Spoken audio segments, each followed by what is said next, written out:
your religion.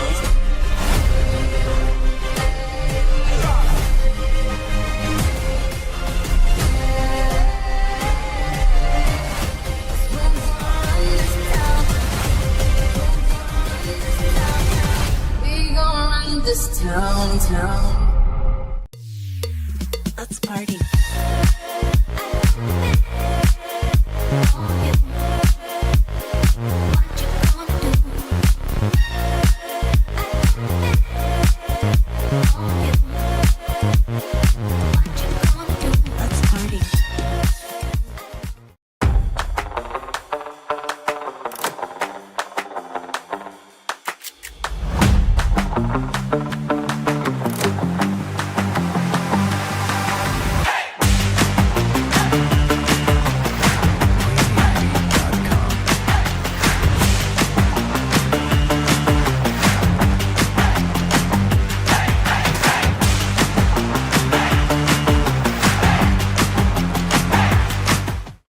Hi everybody, it's Karun Chandok here, and I've come to check out the new mighty Bambino electric kart.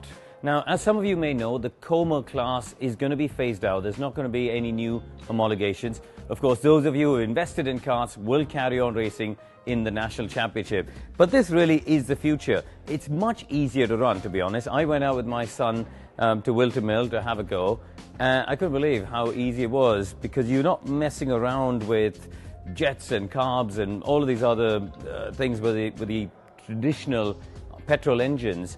With this is very much plug and play. And listen, I'm a purist. I love the sound of engines. I've grown up driving cars with engines. But you can also see how much spending money on engines and spending money on Cadet and Bambino karts has really had a big influence on the results. And that's something we as the governing body at Motorsport UK want to change. The old adage of speed costs money, how fast you want to go, needs to be tweaked a bit. And this really is a more cost-effective way of going, because the batteries are all the same. They can be equalized on software to make sure that all the kids have an equal opportunity to be quick, and it's all about pure driving talent. So the batteries are housed in here. They've got about 3 horsepower, which is just perfect for young kids at the age of 6 coming in to drive. Obviously, if they're under 6, we can put in restrictors. And honestly, it's a little plug that goes in, and you can restrict the speed to 15, 20, whatever mile an hour you want, really, for kids to have their first go and learn how to drive it. And yeah, it's nice to see where the future is going. And obviously with Bambinos, it's going to be the first step. It's going to be a national championship starting off in 2024 with a review at the end of 2025, and we'll see what happens for 26 onwards, whether this really grows to the point where it becomes the only class in Bambino.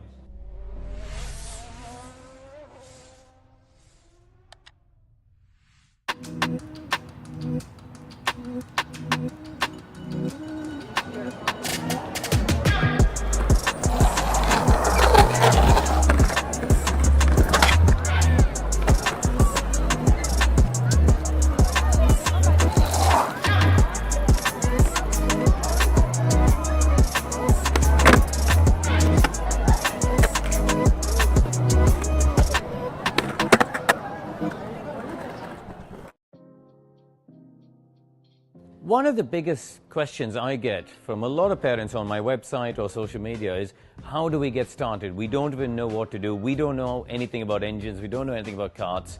There's obviously a cost barrier. Motorsport is expensive. Motorsport is a capital-intensive sport. But if you can create an ease of access, i.e. they can get a kart or go and rent a kart from a team and just rock up and arrive and drive, I think we will create a bigger pool of drivers who come into the sport.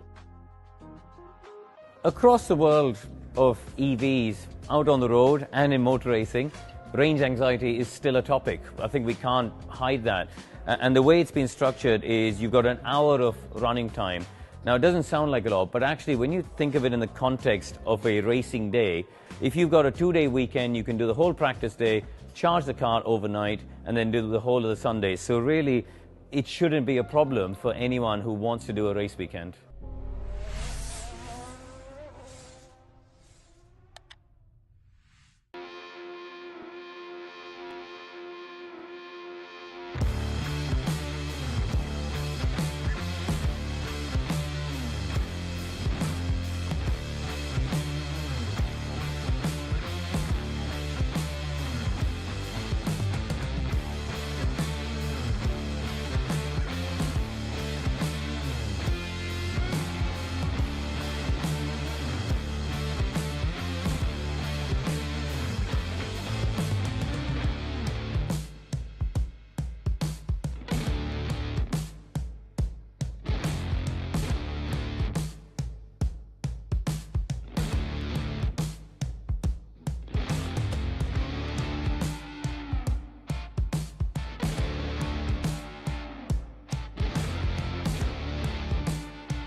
Southside, can't get enough, can't get enough.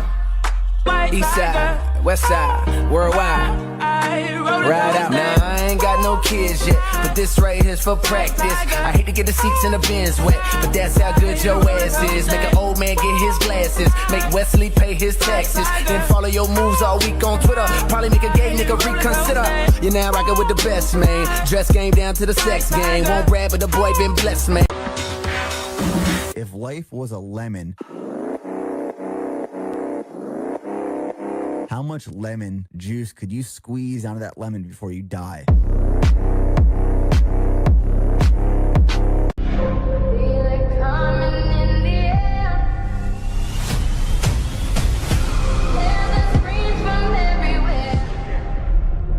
Only thing that's on my mind is who's gonna run this town tonight. Yeah, I say that we are. This is Rock Nation. Pledge your allegiance.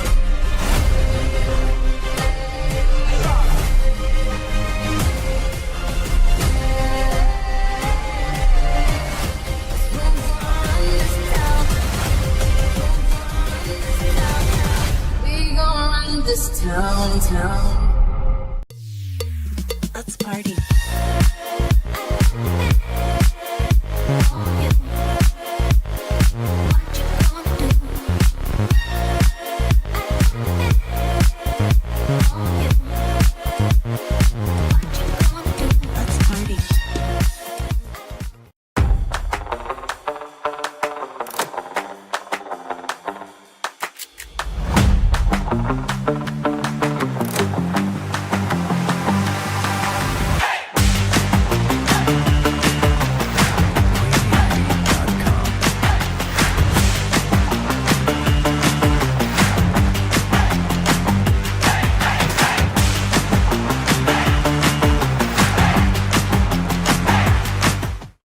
Hi everybody, it's Karun Chandok here, and I've come to check out the new mighty Bambino electric kart. Now, as some of you may know, the Como class is going to be phased out. There's not going to be any new homologations. Of course, those of you who invested in karts will carry on racing in the National Championship. But this really is the future. It's much easier to run, to be honest. I went out with my son to Wilton Mill to have a go.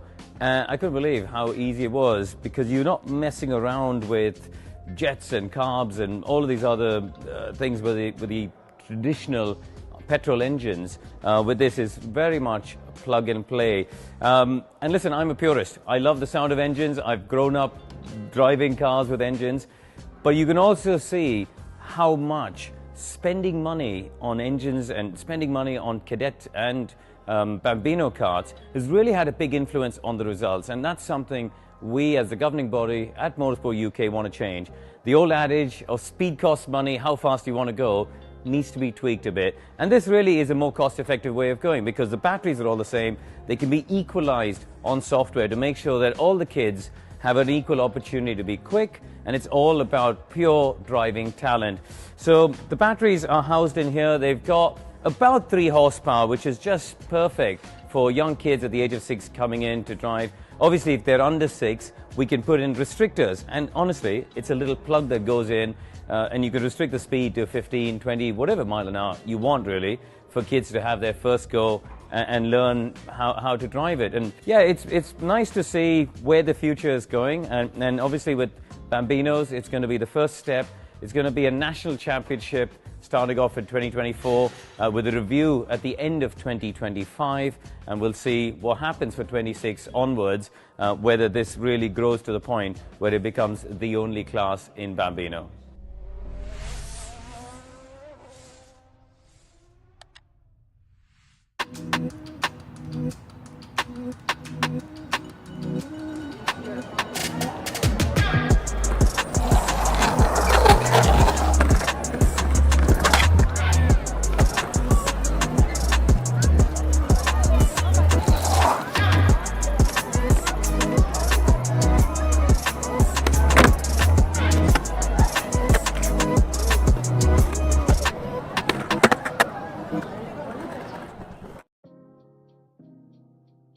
One of the biggest questions I get from a lot of parents on my website or social media is, how do we get started? We don't even know what to do. We don't know anything about engines. We don't know anything about karts.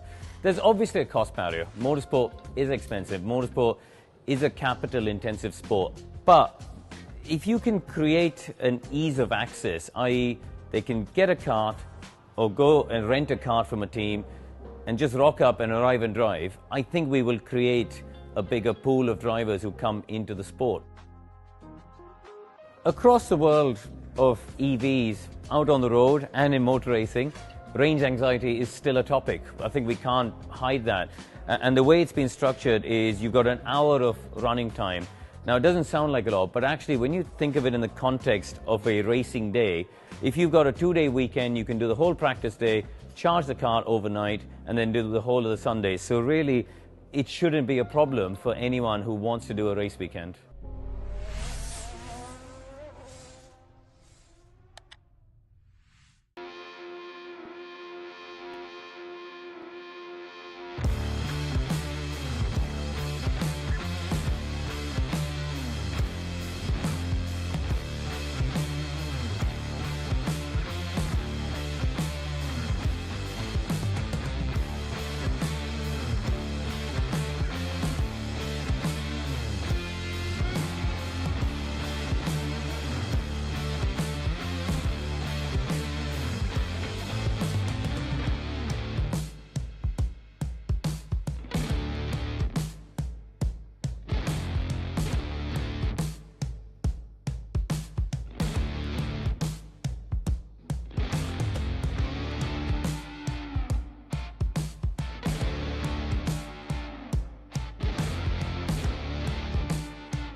side, can't get enough, can't get enough.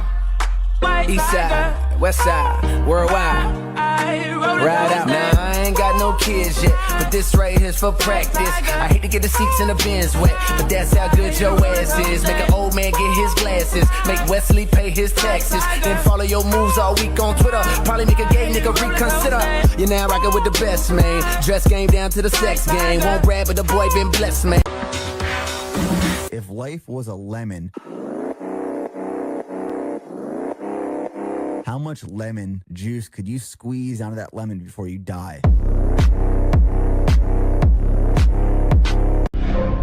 it coming in the air. Hear the screams from everywhere. Only thing that's on my mind is who's gonna run this town tonight. Yeah, I say that we are. This is Rock Nation. Pledge your allegiance.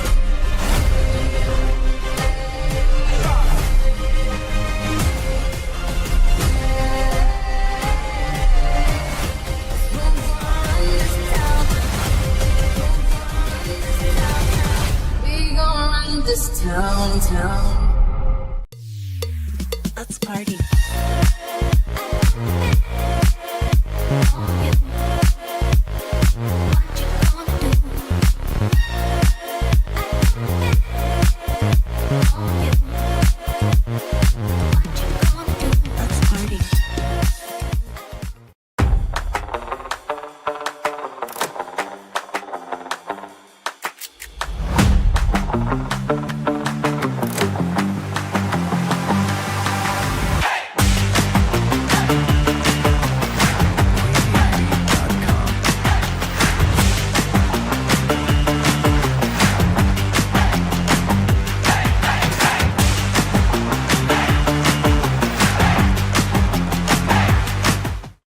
Hi everybody, it's Karun Chandok here, and I've come to check out the new mighty Bambino electric kart.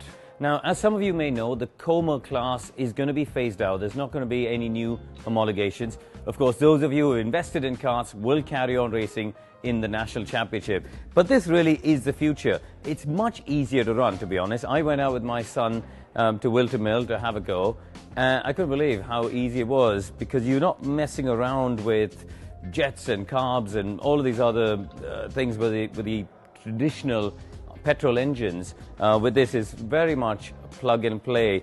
And listen, I'm a purist. I love the sound of engines. I've grown up driving cars with engines. But you can also see how much spending money on engines and spending money on Cadet and Bambino karts has really had a big influence on the results. And that's something we as the governing body at Motorsport UK want to change. The old adage of speed costs money, how fast you want to go, needs to be tweaked a bit. And this really is a more cost-effective way of going, because the batteries are all the same. They can be equalized on software to make sure that all the kids have what you want, really, for kids to have their first go and learn how to drive it. And yeah, it's nice to see where the future is going. And obviously with Bambinos, it's going to be the first step.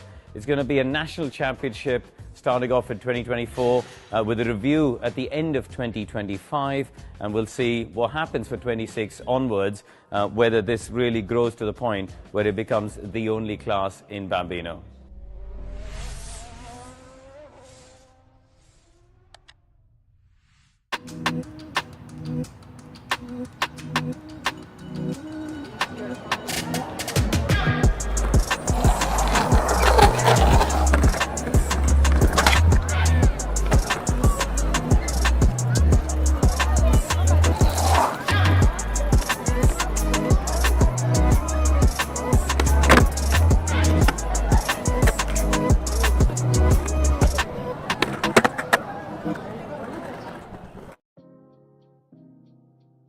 One of the biggest questions I get from a lot of parents on my website or social media is, how do we get started? We don't even know what to do. We don't know anything about engines. We don't know anything about karts.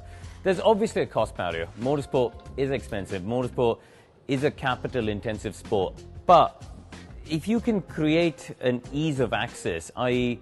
they can get a kart or go and rent a kart from a team and just rock up and arrive and drive, I think we will create a bigger pool of drivers who come into the sport.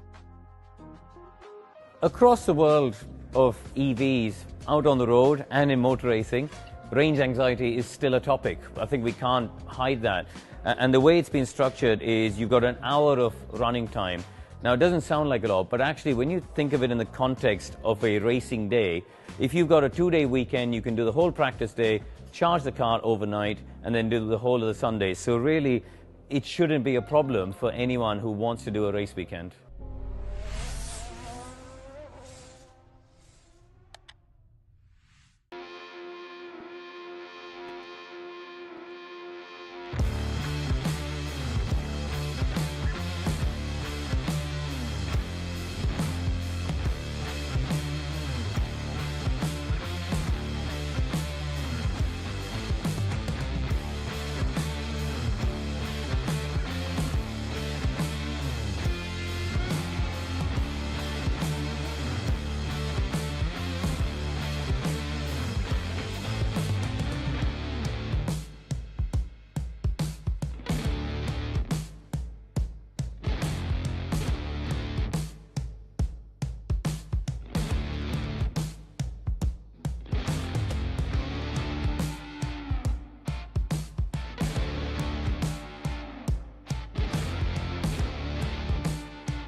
And a welcome, ladies and gentlemen, to Nuts Corner Raceway here in Antrim for the Irish Grand Prix, the 42nd edition of this fabulous race that will be racing here on Saturday and Sunday. We have an absolute mighty grid of karts and drivers ready for you this weekend, stretching from Bambinos all the way up to 250cc Superkarts.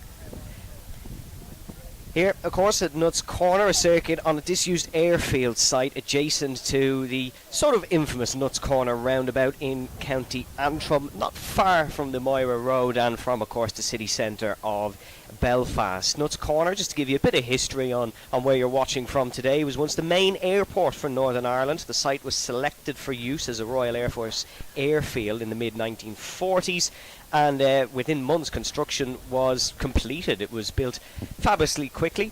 The circuit here at Nuts Corner has been revamped, it has been repaved. Apex Circuit Design completed the job in 2010, and they were able to make it a CIK Grade B circuit. We have two circuits on display here today, folks: the international track and the full course. The international track, 0.8 miles, 1.2 kilometers, and 6 corners, and then the full course is 0.7 miles.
First up here today, folks, we have the Junior IAME X30. These are about 13 to 15 years old, 125cc single-cylinder 2-strokes, and they are just ready to go now, heading up towards the start-finish line. On pole position for this one is Michaela Hart. She'll be starting ahead of TJ Taff. They're just heading in towards the infield now, gridding up and getting ready to go. You'll see them heading on to the back stretch, and that is when we will be ready to get racing. Just coming up to the back stretch now, Michaela Hart looking to get a good start ahead of TJ Tapp. You can see Hart on the inside, and now we go racing here in Nuts Corner for the Junior IAME X30. That's a great start from Hart in towards the first corner. TJ Taff not getting the best of getaways, but he's right on her tail. Look at the number 22, getting a great launch in towards the infield for the first time, and he's looking to potentially make a move. That's Chad Lehman, who's there in third spot, looking once again to make the position. Chad, of course, the winner in this class in 2023 in the final. There goes Taff down the inside of Michaela Hart. It's a very early move for TJ Taff, but one he knew that he had to make early if he wants to try and win this opening heat. They are random gridded races, so for all TJ knows, he could be sent down the back for heat 2. You got to get your points where they come. Over the crest and in towards the back section of the track, a couple of movers down the grid. Evan Johnson has made a spot ahead of Theo Lestrange. Luke Agnew as well getting up and ahead. Luke Agnew, the local man from Ballyclare, down through the horseshoe for the first time. There's a couple of stragglers at the back who've not got the best getaway in this opening lap, but it will be TJ Taff who should lead us across the line to start the second lap here. It's by minutes. We have a 7-minute plus 1 lap race. There goes Taff flicking in through the right-hander. Michaela Hart not currently following. It's actually Luke Agnew who's got up the grid and into second place. Luke Agnew sporting number 304, as you can see, heading down in towards the infield. But it's a good start by Taff. He's driving well at the front. A little bit further back, see Taff has actually gone, or he's saying on the timing screen that he's gone off somewhere, but it still looks like he's leading the race. Luke Agnew is setting quick laps. No one's gone under the 1 minute mark yet. They're about 4/10 of away from that. If they get under the minute mark here, they'll be doing very well. Down towards start the third lap then of this race. 5 minutes to go on the clock. Heading round, it is still TJ Taff in the lead, so that's just a timing screen error. It is still Taff who is leading this race, and he is ahead of Luke Agnew in second place. As you can see, the battle for third heating up nicely. That's between Theo Lestrange and Keenan Murphy, I believe. No, sorry, that's between Rory Armstrong and Theo Lestrange. So it is Taff leading ahead of Luke Agnew, Armstrong in second, and Theo Lestrange there in third, heading down over the crest. Theo Lestrange, of course, one of our southern drivers from Dublin, had a decent weekend here in Nuts Corner last year for the Irish Grand Prix. Got sixth in the final, but did get a second place in Heat 2, so we know he can bring things to the heats. As they're heading over the crest, TJ Taff has actually lost the lead as they come back into camera shot. It's Luke Agnew that's taken it, and Taff is now really pushing him down towards the first corner. This is a similar way that TJ Taff was able to take the early race lead here, as we can see them heading down in towards the infield. Taff still chasing Agnew at the front. This is the corner where he made the dive on Michaela Hart in the early stages to take the race lead. As you can see, they're just into one of the slower corners on the circuit, and then they get to open it back up down over the crest in towards the chicane. Superkarts, of course, will be skipping this chicane. They'll just be flying straight past it into the uphill right-hander. And Agnew so far absorbing the pressure from TJ Taff. Taff is doing an excellent job indeed to keep with him. TJ Taff, of course, a man who is known for driving this junior IAME X30, but he's also racing in the ICCO Junior Mini Challenge in Mondello Park. So he's a man who is used to driving 4 machines. We're coming up near the end of this opening heat here in Nuts Corner, and it is still Agnew ahead as they start the next lap. Luke Agnew driving that orange 304 kart that you can see in the lead of this race. It's a very visible kart from a distance, is Luke Agnew, so you can definitely see him in the lead at all times on the live stream at home. TJ Taff, he's slowly falling away from Luke Agnew. He's not as close as he was this time or last time round, but he's right on the tail. One mistake by Agnew and he will come under a lot of pressure. Jamie Peoples making a move at the back of the grid. He's just overtaken Jack Murphy. Fastest lap of the race, actually the 8th place man, Adam Holmes, who has taken the fastest lap, a multiple race winner in the Tully Allen Kart Club. So once again putting his good pace to the test. These grids will be shuffled round for the 3 heats we've got today, and then we go into a proper order for the pre-final and final tomorrow. So you will see some of the quicker drivers actually being down the back of the grid. Here is the leaders once again in towards turn 2. It's still Agnew ahead of Taff. That's not changed since the last time we spoke about them, but TJ Taff wants to make it change. Down in towards turn number 3, 4, 5, in towards the infield section. Luke Agnew is very quick through this right-hander that leads them onto a bit of a back stretch.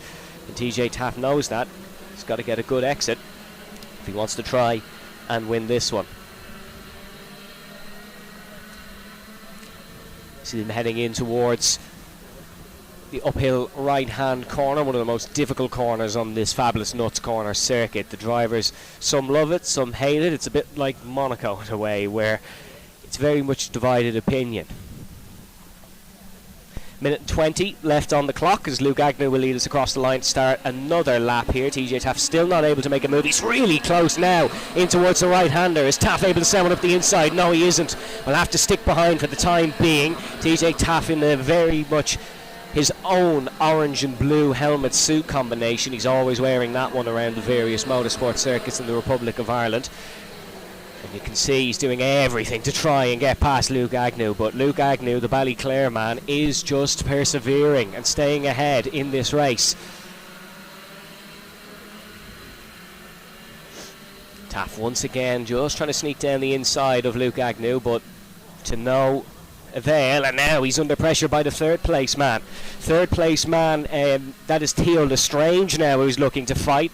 He's now come into play, and Theo is trying to make a move on TJ Taff. This was all looking towards being a last lap fight between Luke Agnew and TJ Taff, but it's not, because Taff is now down to third. He's lost another position in this race, and that one goes to I believe it is Rory Armstrong in the 66 that's actually got ahead. So the timing screen's a little bit off, but it is still Agnew ahead of, well, not Taff anymore, but in third place now is young TJ Taff. In the battle for fourth and fifth, you can see the two karts just heading round now. That battle for fourth is has Keenan Murphy involved in, I believe. Keith Grant running a good race as well. Your fastest lap now in this one has gone to Theo Lestrange. Oh, as the dive down the inside, we can see there in towards turn number 4. Looking into the infield once again through the horseshoe, one of the few named corners here at Nuts Corner. It is still Agnew that is leading this one. Luke Agnew won 3 races last time he was here in Nuts Corner, but he wasn't able to take the win in the final. He won Heat 2, Heat 3 and the Prix final. And oh, TJ Taff is so close in towards turn number 2 again. Very quick through this opening part of the circuit, maybe just lacking a bit through the back part, so that's something he'll review with the mechanics and get right for heat number 2.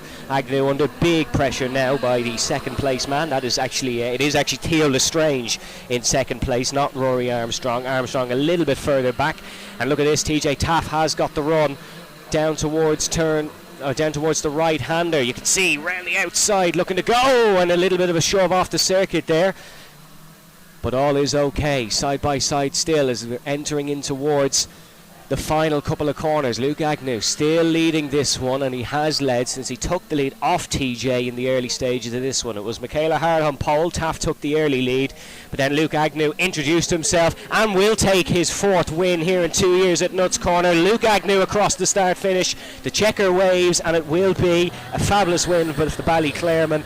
Well driven indeed.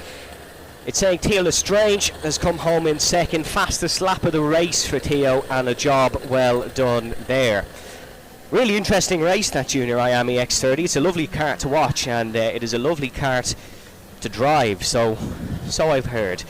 Next up will be the cadets then, that is coming up, and this cadet class this year is what is known here in Nuts Corner to the regulars as a Libra class. And if you're wondering what the Libra class is, well, it's because we put 3 type of cadet karts together. We have a Rotax Micro Max Cadet, an IAME Cadet, and a Honda Cadet. All 8 to 12 years old, these drivers.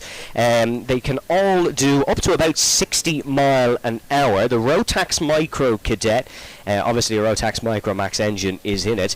They all use Vega tyres. The IAME Cadet is a IAME 60cc water-cooled engine, and then the Honda Cadet, a Honda GX160 engine. So very interesting karts indeed. In terms of the starting grid for this one, of course, once again, a mixed starting grid as to be expected in all the heats here at Nuts Corner. And then apart from the Bambinos, actually, the Bambinos will have a timed qualifying coming up in a few moments. They're just out on their warm-up laps now. We see them heading round.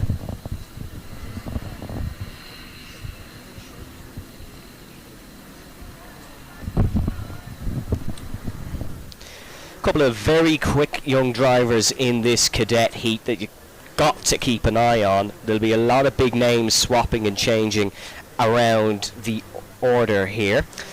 All running different type of karts, of course. We only have 2 in the Rotax Micro Cadet. Then the majority have gone for the IAME engine, and then 3 going for the Honda Cadet engine. Last year, of course, the Honda Cadets here at Nuts Corner were in a totally different class on their own, but that's where the Libra class has come in nice and handy and is able to give us a big cadet class here for racing. So it'll be 7 minutes and 1 lap once again. The same order for all the heats, bar the Bambinos, I believe, which run a slightly shorter race, but all warming up here and getting ready to race as they head round through turn number 2. Still the warm-up lap just for now, folks. We now have the starting grid into us, so it is Ben O'Keefe who will be on the pole position. He starts ahead of Callum McVeigh in the 75. Toby Pickenden will start 3rd ahead of Jaden McElhenney. Cahan Cox then in 5th ahead of Oliver Meredith and Ethan Robinson. They're still warming the tyres out on track, heading down towards the start-finish line. And as we keep looking through, Mikey Kelly will start in 8th, ahead of Jamie Mulvey in 9th. Jude Duvant in 10th, ahead of Jacob Conlon and Jack Miller then in 12th. So 12 karts out on circuit. It will be O'Keefe on pole ahead of Callum McVeigh. So O'Keefe and McVeigh both running the IAME Cadet. O'Keefe in number 224. McVeigh in 75. They're all high numbers, these cadet karts, so that's one thing you will notice. As the marshals are waiting to drop that green flag and to get us underway here for this cadet race. Quick run through on our pole sitter, Ben O'Keefe from Carrick-on-Suir. He's currently 21st in the Motorsport Ireland Cadet 2024 Championship, only 10 years of age, so one of the younger drivers in class, although all these cadet drivers are quite young. We'll be gridding up for the race now. They're gridding up by Marshall Post 8, heading round the final couple of corners and then getting ready to go. Callum McVeigh in 2nd, didn't race in the Irish Grand Prix in 2023 from Lochbrickland down. Finished 2nd in Nuts Corner. In the UKC Round 5 in 2022.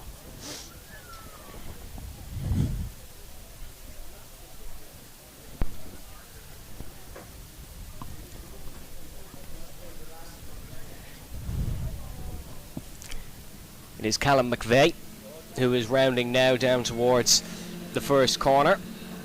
As you can see them battling and duking away. These cadet karts slower than the ones you saw earlier, the junior IAME X30. But when we say slower, we do not mean slow. These are still roaring around this Nuts Corner circuit as that's a move down the inside. Almost going off the circuit there, swapping and changing. Battle for 2nd, 1st place running away with this one. As you can see, the orange helmet in 2nd, that is Cahan Cox, I believe, ahead of Oliver Meredith. So Cox in the 133, Meredith is in the 204. So yellow flag out on the track now. This means someone is off somewhere. Yellow flag just to the left-hand side, so it makes me think it's somewhere in towards the final couple of corners.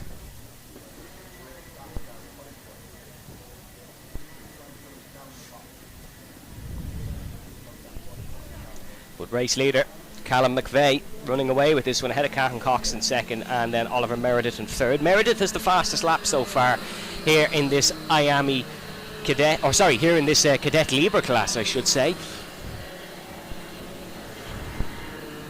As we see Mikey Kelly and Ben O'Keefe rounding just in front of us here on camera shot. Wasn't a good start for Ben O'Keefe. He's down to 5th behind Mikey Kelly, who started near the back of the order. I think it could have been Jack Miller who having some problems. He's setting slower lap times than the rest. If you're wondering what sort of lap times, around the 1:06 mark would be considered a good lap in this one. Your fastest lap is Oliver Meredith, who did a 1:05.778. So high 1:05s, low 1:06s is what these drivers will be aiming for out on the circuit. You see the battle for the lead slowly spicing up. Cahan Knox, I should say, apologies, looking for this one, although Oliver Meredith now up to 2nd and looking to chase down Callum McVeigh.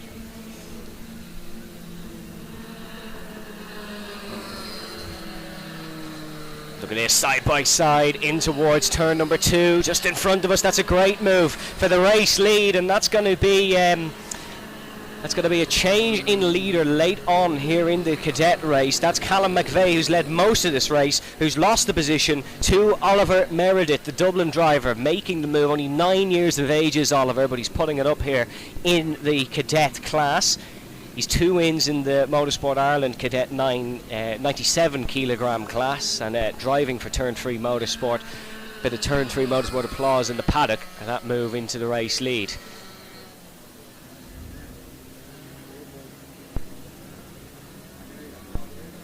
Just rounding in towards the horseshoe now come the race leaders. Very spaced out cadet class, this one early on, potentially due to the the yellow flag and the very quick getaway by Ben O'Keefe at the start of the race. But Meredith has the race lead, ahead of Callum McVeigh in second and ahead of Cahan Knox in third place.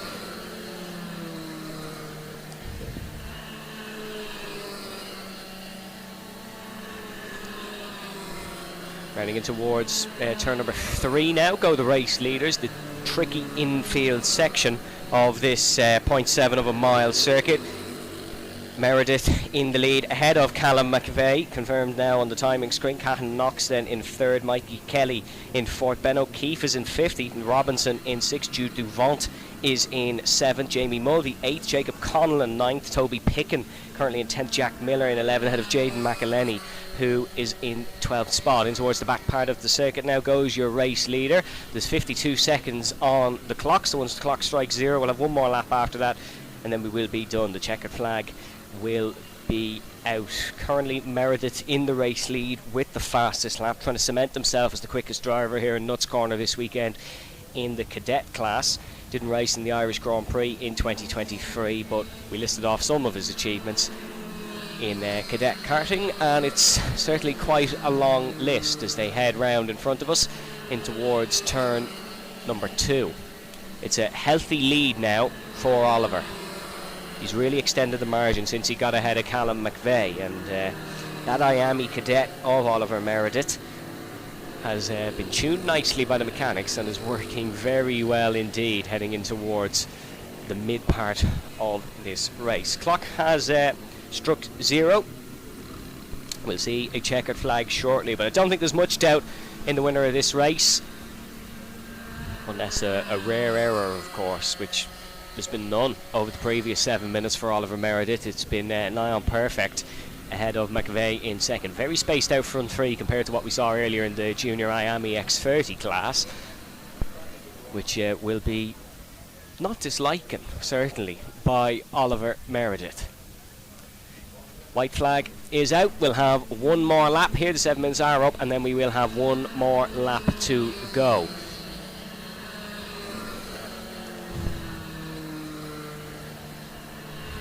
But Oliver getting his Irish Grand Prix win pursuit off in fine fashion indeed. A little bit down the order, Ethan Robinson has just got past Ben O'Keefe. That's a positional change for 5th. Jamie Mulvey has just overtaken Jude Duvant for a 6th spot, or for 7th spot I should say. He's chasing after O'Keefe now. Mulvey also in the IAME Cadet, representing Norris Carey Motorsport this weekend here, currently 7th in the Tullia Allen Cadet IAME 2024 Championship. So it's a good season so far for Jamie Mulvey, and he'd like to top that off here with a win at Nuts Corner, of course. Meredith almost coasting home at this stage. Very comfortable lead for Oliver ahead of Callum McVeigh in second position.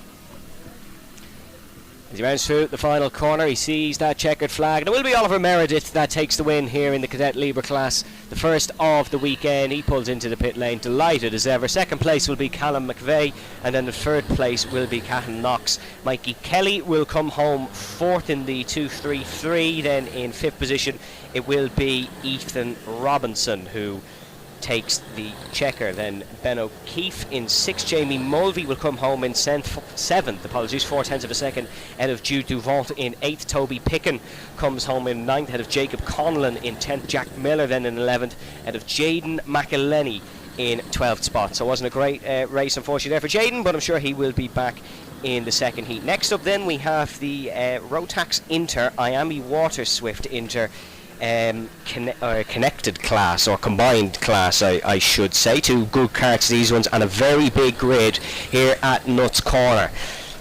The IAME Inter Water Swift 125cc restricted water cooled engine, 13 brake horsepower. Both these karts, a 950mm CIK homologated chassis, of course, but that's pretty much standard in most of these karts that are here this weekend. Then the Rotax Inter, it is a Max 2-stroke restricted 125cc engine, 13 horsepower, water cooled, of course. The IAME Kart runs Comet tyres, and then the Rotax runs Mojo tyres. So it's one of our only combined classes that actually have different types of rubber on them. And then, of course, both karts electric started and water cooled. So the grid in front of me now, or certainly what we can see from the pit lane, I'll have it confirmed from the timing screen, that number 36 is on pole position, and that'll be Declan Noble from Belfast, who will start on pole. That is the Rotax Inters, and then the IAME Water Swifts will be starting in a moment. So it'll be Declan Noble who is on pole.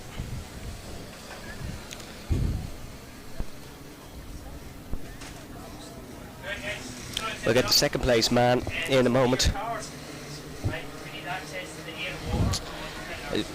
As the Interwater Swifts getting ready to go now as well. They are out on track at the same time, although in two different races pretty much.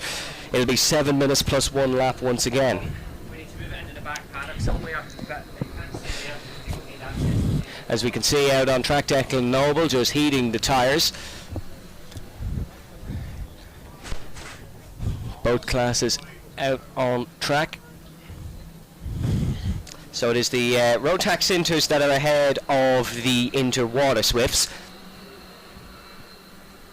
So it'll be the Rotax that will go first, with Declan Noble on pole, of course. Declan having a good season so far, second in the Northern Ireland Karting Association Championship, as they're lining up towards the start-finish line now. And we're going to get racing here as we go racing at Nuts Corner. Big dive in towards turn number 1 from the third place man, but Noble holding on for now as we see them rounding through turn number 2. Declan Noble under a huge amount of pressure here in towards the middle section of the track. Second place man, Ben McCloughery. What a start by him. He's got up the order and in towards second place now, and he's going to try dive down the inside. What a move by Ben McCloughery, and an excellent job indeed to take the lead of this race. McCloughery running the 73 blue helmet now at the front of this Rotax Intermax grid. The Interwater Swifts are underway as well, down in towards turn number 1, and it's currently the number 26 of Oscar Miller that's leading this one. He's not under as much pressure as Declan Noble was in the Rotax grid, but he is doing a good job as well.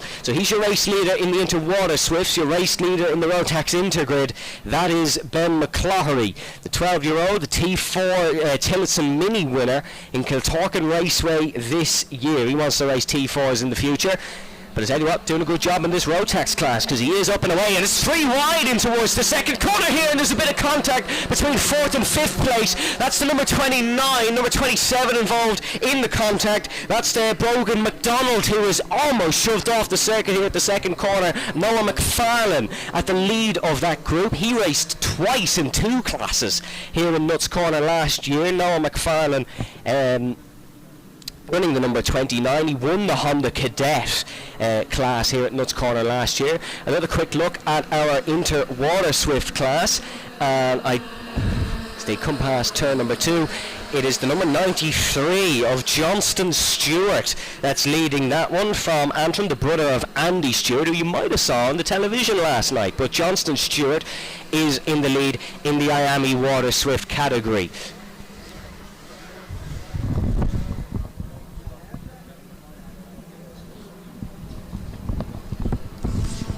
As we look at the Rotax grid once again, and there's a comfortable lead here for Ben McCloughery as he rounds in towards turn number 2, apologies.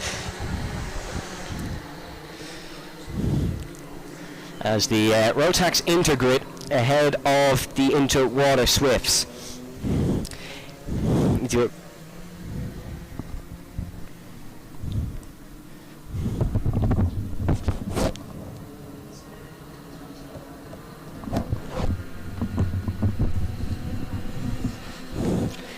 Interwater Swifts heading into the first corner now, down in the race lead. Still going to be Johnston Stewart here.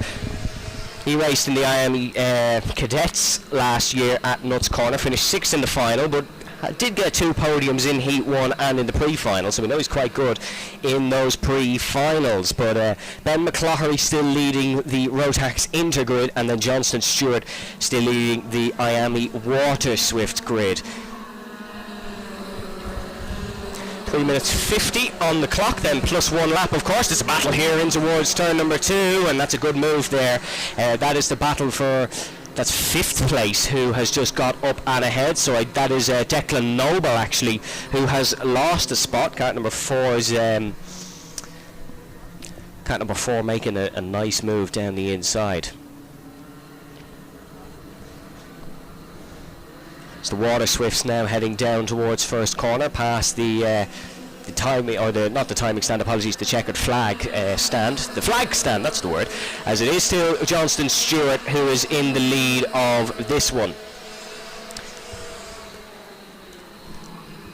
Oh, a bit of tyre scrubbing in towards the second corner, someone running a little bit wide. These karts, very nippy ones indeed, difficult enough to control. As you can see them heading in towards the tight hairpin of turn number 4s and 5s. McCloughery still leading the Rotax grid. As we see the number 11 of Ryan Arthur getting ahead of Liam O'Hagan. Fastest lap in that one actually going for the second place, Noah McFarlane.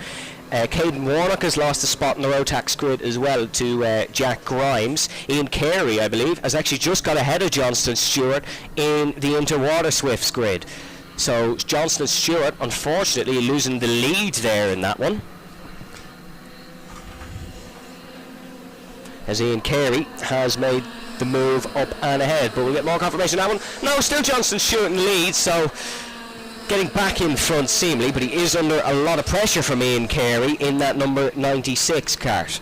As you can see, side by side for second place, down towards the left-hander and in towards the tight hairpin. Stewart's nicely in front, but second place for Ian Carey is not confirmed at all, because he has a vigorous pink helmet in his view. McCloughery comfortably in the lead still of the Rotax Intergrid.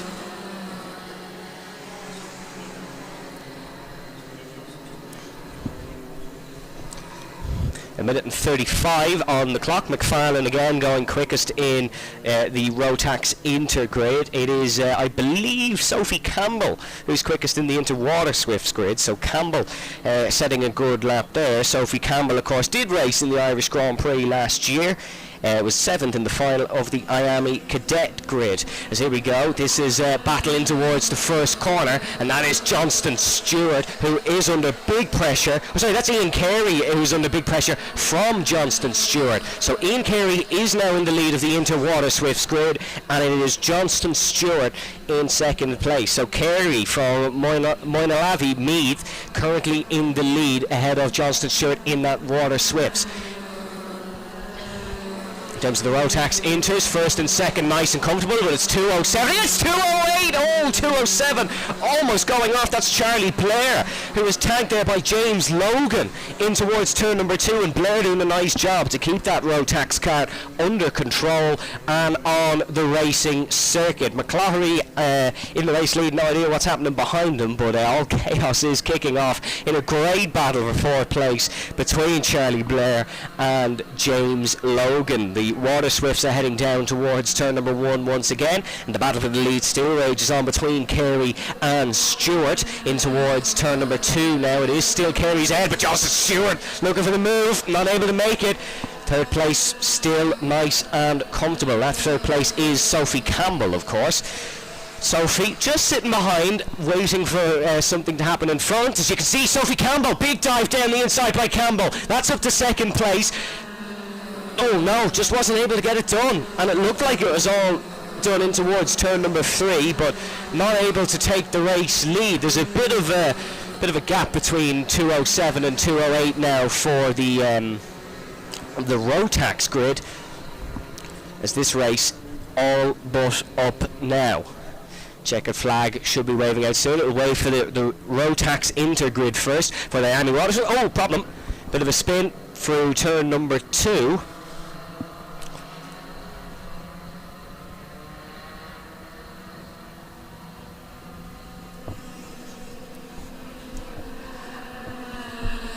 As one more lap being held out, it is still Ian Carey ahead of Johnston Stewart for the Water Swifts. So the Rotax Cadets, this will be their last lap, as the Water Swifts just going onto it now. That was a Rotax kart that spun round here, so Noel McFarlane still setting very quick times, but not able to get close to Ben McCloughery, who introduces himself at Nuts Corner once again with a great win in the Rotax Intergrid. He takes it ahead of Noel McFarlane. In terms of the Water Swifts, I think Ian Carey is going to be home and dry ahead of Johnston Stewart. Johnston putting up a great fight in that one, but Ian Carey just getting the job done. They're heading down in towards the horseshoe now. It actually looks like Sophie Campbell is going to come home in second ahead of Johnston Stewart. So it seems like Campbell bided her time nicely and was able to take second place, and yet the pink helmet comes into camera shot of Sophie Campbell ahead of Johnston Stewart. So it'll be Ian Carey that takes the win, it'll be Campbell in second, and then it will be Johnston Stewart who comes home in third. Yet he's lost that one on the last lap. Sophie Campbell putting in a quick time. Ian Carey, of course, taking the win in that one. That was a good race between Campbell, Stewart and Carey of the Interwater Swift grid. And then Ben McCloughery in the Rotax Max grid taking the race. We'll have more Rotax karts out on track in a moment, and we'll have more IAME karts out on track in a moment. This is the Senior Rotax Max 177 grid and the Senior IAME X30 grid, so we'll run you through that grid in a moment. But this is a very experienced class here, the Senior Max 177s, as is the Senior IAME X30s.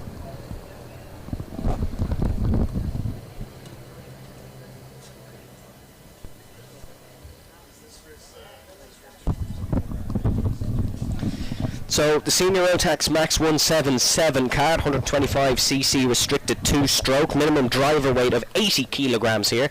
Kart and driver weight combination slightly heavier than your traditional Senior Max karts.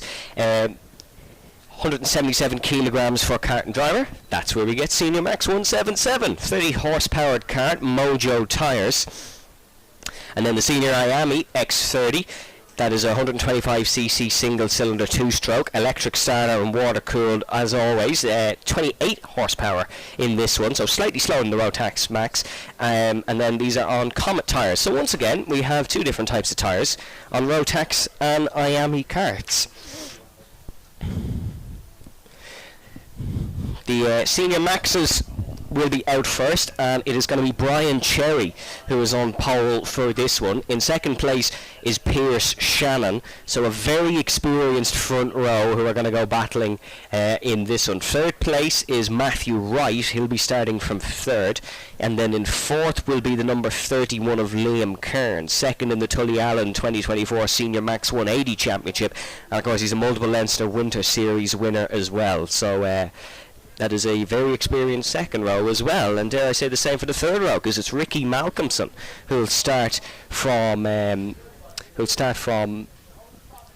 sixth position, and then it will be the number 65 of Paddy Fitzpatrick who'll start from seventh, and then one further back it'll be the Senior IAME karts, of course, and I can't confirm it, but I do believe it is Jake Dillon that'll be starting, or Jack Dillon, apologies, that'll be starting from pole from Athenry, Galway. So Jack Dillon, very quick racer, who is going to try and capitalise on this very promising starting position here at Nuts Corner for heat number 1. This one come up in a couple of moments, folks. They're just getting ready on the grid, as you can see. That is that 413 of Jack Dillon that you can see on the screen. 17 years of age is Jack, from Athenry, Galway, of course. He won the 24-hour Teesside karting race with Raceview Academy in the last 12 months. So if you don't believe me in saying he's a very quick driver, the statistics well and truly show it. Second place in this one is going to be Patrick Hayden. He'll be starting from second. It's only a 3-kart Senior IAME grid in this one, so not an awful lot of karts out in this one, unfortunately.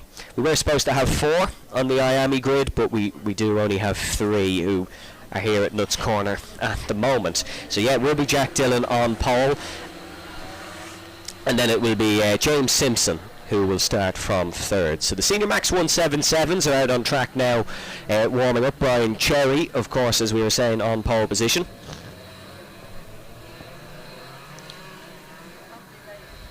ahead of Pierce Shannon.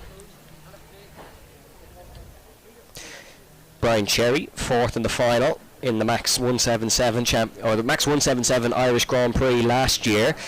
Pierce Shannon wasn't here at Nuts Corner, but that doesn't mean to say he won't be battling with Brian up at the front of this one.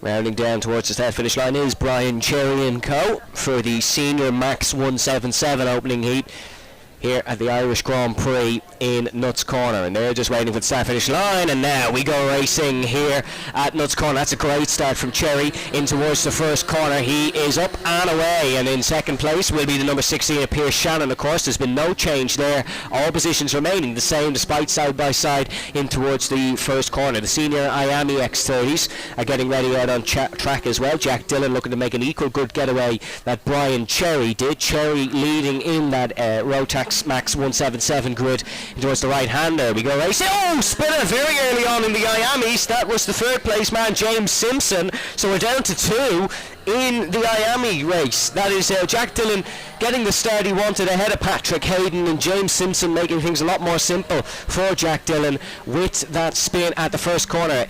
Simpson is up and away, so he is still going, and we'll be looking for third place in this one, but that's a disappointing start to his Irish Grand Prix weekend. We turn our attention back to the 177s, and it is still going to be Brian Cherry who is leading this one in towards the first corner at a very healthy margin for an opening lap. That's a major mistake for Pierce Shannon in towards turn number 1.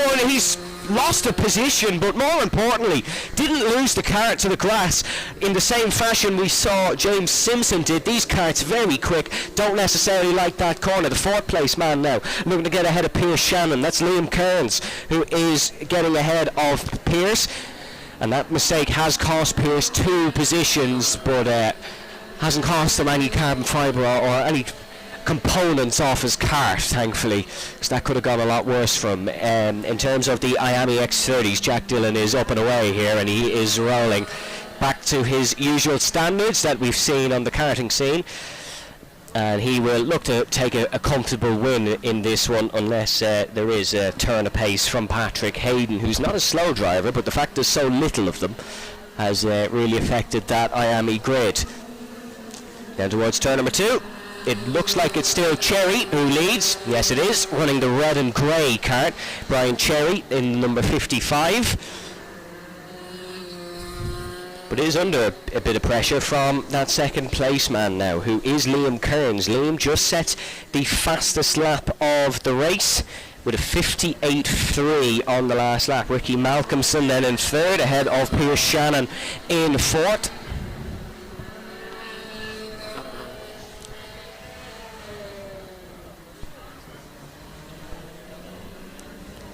There's Brian Cherry, you can see, going past your screen and towards the left-hander. Oh, sorry, no, that's Jack Dillon, actually, who's going in towards the left-hander, race leader in the senior IAME X30s. Cherry just coming now onto the start-finish straight, and you can see under big pressure from Liam Kearns behind. Kearns, an equally quick racer from Westport, County Mayo, in the number 31. 3rd place of Ricky Malcolmson is putting them under pressure and keeping them honest. Brian Cherry still has a nice lead now in towards that white helmet, I should say, in towards the left-hander. No change in the IAME X30 grid. Jack Dillon just goes through turn 2 in the race lead. He has a monstrous lead now ahead of the number 13 of Patrick Hayden. And it's all boding nicely for Jack Dillon to have a good weekend here in Nuts Corner, and we hope you're having a good weekend too. Remember, more racing action tomorrow on the Sunday. More than welcome to join us here, but we hope you're enjoying the live stream nonetheless. Brian Cherry still leading this one, but under a bit of pressure now from Liam Kearns in second place, down towards the first corner. Here comes Kearns. Is Kearns going to try one down the inside? He is, and he was looking like he was in that all-white kart, but wasn't able to send the gap. Cherry nicely planting the kart on the apex, not able to make the move. The third place man, Malcolmson, probably taking a similar approach that we saw of Sophie Campbell in the last race, and here's the move from Liam Kearns down the inside. Kearns up ahead in towards that tricky left-hander, which is proving to be an efficient overtaking zone. For the first time in this race, the Senior Max 177 grid has changed positions, and it is going to be Liam Kearns in the race lead ahead of Brian Cherry in second place. And then Ricky Malcolmson in third, who wants to get involved in this fight for the Senior Max 177 grid. 2 minutes 17 on the clock plus 1 lap. Fastest lap of this whole race has actually just come from Jack Dillon in the Senior IAME X30s. That's how quick he's going. He's lapping quicker than all the Rotax karts who are led out in front of him. You can see they're just heading through to Liam Kearns for the first time in the race. Oh no, sorry, that's Brian Cherry, who I believe is back in front. So Brian Cherry making the move ahead of second place Liam Kearns, and Ricky Malcolmson then in third. So Cherry, you can see in that sort of red and grey kart in the number 55. Yep, there he is up and ahead. So we got ahead through the back part of the circuit. The top three now cementing themselves on their own. No one else in camera shot for the time being. That goes to show the lead these three have. And now look at this big pressure and big move down the inside. That is going to be Liam Kearns ahead of Brian Cherry once again. And Brian Cherry and Liam Kearns are having an almighty fight here in the first heat of the Senior Max 177 races. Poor Ricky Malcolmson not able to get a look in this battle for the race lead. Kearns will lead us on towards the start-finish straight once again. And he has a little bit of a gap now to Brian Cherry, about 2 car lengths. But Cherry, we know, very good through this first sector. Malcolmson still in third in the number 69 from Rathfarnham down. He's just not, unfortunately, able to get close enough to whether it be Cherry or Kearns in front of him. No change in the IAME X30 grid. Still Jack Dillon in the race lead in the 413. And dare I say, he's going to win in that one.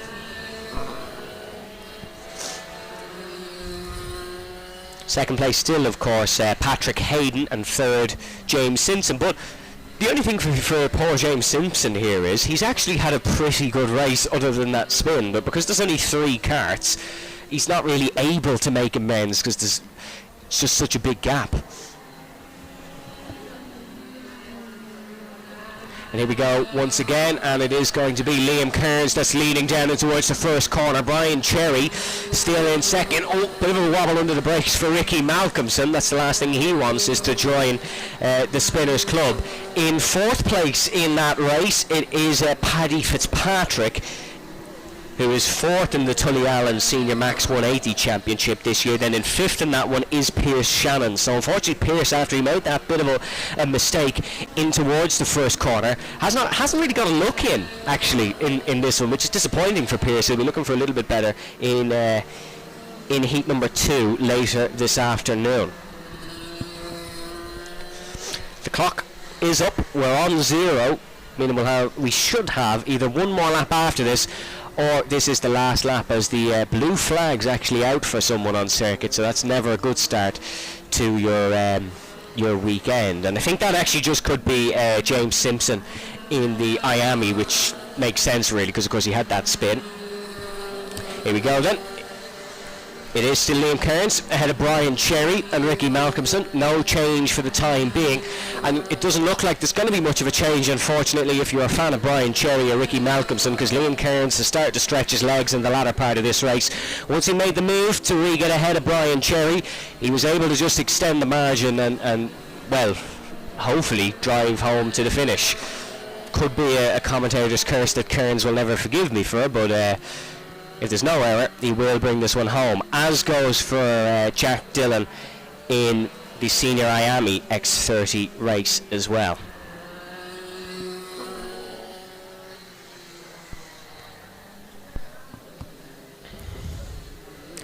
To head through the back part of the track. Checker flag is out for Liam Kearns, and it will be Kearns who starts off the Senior Max 177 race here with a win. Oh, Malcolmson almost getting past Brian Cherry right at the end. Checkered flag waves out, and someone has carried on, but the rest of them have come into the pit lane. That is the checkered flag out. We're still awaiting Jack Dillon to the finish. Actually, that could be, here's Jack Dillon now coming to the finish. So the checkered flag waves for him as well, and that will be race done. Apologies, that wasn't Jack Dillon heading to the checker. He's still out on circuit. There's a couple of stragglers who are finishing, but overall it was Liam Cairns that takes the win in that one. In the senior Max 177 race, a job well done there for him.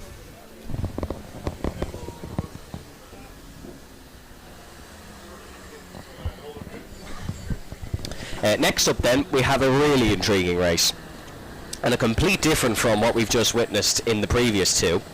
With the Bambinos that are coming up, and this will be the largest ever Bambino grid here at Nuts Corner. It was announced in the drivers' briefing this morning to a lot of applause, and they will get underway now.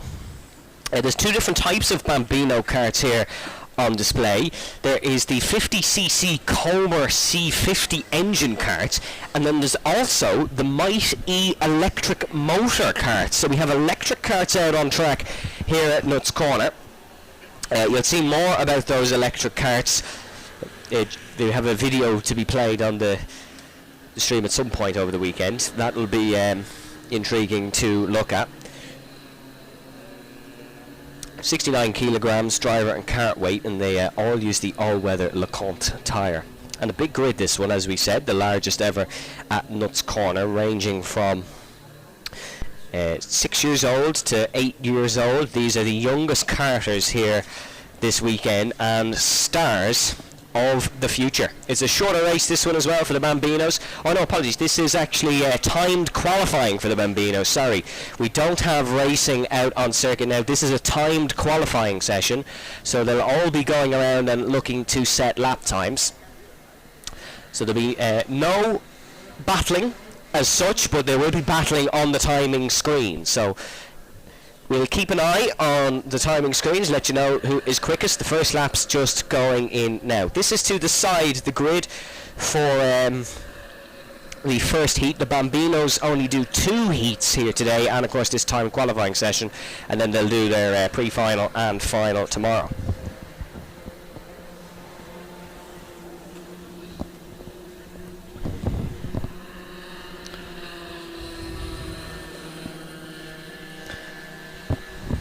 First lap's just going in now, as you can probably hear the difference between the Comer engine and the Might E electric motor. That's because one is very quiet, and when the Might E cars were testing yesterday, there was almost an eeriness around Nuts Corner, because it was loud, dead quiet, and it sort of went very noticed by everyone in the paddock, because it was, where's the noise gone? But the thing about those Might E cars is everyone in the paddock loves speed as well, and their heads were very much turned by how quick the young drivers were heading in towards the first corner in that Might E machinery, because I tell you what, it has very quick throttle application, and it is a very quick kart. Slower than the senior Max 177s that we just saw, of course, but certainly a quick kart nonetheless. First times coming in on the board then, it's going to be young Freddie Purnell, who is quickest of the running order. He didn't race here last year, but he's travelled all the way from Wales, so Freddie will be looking to pull in a good result to justify the long travel across on the ferry. Henry Hales in second, Jack Harper in third, Corey Lyons in fourth, Mason Monaghan currently in fifth, out of Jude Lee Bolster in sixth. They're the only times on the board now. But 1:19.336 currently the quickest by Freddie Purnell. Ben Nichols then goes to 8th spot. Cooper Devant goes as well. Ollie McKiernan in 9th. Dawson Jones jumps up to 7th spot now. So 3 minutes and 50 seconds left. There's not an awful lot of time to get your timed qualifying lap in, so you got to make it stick when it counts. But these are the stars of tomorrow in the Bambinos, and Freddie Purnell, who's currently quickest, came first in round 5 of the DKC Championship at Dunkswell. And I tell you what, he's doing a great job. A self-described mum and son team who have learned from scratch, and what a job they're doing. Top 4 in the order, currently all in the Might E Bambino, not the Comer engine. Quickest in the Comer engine is Mason Monaghan in 5th place, who is not running a number, he's running NW on his kart. Summer Upton and Ollie Upton have gone 8th and 9th in 98 and 97 respectively. Ollie McKiernan in 11th. There's an improvement from Mason Monaghan, who jumps up to 4th now, so he has beaten one of the Might E karts in front of him. Mason Monaghan from Delvin Westmead. He's currently 2nd in the Tullyallen Bambino Comer Championship, and he won round 3 actually in Galway, so Mason is getting quicker every time he's out on circuit, and he'll be out on circuit 5 times here at Nuts Corner, so we're looking to get quicker on each of those. Still no one beating the lap from Freddie Purnell so far. Henry Hale's closest to it, 0.103 behind, just a tenth of a second. Jack Harper in 3rd, ahead of Mason Monaghan in 4th. Dawson Jones then in 5th, with Corey Lyons in 6th, Jude Lee Bolster in 7th. Not a race this one, folks, if you're just joining us. It is a Bambino timed qualifying session to decide the grid.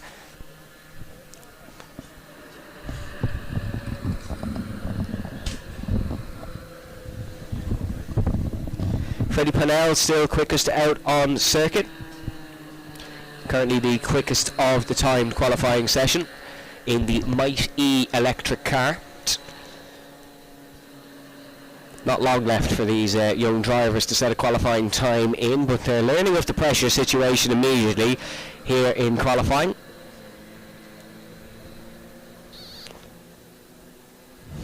It's a long lap for these Bambino karts, obviously significantly slower than your senior maxes, junior maxes.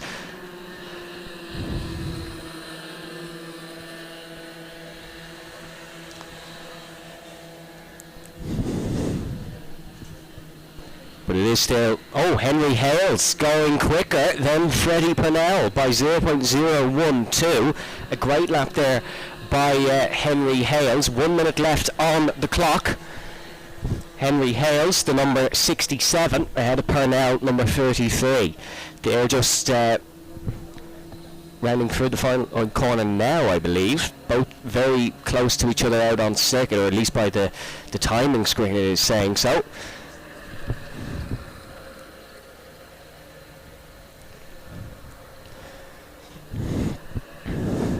Hales still quickest to the order, 30 seconds to go. They'll be allowed to finish their lap. It's 1:19.119 for Henry Hales, ahead of Freddie Purnell. Jack Harper now in 3rd. Corey Lyons improving to 4th once again, ahead of Mason Monaghan. Dawson Jones in 6th, with Jude Lee Bolster in 7th. Summer Upton in 8th. Ollie McKiernan in 9th.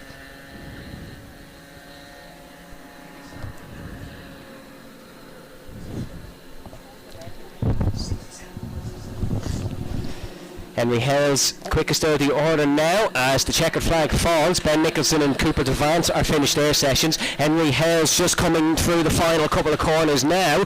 He will be looking to complete the session on pole position, although in awful honesty I think he could have set his best lap of the day, as Henry Hales is still quickest. Can anyone beat him though in the dying embers of this timed qualifying for the Bambinos? Freddie Purnell was at the top of the order for probably the majority of the session, but wasn't able to improve. Ollie McKiernan finishes his session in 9th, and no improvement from Purnell. It looks like it'll be Henry Hales on pole here. The only drivers in the 119s, Jack Harper in 3rd, Corey Lyons 4th. Still drivers out on track though, so still could be an improvement at any given moment.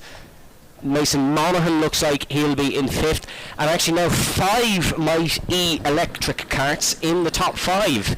So the quickest Comer engine is Dawson Jones in 6th position. There's 11 Might E engines compared to a significantly lower amount of Comers, so that explains why there is a better chance of them being quickest. But Mason Monaghan 5th, Jude Lee Bolster finishes the session in 7th.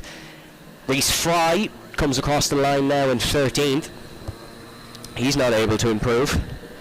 And that's it. There we go. Session is finished. Will be Henry Hales who will take pole here in the time qualifying for the first Bambino heat coming up later this afternoon ahead of Freddie Purnell on the front row. So a different format for a second. And we'll get back to racing very shortly, almost immediately. This will be the Junior Max karts that are coming up now. So it will be the Rotax Junior Max, and on pole for this one is number 22 of Cole McFadden Biggerstaff, who is sat in grid slot 1 in pit lane now. Second will be number 26 of Joel Murphy. Then in third we'll have the number 14 of Carter Kelly. Then number 21 of Jamie Kidney will start fourth. In fifth will be the number 30 of John O'Neill, and then number 33 will be Joseph McMahon.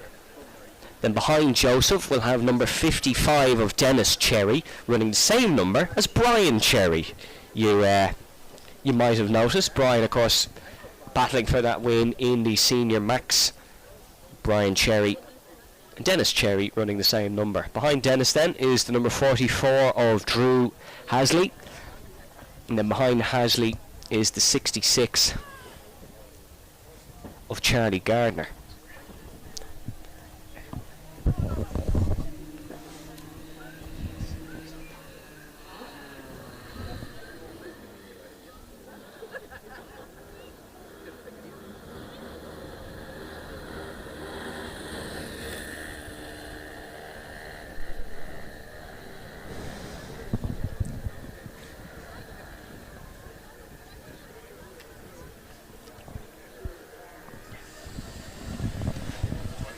This Junior Max kart, 125cc 2-stroke Rotax there, blaring out of the pit lane now, and what a noise these ones make, similar to the Senior Max of course, but we just have so many of them. Oh, stall.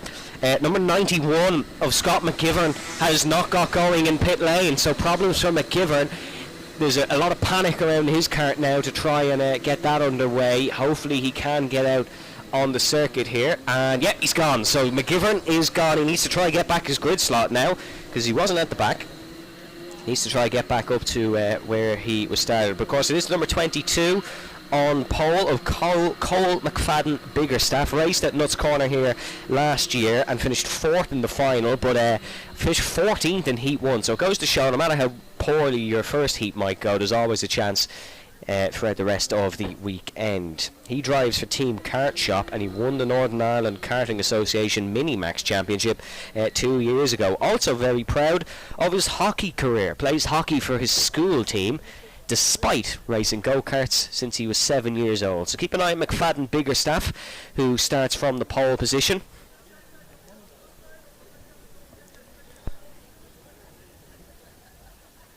Then in second place we further down the grid I should say, of course, we have Dennis Cherry, who also raced here last year. Runs the same number as Brian, as we said. And here we go then. We go racing at Nuts Corner, down towards the first corner. Good start from Cole McFadden Biggerstaff, who leads in second place. 26 of Joel Murphy. In third then you have the orange helmet just circling round. Third place, Carter Kelly. Keep an eye on Carter Kelly, of course. He is a very quick racer, finished 5th here last year, and there's a tangle. There's a bit of a tangle heading through turn number 2, not sure which karts that is, but 2 karts way down in the order having a bit of a tangle. Still McFadden Biggerstaff who leads here, ahead of Joel Murphy in second place as they're heading in towards the back part of the circuit now. Murphy looking to try and launch an attack on McFadden Biggerstaff, who has McFadden Biggerstaff lost the lead here? I think he has actually. McFadden Biggerstaff looks like he's fallen down to 3rd. Oh, he's actually fallen down to 4th because someone's just made a move on him.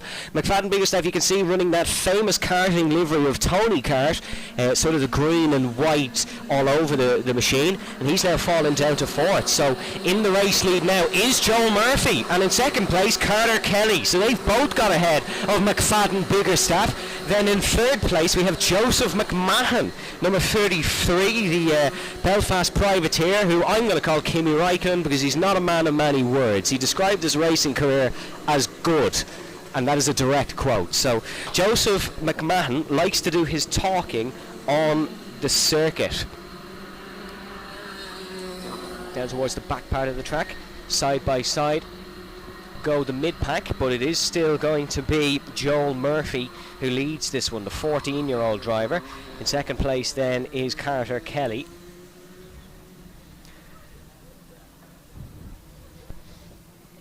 And then in third place, of course, you do have Joseph McMahon. Cole McFadden Biggerstaff got the first lap well, but didn't get the run onto the second lap that he wanted. Here to go rounding through the first corner in towards turn 2. It is the 33 of Joseph McMahon who you can see, and then there is all the bunch of green cards. McFadden Biggerstaff, a bit of a gap between him and John O'Neill who's behind him, so a bit of a schism forming in this Junior Max grid there in the mid-pack. But Joel Murphy looked comfortable at the front of this one, I have to say. In second place then the second place driver of Carter Kelly looking comfortable as well, as is Joseph McMahon. Not too many dramas for the front three for now, but there's still plenty of time to go in this race. 4 minutes 20 to go. Plenty of time for anything to happen. As the great Murray Walker used to say, anything can happen in Formula 1, it usually does. This isn't Formula 1, but the same logic applies. Starting the fourth lap then, here at Nuts Corner for the first of 3 Junior Max heats today. It is still Joel Murphy who leads. You can see him in the grey ahead of the blue car of Carter Kelly in second, and the orange then of Joseph McMahon in third. There's been another position lost from Cole McFadden Biggerstaff. He's now fallen a little bit down the order. Rory Armstrong up ahead of Jamie Kidney. Archie Condy's got a good start as well. Jason Park also making a move. Unfortunately, John O'Neill from Dungannon, Tyrone, has not got the best of starts. Bit of a side-by-side in the mid-pack. Lots of swapping and changing, purely due to the mass amount of carts here in this one. It's a massive Junior Max grid, and those guys are putting in the work here.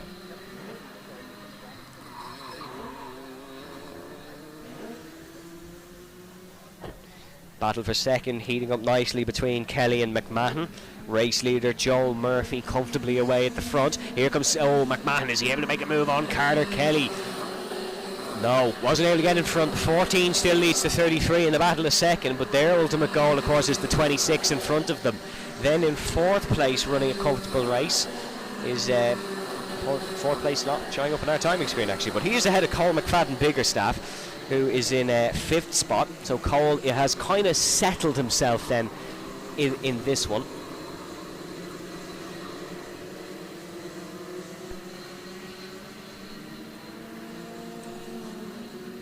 As the battle for the sort of mid-pack positions rages on. We have, of course, points for each position, so even if you're down in the lower ranking places, 16th, 17th, you got to keep going, because every single point matters. As they cross past the flag stand, 2 minutes and 13 seconds to go. Murphy still in front, but Carter Kelly's under a huge amount of pressure here. Here comes Kelly in towards turn number 2, under massive pressure from Joseph McMahon. McMahon's been hounding and knocking on the door for God knows how long, but Joseph McMahon is going to have to make a move here, and here he is, Joseph McMahon down the inside in towards the fourth corner. What a move on Carter Kelly. Teed that one up. We could see it coming for the first corner, and Joseph McMahon, the winner of the Junior Max class last year here at the Irish Grand Prix, is putting a good fight in to start his potentially second consecutive winning campaign. But Carter Kelly is going to be back, and Carter has a titles list as long as my arm. Speaking of arms with Carter Kelly, he broke both of his arms and a collarbone last year. What did he go out and do? He still won the 2023 Northern Ireland Karting Championship. So that goes to show the type of mentality in that third place man of Carter Kelly. And Kelly looking to try get back into this one as they round past turn number 2. There in fourth place now is the number 66 card. That's Charlie Gardner, who is in fourth place. This is his second outing in a new Kart Republic chassis. As you can see here, the battles for the mid places still raging on at Nuts Corner. This is a brilliant Junior Max race, folks, and we hope you're enjoying it at home as well. But this one, unfortunately, will be ending in 45 seconds plus a lapse time. That's all Joel Murphy has to survive ahead of the fast chasing Joseph McMahon. As they head over the crest in towards the corner and down in towards the horseshoe bend. It is still Murphy who leads.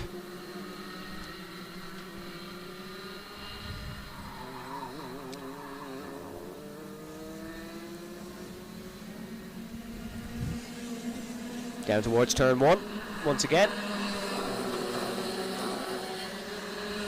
Oh, Carter Kelly has fallen to 4th now as they just head past the operations box. Carter Kelly has fallen behind Charlie Gardner. Charlie Gardner making that move while setting the fastest lap of the race. He set the quickest lap now, and a great job well done by him as they're coming on to what will be the penultimate penultimate lap of this one, we think, and then we will see a white flag and then a checkered flag. But it's looking good for Joel Murphy here. Not looking good for Carter Kelly, who was fighting for the race win, and he's now fallen to 4th. It's very similar to what we saw happen to Pierce Shannon in the senior Max 177 class. As they're rounding through, there'll be one more lap here at Nuts Corner for these ones, and the battle for second is raging on. Charlie Gardner, he's got into his mojo, and Charlie Gardner is up, not quite able to get ahead of McMahon in second, but Carter Kelly is being dropped by these two here in this last lap, and Charlie Gardner is really gunning for this one and wants a second place, and here he goes, down the inside goes Charlie Gardner.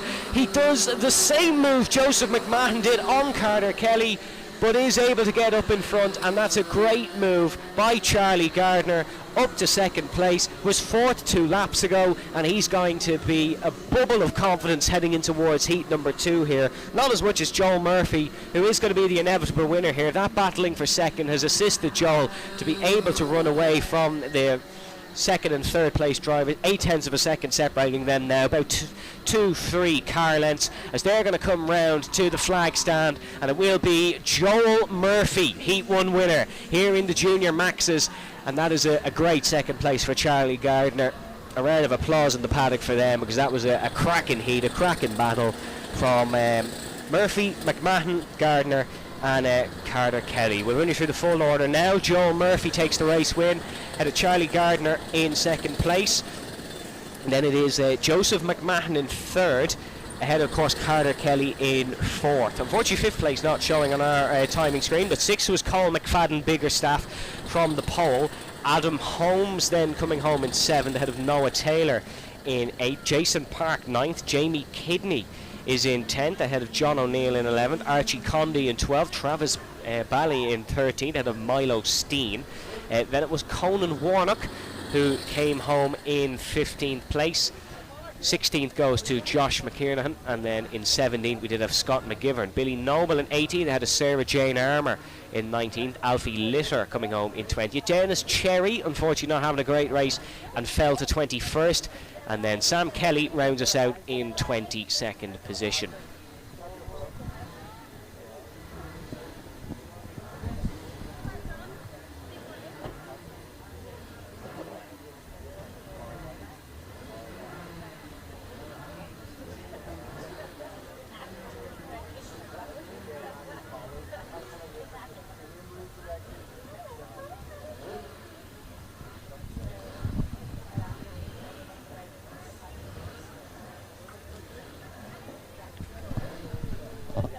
Next up will be the Senior Maxes. No, sorry, apologies. It'll be the Tillotson T4s that are next out on track. It'll be the Tillotson T4 Senior Kart, which is a TPP 225 RS T4 engine package. 224cc 2-valve 4-stroke and a Norman Stinger race clutch. The FM22 carburetor. You don't really understand what I'm saying. Here's one thing: these karts are fast and very enjoyable to watch. This should be a good T4 race, even though it's a much smaller grid compared to the Junior Maxes. There's not an awful lot of them, the Tillotson T4s. There's only 4 of them, I believe, out on circuit. But there's a very interesting a group of drivers. Keep an eye on the battle between the 832 of Ewan Miller and the 835 of Luke Palmer. They will be going scrapping at it throughout this race, but there is only the 4 of them here in the Tillotson T4 senior class. which is a new addition to the Irish Grand Prix this year. They didn't race last year. Paul Prentice did race last year in this grid though. As they're rounding through the final corner now, we'll see them head in towards turn number 1 over by the flag stand. Another 7 minutes and 1 lap to go up here in Nuts Corner, and now we go racing once again, and that's a great start in towards the first corner. They're all safely through, and the race lead will be that 832 of Ewan Miller. Ewan, of course, third at Nuts Corner in April here in the T4 Northern Ireland Championship, and there's a swap for the lead, and Ewan Miller is going to try the switchback now to keep his race lead from the pole position down towards the left-hander. Side by side they go. The Tillotsons not waiting to get battling to the later stages of the race like we saw in the junior max class. Then round through third goes Cahan McClelland, and then Jack Dillon is up in second. Jack Dillon, who you probably recognise from the IAME from the junior IAME X30s, as he's racing 2 heats here this weekend. So in first is still Ewan Miller, Jack Dillon in second, Kay McClellan third, Luke Palmer in fourth. Those are the 4 karts out on circuit here in Nuts Corner, as it is Ewan Miller in the 832 still leading.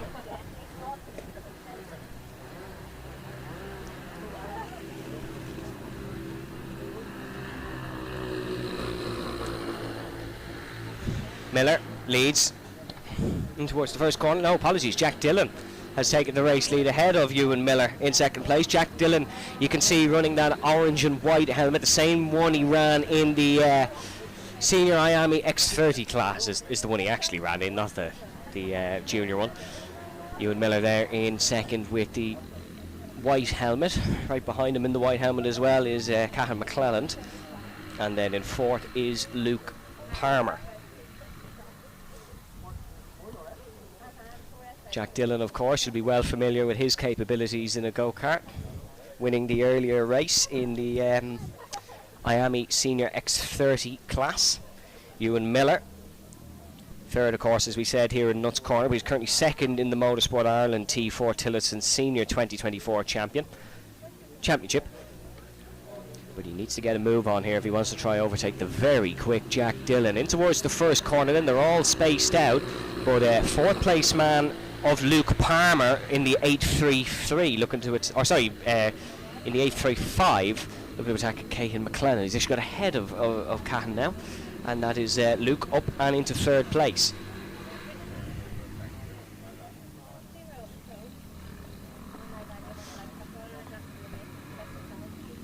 A healthy lead now forming for Jack Dillon. Not as healthy as he had earlier in the morning, but certainly a healthy lead nonetheless. And now look at this. This is a battle once again from McClelland, looking to try get past Luke Palmer here. As you can see him diving just in towards the uphill right-hand corner. That is going to be McClelland and Palmer side by side on exit, but I think Luke Palmer is just going to stay ahead for the time being. We'll see more as they come back into the foreground. It's definitely Jack Dillon who's still in the lead though, and he is running well this weekend, isn't he? If he could take 2 wins here, 2 wins at Nuts Corner before 12 and before lunchtime, is not a bad way to start your weekend. It is McClelland who is ahead of Luke Palmer in the battle for the final podium placing. So Palmer just not really getting into that groove that we know he can get into. A very quick driver is Luke Palmer, and he is going to be one to watch for the remainder of the weekend.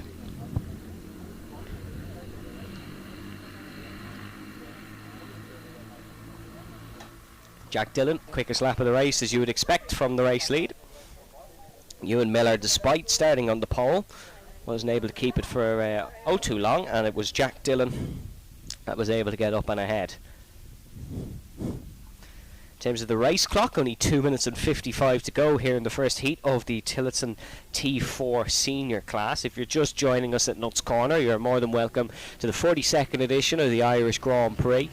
We are almost done the first heats here very early on, but what a spectacle it's been so far. Some great battling, especially in the junior max class. The Tillotsons just flowing around this circuit now. Unfortunately for Luke Palmer, struggling in this one. an interesting fact about Luke Palmer, he is a jiu-jitsu black belt, so if you have a collision with him out on track, I wouldn't be running for a confrontation too quickly. But he's looking to just slice through the field here nicely. But it's still Jack Dillon who leads ahead of second place Ewan Miller. Two minutes to go here in this one. These karts doing about 103s in terms of the lap times. Quickest lap of the race for Jack Dillon is a 103.6. And so they are not as quick maybe as what Jack Dillon was driving earlier, but they're certainly not as slow as the Cadets or the Bambinos. A good kart is this Tillotson T4. As you can see, look at the tactics from Jack Dillon. Ducking down the straight to minimise the air resistance and the friction, and to give himself more straight line speed. Literally ducking into his cockpit. I know it's not a closed cockpit in the kart, but literally ducking down and almost head-butting the steering wheel just to get the best run down the straight. Usually they duck a little bit, but Jack Dillon certainly taking it to a bit of an extreme. Ewan Miller is starting to get a little bit closer now. Last laps by these two, Miller was marginally quicker. McClelland actually with the fastest lap of the race on his last lap, a 103.2. So the closest to the 102s is Caden McClelland, who's in third place in this one, and the top three are all very close getting into the final stages. Unfortunately, poor Luke Palmer is being dropped, and it will be a 3-horse race now onto the final couple of laps of this one. There is 39 seconds left on the clock, so we should have 2 more laps realistically of this one, and it is Jack Dillon once again flying in towards turn number 2 ahead of Ewan Miller. Cahan McClelland is the quickest of the bunch once again on the last lap. Another fastest lap from McClelland, and you can visibly see it out on the track. He's right in the tail of Ewan Miller, and he's just found his groove and he's driving it, and this is a really, really good job so far from Jack Dillon. You can see he's going to look for the move potentially on Ewan Miller. He is up into the uphill right-hander. It's Cahan McClelland who makes the move stick on Ewan Miller. The pollster thought he was going to have this one all his own way. Nope, says McClelland. He's up and ahead in towards second place. Could he maybe even have a last lap dash and potentially try overtake Jack Dillon here? That would be truly something if Dillon was to lose a race that he's controlled for the entirety. But this has been a really good performance from Cahan McClelland from Fork Hill Armagh. As they go on to the last lap of this race, it is Dillon once again ducking into his Tillotson kart to get the maximum straight line speed down the straight. Cahan McClelland in second though is just biding his time, potentially looking for a move here. McClelland, of course, racing for Oran Henry Racing, who have an absolute massive tent here in the paddock at Nuts Corner, and really do have great backing, and they back their drivers really well. McClelland will maybe be one of their favourites after this performance, but in towards the double right-handers once again, leading onto the uphill straight. Jack Dillon still just lapping quickly, but McClelland that little bit quicker, 0.2 of a second quicker to be exact. Cahan McClelland consistent. It's Cahan's consistent McClelland out on track now, because he set last 3 lap times 103.2s, and it's really been an impressive race for him, and he's actually getting really close into this mid-pack, but there's not many overtaking zones until we reach the checkered flag, which is waiting for them at the flag stand. McClelland's got a good run out of the final corner here. Will he be able to switch him back and potentially get him on the run to the line? Cahan McClelland side by side. Oh, Jack Dillon just gets it a lot closer than Dillon would have liked. Oh, what an end to that one. Jack Dillon just beats Cahan McClelland across the line, but a drag race to the line here at Nuts Corner sees the end to the first Tillotson T4 heat, and it is Jack Dillon ahead of Cahan McClelland in second, Ewan Miller in third ahead of Luke Palmer in fourth. But what a class race that one was, and Jack Dillon winning. The official end time 0.065 between Dillon and Cahan McClelland. Next up will be the Senior Maxes then. We have 2 more kart classes for their opening heats here. The Senior Maxes and the Superkarts. The Superkarts, of course, will be running a different variation of the circuit, but we will get to that in a few moments, because we have one more before then, the Senior Max class. And if you thought Junior Max was interesting, here is Senior Max then, who are out on track. Number 20 on pole position for this one. That is Jack Murtha, who is on pole position. Then in second place, the number 25 of Rhys Thompson. Then in third place, number 10 of Dylan Chute. In fourth, then the number 50 of I believe it's Dylan McDermott. Then we have the 42 of the 42 of James Beattie.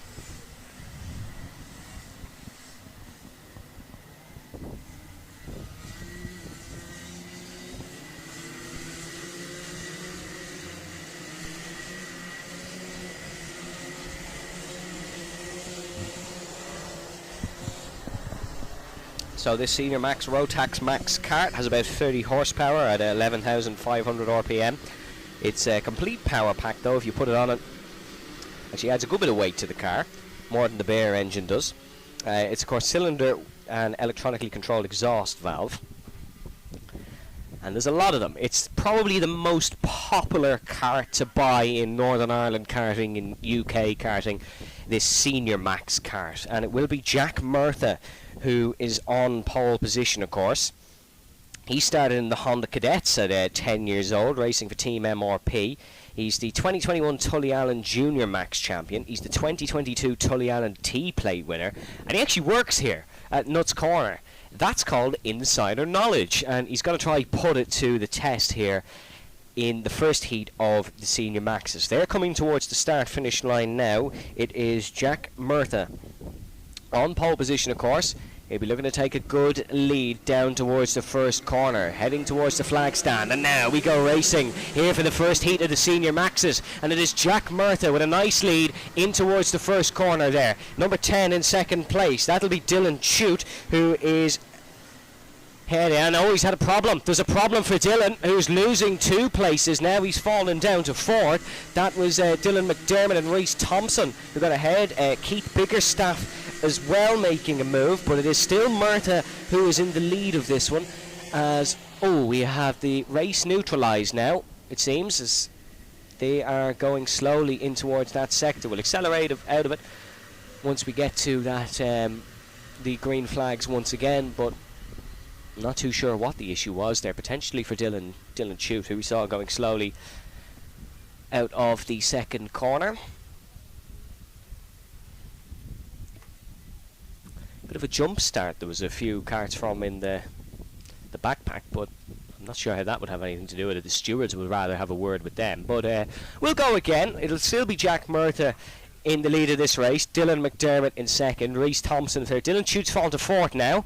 Then in 5th place will be Tanea Halliday, Owen Dunn 6th, Carter Mooney in 7th. So Murtha versus McDermott it will be down towards the first corner. Jack Murtha, number 20. Keep an eye on him, of course. What's the last thing you want to do when you survive one run down to the first corner in the lead of the race? Well, that's do it again. But Jack Murtha is going to have to do it again here. The race neutralised on the first lap. As now they head to the flag stand once again, and now we go racing once again, and there's another very quick start down towards the first corner, but Jack Murtha still leads, and there's karts going around, someone off into the tyre wall. Problems there at the first corner for 2 of our drivers. It wasn't Murtha survived, it was Dylan Chute once again unfortunately involved in this one. There is a kart in the tyre wall, he's out, kart and driver. But the driver is out of the kart. He's all okay. It was just a bit of a knock there. There's no issues. He's walking back to the paddock. So most important thing is the driver is okay. It absolutely is. But now the disappointment will be setting in. He's out of the first heat here, and he will not finish. He was walking back to the paddock. Been told to go back and collect his kart. But in terms of the race, it is still Jack Murtha that leads it. Jack, of course, racing last year in Nuts Corner, but had a few problems with the kart and wasn't able to get the best result possible. But it will be, yellow flags in towards the first second. Oh yeah, that's for the kart that has gone off. There's Murtha, who leads ahead of the number 50 now in second place, Dylan McDermott. In third place then will be Reuben Byrne ahead of Carter Mooney. Sean McCormack then in 5th, Zach Leckie in 6th. Then it is Ronan Hennessy in 7th and Nathan Glenn in 8th. That's your top 8, and then it will be Zach Rogers and Neville Bell in 9th and 10th as they round towards the middle sector here in this slightly dramatic Senior Max Heat opener here at Nuts Corner.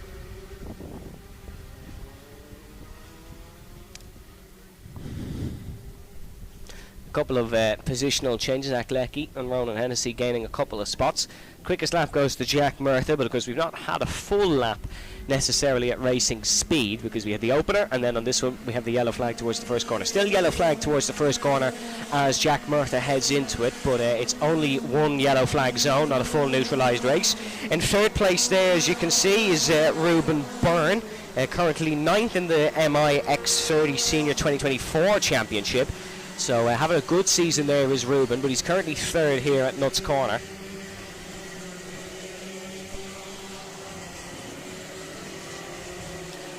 Jack Murtha with a couple of car lengths over Ruben Dylan McDermott, apologies, in 2nd, and then he is a couple of car lengths over Ruben Byrne in 3rd. So they head in towards the horseshoe corner.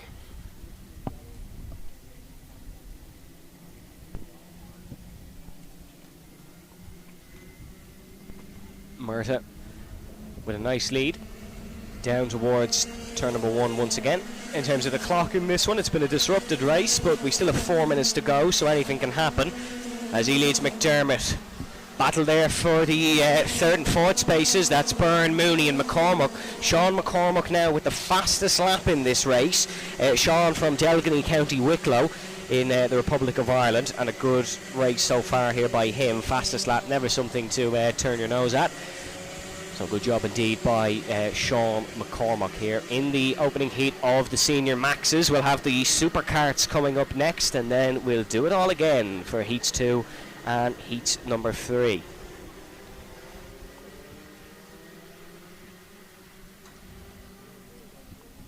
Nicholas Wilson getting past Neville Bell. That's for 10th position. But it is still Jack Murtha in the lead down towards the flag stand and the first corner. Still being chased by Dylan McDermott in 2nd place. As you can see, them two sort of running away on their own here in the opening heats of the Senior Maxes. As you look a little bit down the order, number 36 of Neville Bell under pressure, of course, from 11th. The Bell family involved in kart racing for over 50 years, so Neville probably has a bit of experience by now and knows how to defend from a big group right behind him. But defending he has to do because he's been put under some amount of pressure by Keith Biggerstaff. Keith, of course, in the number 84 from Newtown Abbey.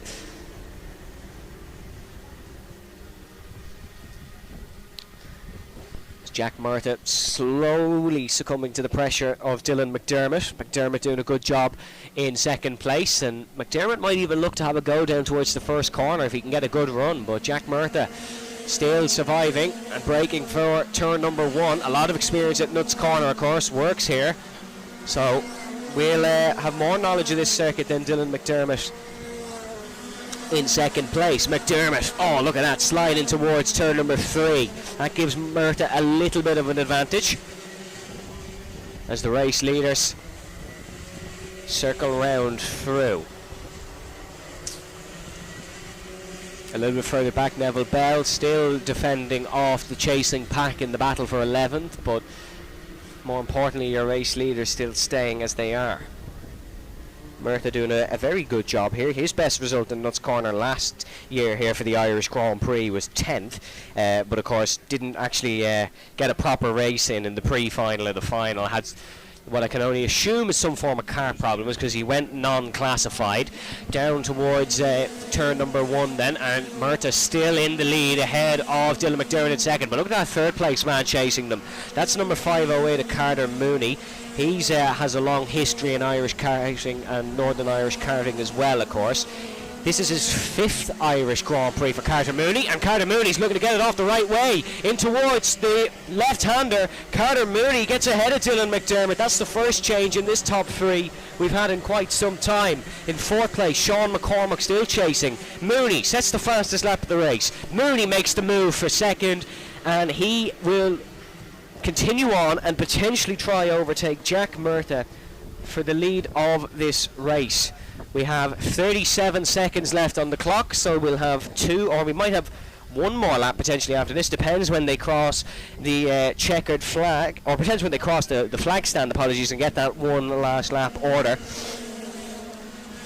Yep, just crossing it now, so we will have two more laps to go. Jack Murtha, oh no, not Jack Murtha, Carter Mooney in the lead of this one now. What a move by Carter to get ahead, and he's pumping in quick times, 0.4 of a second quicker than race leader Jack Murtha. And Carter Mooney gets ahead, and Dylan McDermott side by side with Jack Murtha for second place, and Jack Murtha's off and into the wall. Murtha is off and hits the tyre wall, got a little bit of a shove when battling with third place man, who I believe was Sean McCormack, but Jack Murtha's nuts corner woes carry on from 2023, and Murtha will not be able to continue. Or is that Jack Murtha actually? It looked like it was him, but we'll have to wait and see as they circle back round once again. That's now the second kart gone off here in this senior max classes.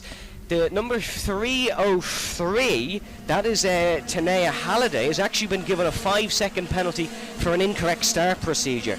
We saw that quick start indeed. As yet, no Jack Murtha circling round with us, so that was Jack that got sent off on the exit of turn number 4. This is the last lap of this one then, and Carter Mooney will be looking to continue his senior max form. Carter Mooney, third place in the final last year at Nuts Corner, won heat number 1 in 2023. So Carter Mooney, a man for the early mornings here in Nuts Corner on a Saturday, and he's a man continuing his strong form. This is the final lap. They're heading in towards the uphill right-hander and down towards the horseshoe now.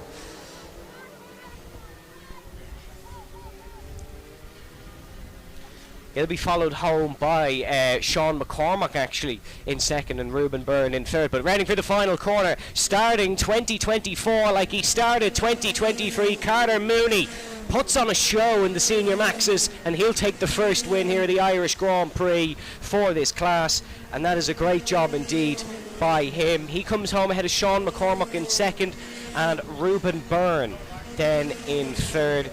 Jack Murtha was the car in that collision, and he was sent down the order there, just getting confirmation on the timing screens. Dylan McDermott then in fourth ahead of Nathan Glenn in fifth, Zach Leckie in sixth ahead of Ronan Hennessy in seventh, Zach Rogers then in eighth. Neville Bell being promoted 2 positions to ninth from where we last checked in with him. Joe Gardner in 10th, and then it will be Ella Anna McFall in 11th ahead of Adam McGivern in 12th. Then in 13th is Connor Smith, Owen Dunn in 14th, Tiernan Clark in 15th, Jay Larkin 16th, Omar William McBurney in 17th ahead of Aaron Walker. Then it was Keith Biggerstaff, Reese Thompson, Nicholas Wilson, Dylan Chute, who we saw involved in that one ahead of Jack Murtha in 23rd. We now turn our attention to a different Nuts Corner circuit variation, because of course we now have the gearbox karts. We were supposed to have 125cc Superkarts, but we now only have the 250cc Superkarts, which is no problem to anyone, because they are probably some of the most amazing karts you will ever get to witness. They are pieces of beauty. They're a single 2-stroke 250cc engine, about 80 to 100 horsepower. They can do 0 to 60 mile an hour, 0 to 100 kilometers an hour in 3 seconds, and they're capable of braking from 160 kilometers per hour to a standstill in 2 seconds. That pause is how quick they can brake, from 160 to 0. And they'll be putting that on full display here whilst they are running a different variation of this Nuts Corner circuit. Some use carbon fibre on the karts to make different nose cones and different wings, as you can see out on display.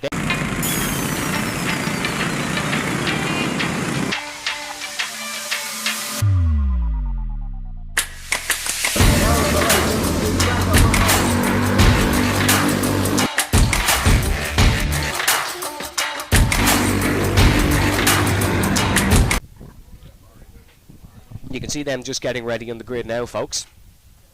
First up in this one is going to be the number 43 of Brian Jones, your winner from the Irish Grand Prix last year. Finished first in Heat 1, second in Heat 2, and first in the final. Then in second place is the number 12, that's Owen Buckley. Fourth then the 55 of Ross Witherow, and then it'll be the number 3 of Liam Fox. They're the only cars in pit lane for now.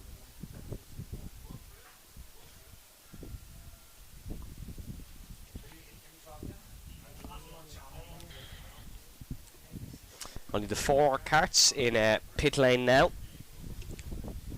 for these 250 gearbox Superkarts, which are always amazing and racing in their own championship, of course, as well in other circuits.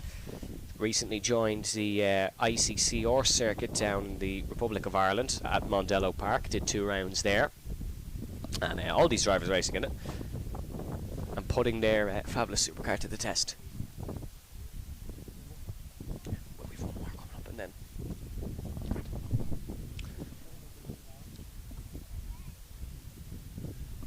we're actually currently missing Brian Jones. His car is there, but he isn't.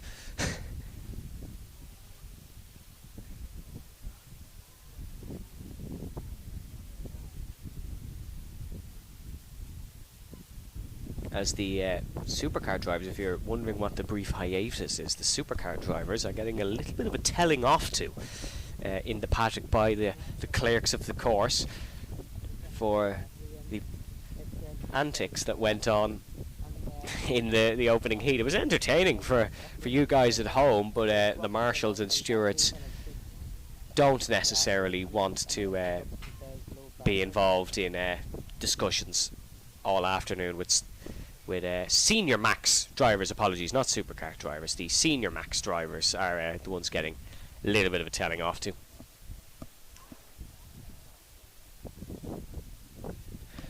Full circuit is almost ready to go. The gate has been closed and the main straight is ready to go. If you're here in Nuts Corner and you're watching the live stream, you will have noticed just how fantastic these karts sound. You can have a go with them on simulators and stuff at home if you're into that sort of thing, which a lot of the drivers here today will be. But you can test them, you can hear them, and you can probably hear them from any of the local establishments around Dundroyd here in County Antrim. They are really, really fabulous pieces of tech. And the number 83, Colin Menery, will be joining us because there's been another one wheeled out to the grid, as you can see on the cameras. That is Colin's kart that is getting ready to go. A lot of the Superkart drivers are actually missing. We don't have Colin, or we don't have pole sitter Brian Jones with us.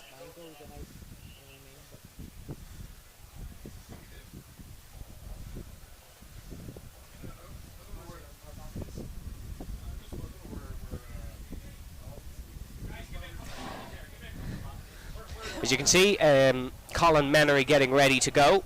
One of our oldest drivers here at Nuts Corner, although he'll hate me for saying it, but 67 years of age is Colin Menery. As soon as he sits in that kart, though, you won't know that, because Colin is still in pristine racing condition, especially here in the Superkart classes. And he's got a fantastic looking kart, red sort of flames almost down the side of it. And it unfortunately does show up the number 55 of Ross Witherow just that little bit.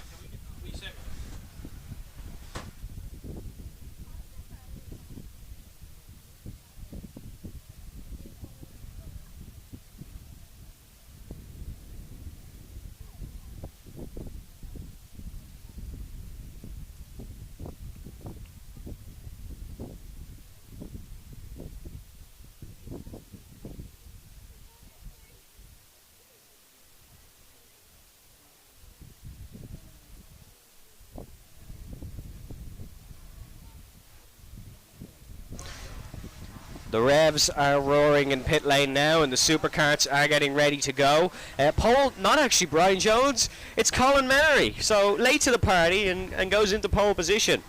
In second place will be Brian Jones, and then the rest of the grid doesn't actually remain as it is. The number 3 of Liam Fox actually getting ahead of the number 55 of Ross Witherow.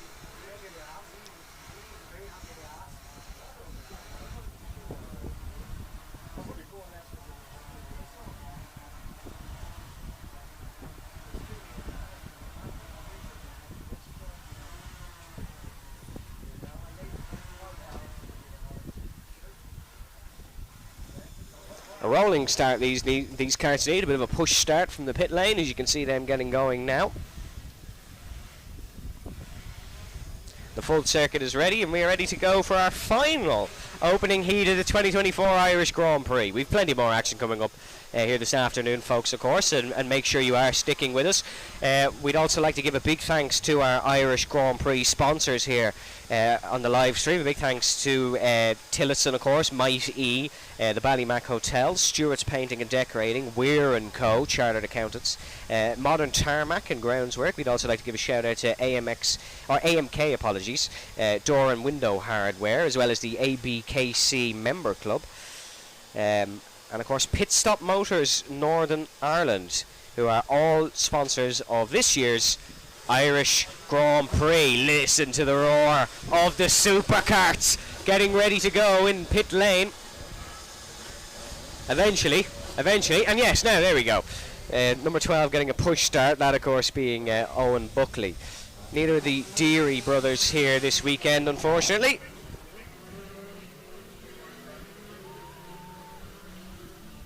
As we're going for the full international circuit here at Nuts Corner.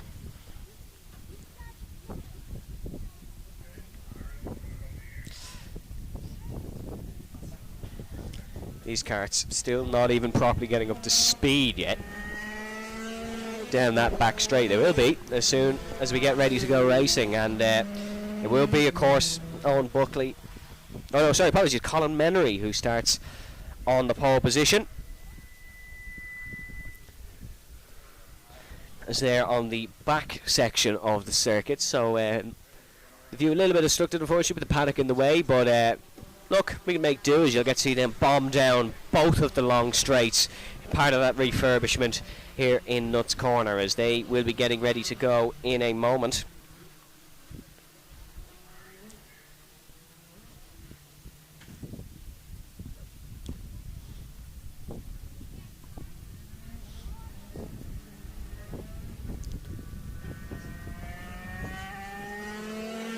As they'll go round one more time.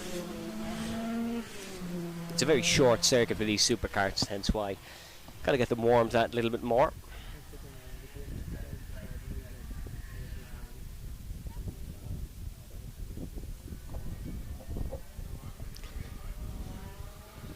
As hopping down the straight goes Colin Menery, getting ready for the start.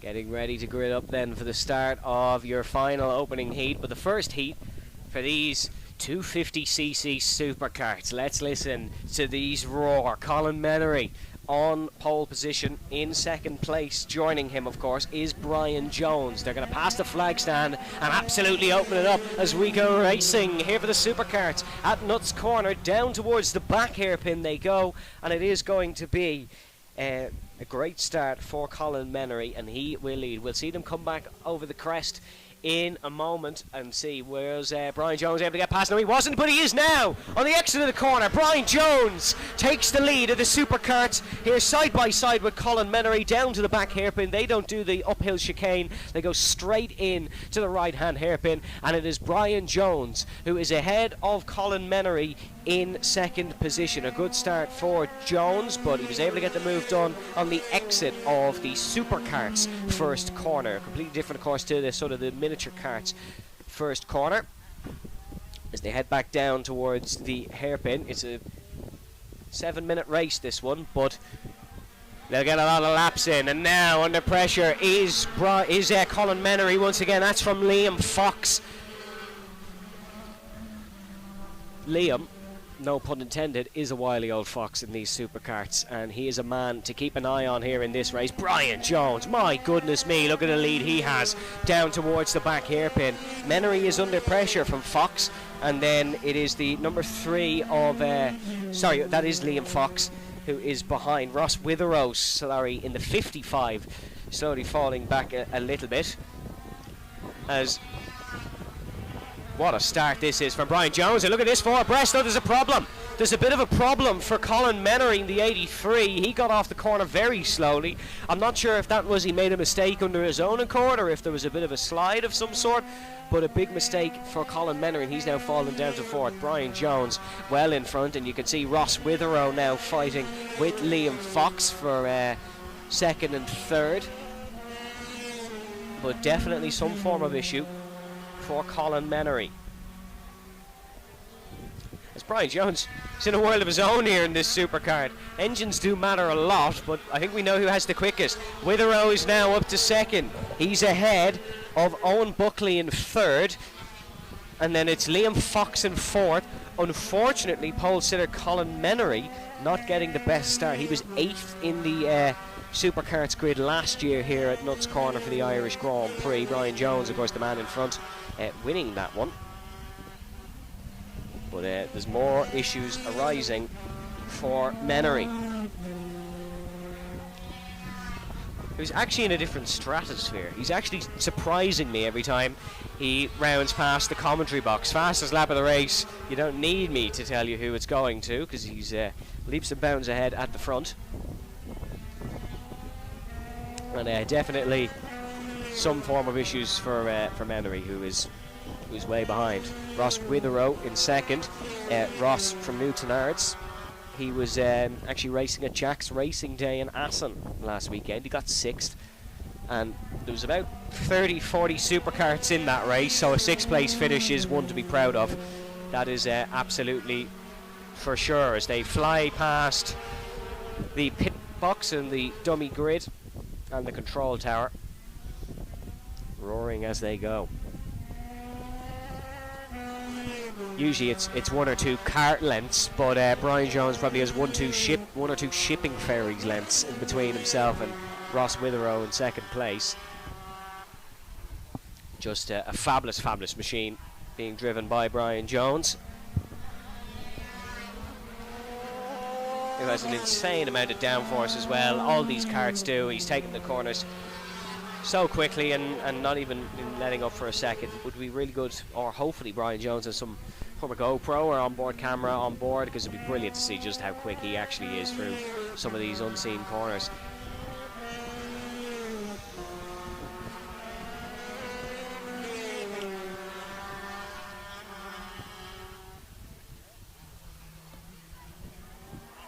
There's potential here for Brian Jones to maybe even lap a couple of these cars. Certainly if we did have the 125 superkarts here, Brian Jones would have dismantled them well by now, but we don't have those 4 unfortunately here with us this weekend at Nuts Corner. So Brian Jones has open track to himself, and he can wheel away. You can see a blue kart of Brian Jones just heading down the back straight, and actually the number 12 of Owen Buckley, or is there a change of position here? Liam Fox is in the number 3, is looking to get ahead.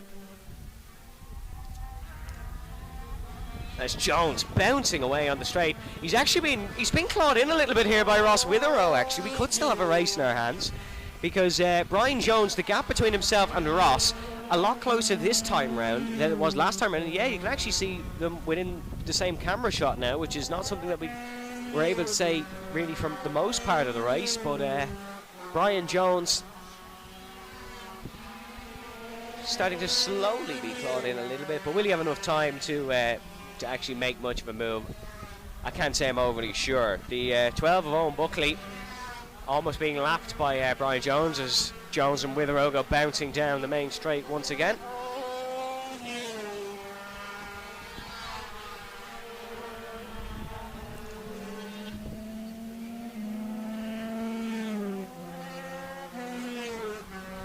One of 2 heats that these superkarts will be doing. They do slightly less than the rest of the grid. Equal with the Bambinos in terms of the heats, of course.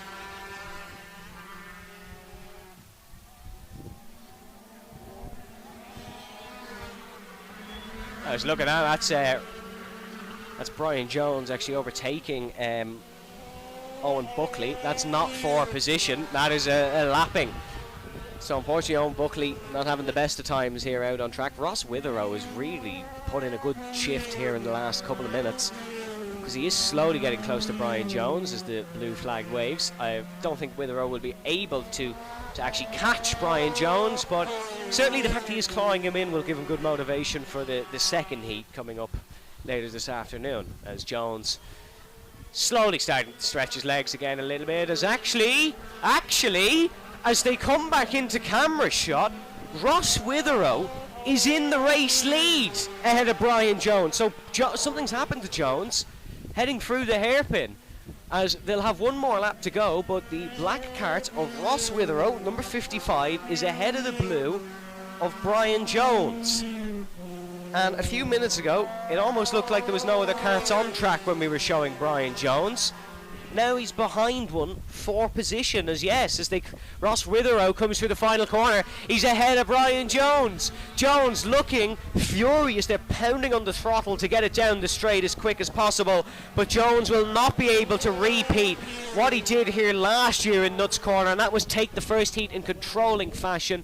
It will be Ross Witherow, off the back of great racing at Assen in the Netherlands, comes to Nuts Corner and takes what can probably only be described as a bit of a shocking win, really. We didn't really expect Ross to be able to take that, but look, he's proved a lot of people wrong with that result, because it was almost teeing up to be a Brian Jones masterclass.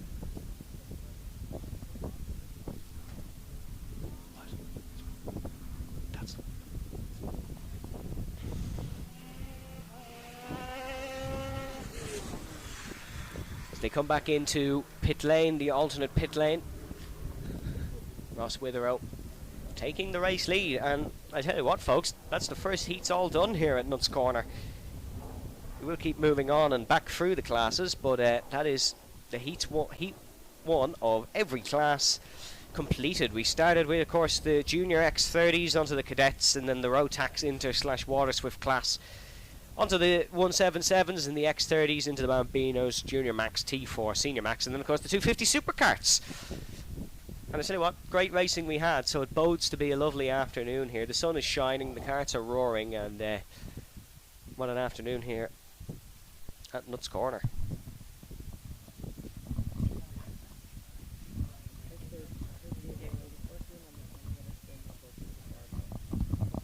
First up after the break, folks, we'll have the Junior X30s back with us.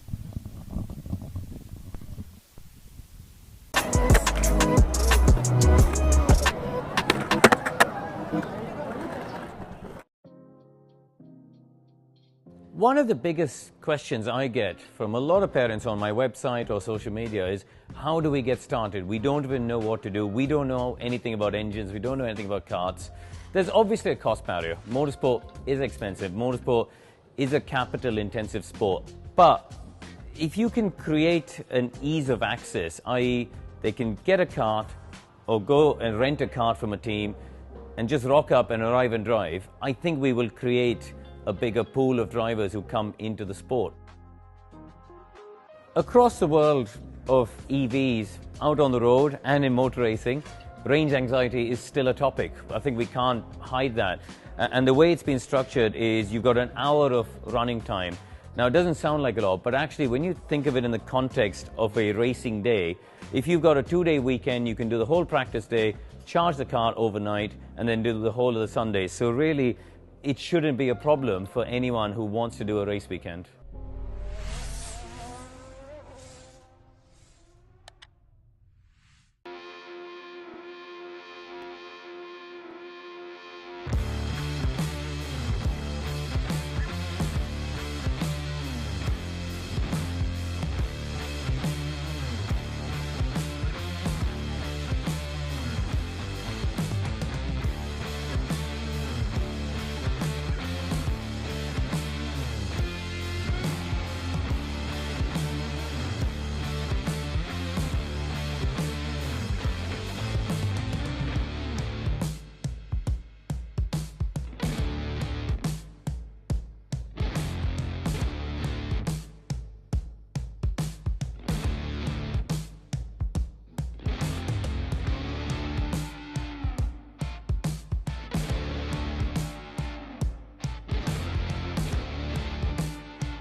Welcome back to Nuts Corner, folks. We don't have much of a hiatus between Heat 1 and Heat 2, so we're going to be straight back into it. We have the Junior IAME X30s coming back up once again, and a very interesting first race, this one actually. We had Luke Agnew, the local lad from Ballyclare, who was able to take the first heat win. He did it in a fantastic fashion. We had a great battle with himself, TJ Taff and Theo Lestrange.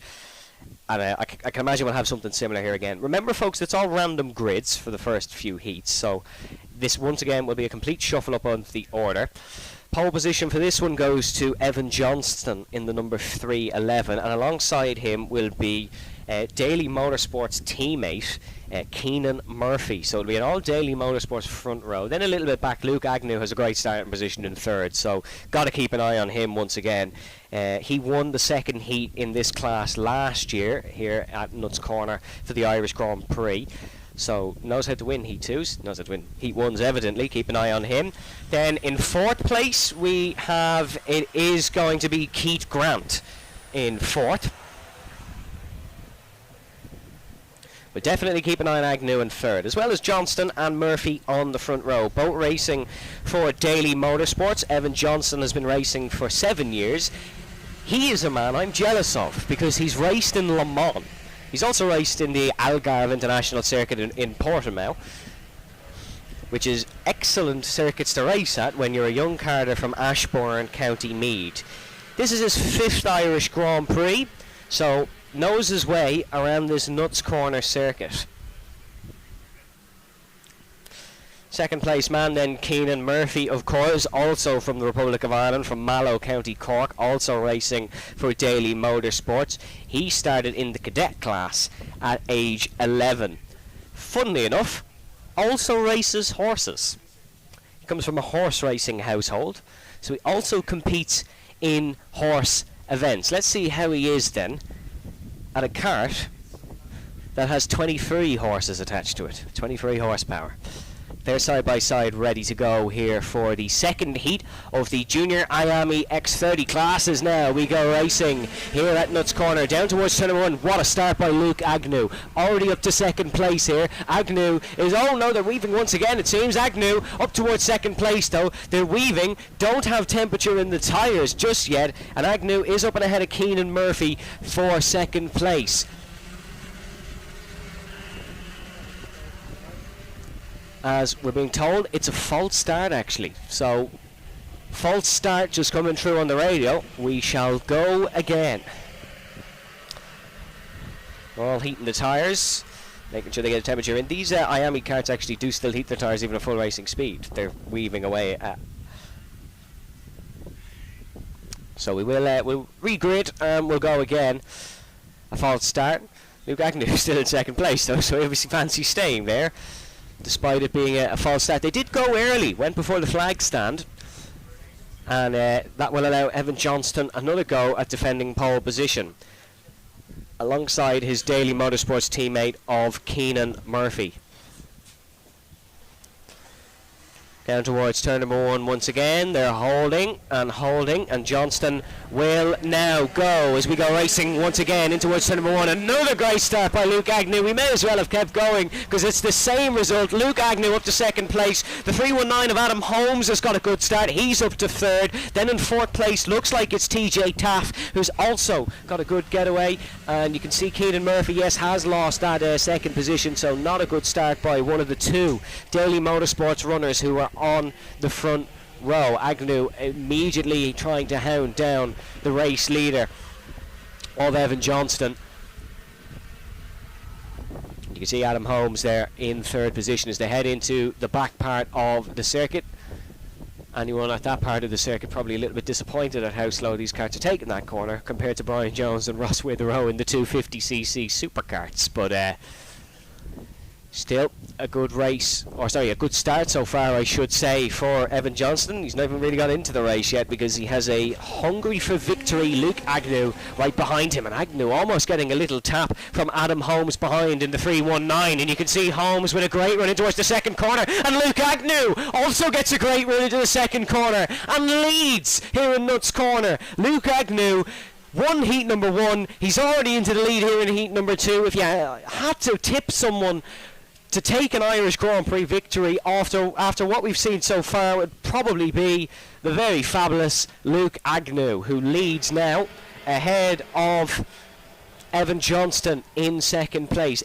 Adam Holmes in third, TJ Taft fourth, Keith Grant in fifth, Rory Armstrong in sixth, out of Theo Lestrange in seventh, and eighth is Chad Lehman.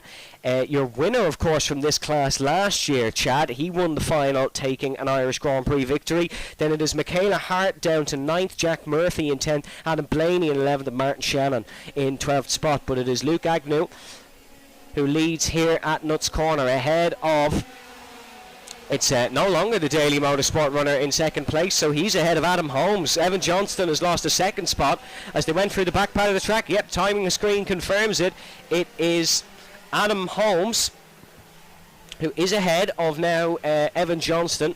Johnston under pressure from young TJ Taff behind. Of course, we mentioned it earlier, but TJ Taff, a man who's getting more familiar with the road car as days go on, racing in the ICC or Junior Mini Challenge. He's also a former Tully Allen Karting Club cadet champion, is young TJ Taft. This is also his 5th Irish Grand Prix. So despite these guys only being ranging from 12 to 15 years of age, there's a lot of experience on the grid as Agnew leads us round towards turn number 1 once again.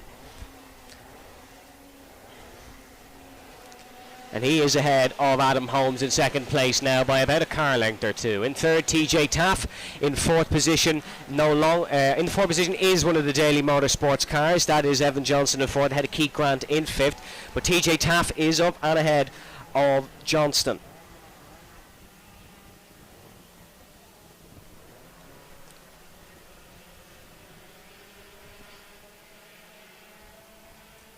Back part of the circuit, you can see a bit of a move there from one of the Daily Motorsports cars. That I do believe is Evan Johnston, who's trying to regain his spot on TJ Taff.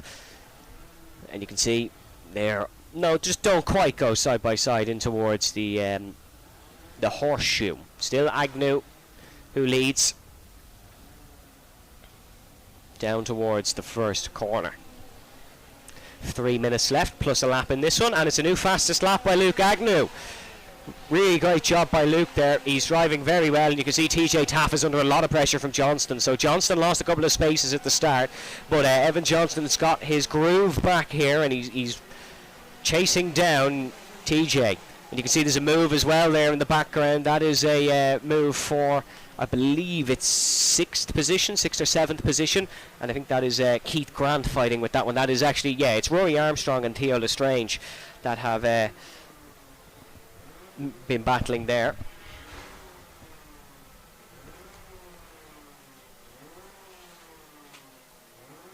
And you can see Taff and Johnston still dicing out on the circuit. Luke Agnew's up and away here. He's extended the gap even more over the second place of Adam Holmes. Still a great result for Adam Holmes if he came home in second place. Did not race in the Irish Grand Prix last year, but it is his second appearance here at Nuts Corner. And yep, Johnson did get ahead of Taff. So Evan Johnston is ahead of TJ Taff.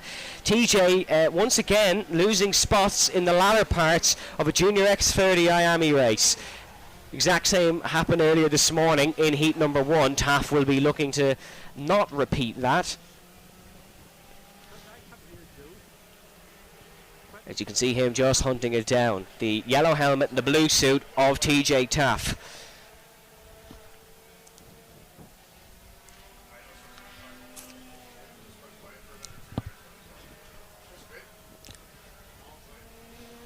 A little bit down the order. Chad Lehman gaining a spot, as is Theo Lestrange.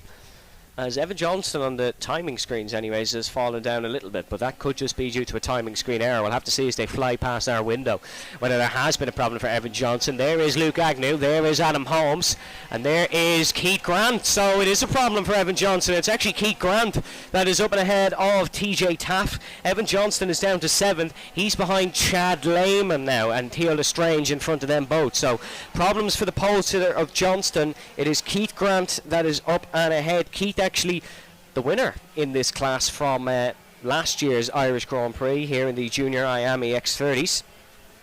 44 seconds to go in this race, so we will have this lap and potentially 2 more laps. It depends when Luke Agnew brings us to the flag stand.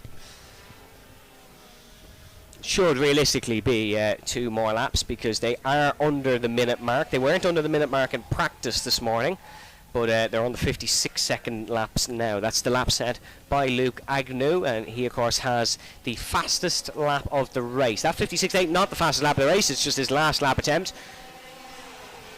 as he rounds us through. 10 seconds left on the clock, so we'll have 2 more laps after this one, and Luke Agnew will bring it back to the paddock, bar any mishaps, as a 2-heat winner here in Nuts Corner. Winner of Heat 1 and potentially Heat number 2. But Adam Holmes not driving bad either. As you can see, Keith Grant just ahead of TJ Taff here. Taff still looking to try and attack Keith Grant down towards the uphill right-hander.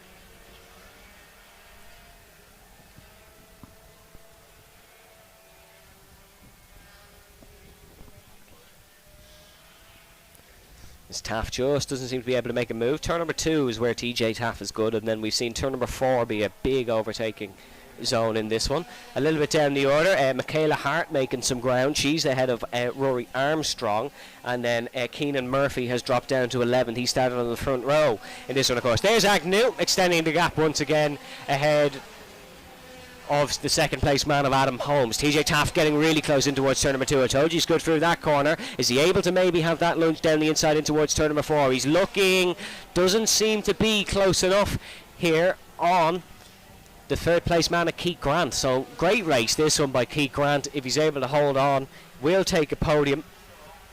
Took this exact result last year in heat number 2 and went on to win the Irish Grand Prix, of course. So a third place bodes nicely for Keith Grant in his endeavour to defend his plates, his Irish Grand Prix plates, of course. As here he is then, Luke Agnew, rounding for the final corner, and it's going to be 2 from 2 for Agnew, who takes the win across the line, and a thunderous job indeed by him. Was just dominant today in this race, and TJ Taff was actually been put under a bit of pressure from Theo Lestrange behind, but it is going to be Luke Agnew who takes the win ahead of Adam Holmes and Keith Grant. TJ Taff in 4th ahead of Theo Lestrange in 5th. Chad Lehman will come home in 6th ahead of Evan Johnston in 7th. Rory Armstrong will come home in 8th ahead of Michaela Hart in 9th. A good little end to the race there for Michaela Hart. Jack Murphy comes home in 10th ahead of Keenan Murphy in 11th. Jamie Peoples comes home in 12th. Adam Blaney will come home in 13th. Martin Shannon will be in 14th position, and then a little bit further down the order that's it. We only have 14 runners in the Junior IAME X30 class. Next up then, here at Nuts Corner, we go once again to the Cadet Libra class, and if you weren't with us in the earlier hours of the morning, the Cadet Libra class is just 3 different types of cadets together. We have the Rotax Micromax Cadet, the IAME Cadet, and the Honda Cadet. It's all just different engines, pretty much. The Rotax Micromax engine, the IAME 60cc water-cooled engine, and the Honda GX 160 engine. On pole for this one, we have number 204. That is Oliver Meredith in the IAME Cadet. And problems with the 4th place man. His kart not got underway. That's the number 224 of Ben O'Keefe, sporting a Max Verstappen helmet, as there's actually been a bit of a collision in the pit lane. Number 14 of Jaken Conlon has actually clipped the rear of the number 224 of Jamie Mulvey. Mulvey not getting away either. Disappointing for Jamie, whose car just not kicking in pit lane. Let's hope he can get this underway, because Mulvey had a good first heat. Very good first heat for Jamie Mulvey. There just seems to be some problems here for the Kilderman, and he's got to get out on track and catch up with the pack, otherwise he'll be way down in this one. They're circling round towards flag or Marshall post 8 now, which is where you have to be gridded up by. As yet, some last-minute repairs for the 225. We're going to focus our action on the race, though, and it is, of course, Oliver Meredith that is on pole position in the 204. And he heads towards the start-finish line now. Didn't race in the Irish Grand Prix in 2023, did the 9-year-old racer, but he'll be looking to try and make it stick now as we go racing down in towards the first corner, as it seems like we have an aborted start here. So we will not be going racing. We have an aborted start. Jamie Mulvey has got out of pit lane, so Jamie should be able to catch back up to the pack now. As it seems like they weren't gridded properly, so we'll have a second attempt at this one, a second bite of the cherry, just like the junior IAME X30s did earlier.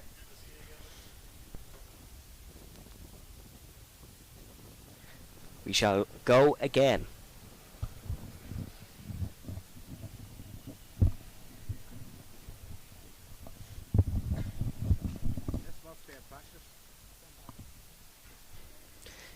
Heading down the back straight now, it is Oliver Meredith who's on pole ahead of Cahan Knox. Cahan Knox having a good race, one of two Rotax Micromax Cadet runners. Cahan from Craigban, County Derry. And it's his second year of karting, so an impressive start there for Cahan. And especially having a good race earlier as well.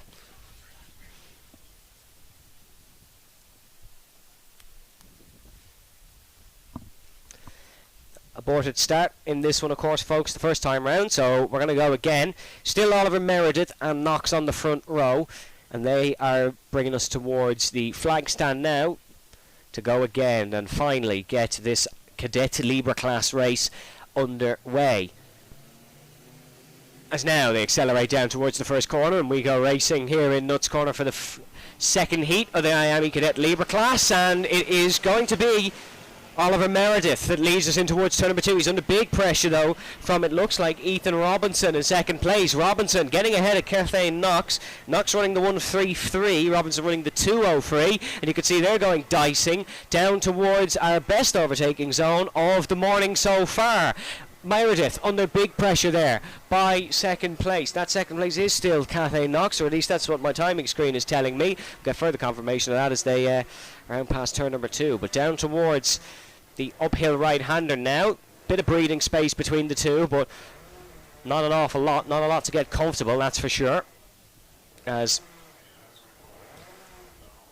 now a car length or two between them. So good start from Oliver Meredith here in the Cadet Libra class. The IAME Cadet was the dominant one earlier on, and it seems to be the dominant one here again, as it will be Oliver Meredith that leads the opening lap, the Dublin racer. Now under big pressure actually in towards the first corner by second place. That's the 203, so that is Ethan Robinson who is ahead of Cathane Knox in third. Robinson with a good start to this race. Ethan Robinson was right up there in heat number 1. Callum McVeigh actually is in third. Cathane Knox fourth. Mikey Kelly is now up to fifth. There was a bad start for Jude Devant, who's down to 8th. Jamie Mulvey 9th. Jack Miller falling to 10th as well. Conlon and O'Keefe falling down the order too. So Jamie Mulvey, despite not getting his kart started, is already up to 9th place. So a good start there for Jamie Mulvey. That aborted start definitely helping him to catch the field. But it is still Robinson at the front of this grid. In second place. Sorry, apologies. It's Meredith at the front. Robinson in second.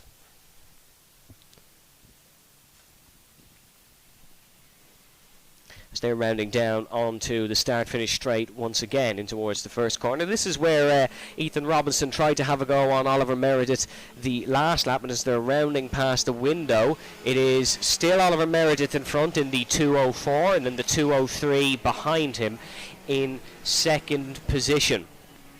Fastest lap of the race that time going to Oliver Meredith, who was able to stay in front of Ethan Robinson, as we know. A little bit further down the order, Jaden McElhenney getting a good second lap and has made a couple of spaces, as has Jamie Mulvey. So Jamie Mulvey, the man from Kill, County Kildare, has got an absolute mighty start, and whatever sort of rocket fuel they put in to get his kart going is launching him around this 0.7 of a mile Nuts Corner full circuit, apologies, the international one being the ones we had in the Superkarts.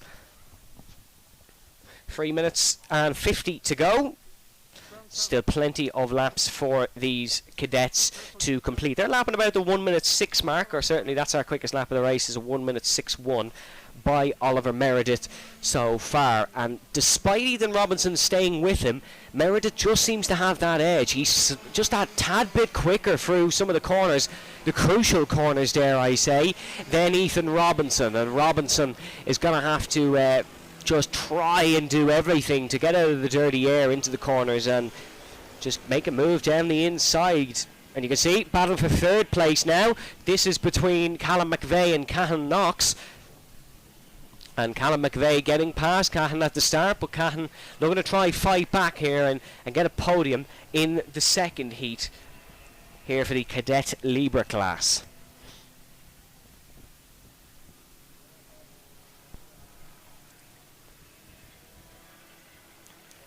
It's a good lap this by Ethan Robinson, because Oliver Meredith is being gained on. Battle for third now we're seeing. This is McVeigh versus Knox, and I think it is still Callum McVeigh who is just ahead. Callum McVeigh in the number 75. Cahan Knox in a different engined kart in the 133 Rotax Micro Cadet as opposed to the IAME Cadet, and you can see running wide, just getting out of the slipstream is Cahan Knox, and your race leaders are really circling quickly. And actually, I believe there's been a change for the race lead, because that's the number 203 of Ethan Robinson ahead, is it? Yes, it is. It's number 203 of Ethan Robinson that is ahead of the number 204 of Oliver Meredith. The timing screen not updating just yet, but Ethan Robinson appears to be in front anyways. It was the the orange helmet that was behind for the most part, and now it is the now the orange helmet is in front. Yep, it is Ethan Robinson that is ahead of Oliver Meredith for the race lead.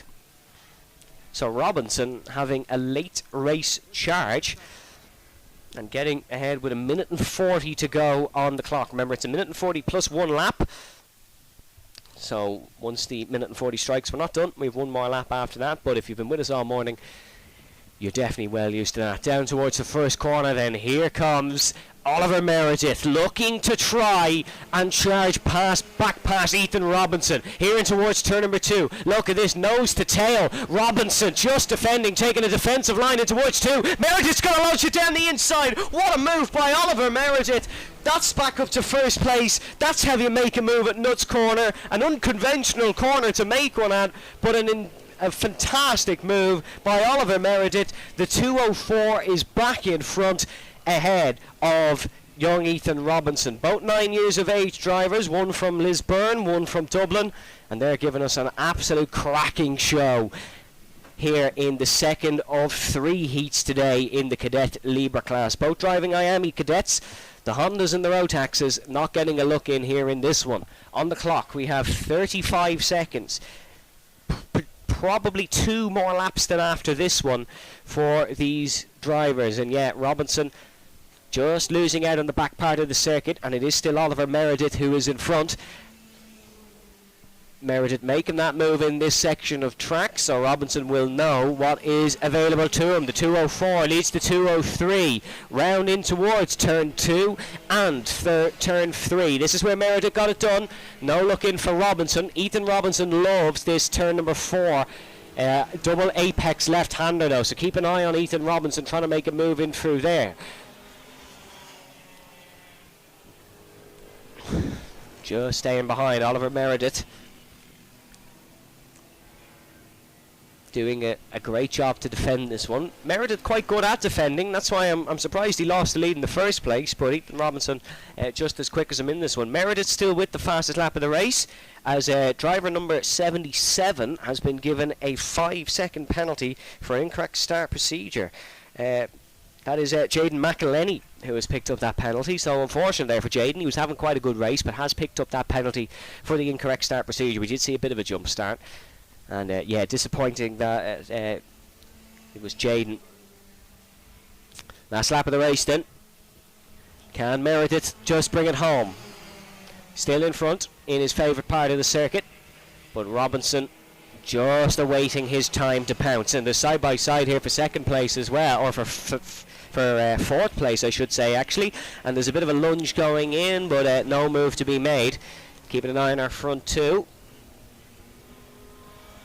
Meredith just has the legs on Robinson through this part of the circuit. Maybe the back part might be better for Ethan Robinson. Callum McVeigh did get ahead of Kathleen Knox just out of camera shot, so that is now Callum McVeigh back up to third place and back onto the podium here in heat number 1 as they're side by side in towards the final corner, or not the final corner, apologies, the uphill hairpin. But it is still Meredith who is ahead of Ethan Robinson.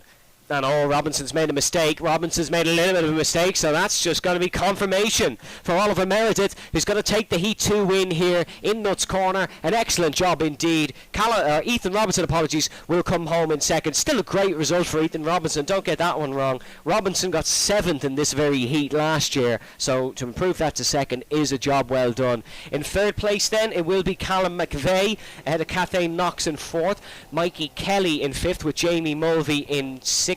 So Jamie goes from not getting his kart started to a 6th place finish. Toby Pickin then in 7th, Jude Duvant in 8th, and Ben O'Keefe in 9th, Jack Miller in 10th, Jacob Connon in 11th, and then I think Jaden McElhenney was pulled, unfortunately, after he did pick up that penalty.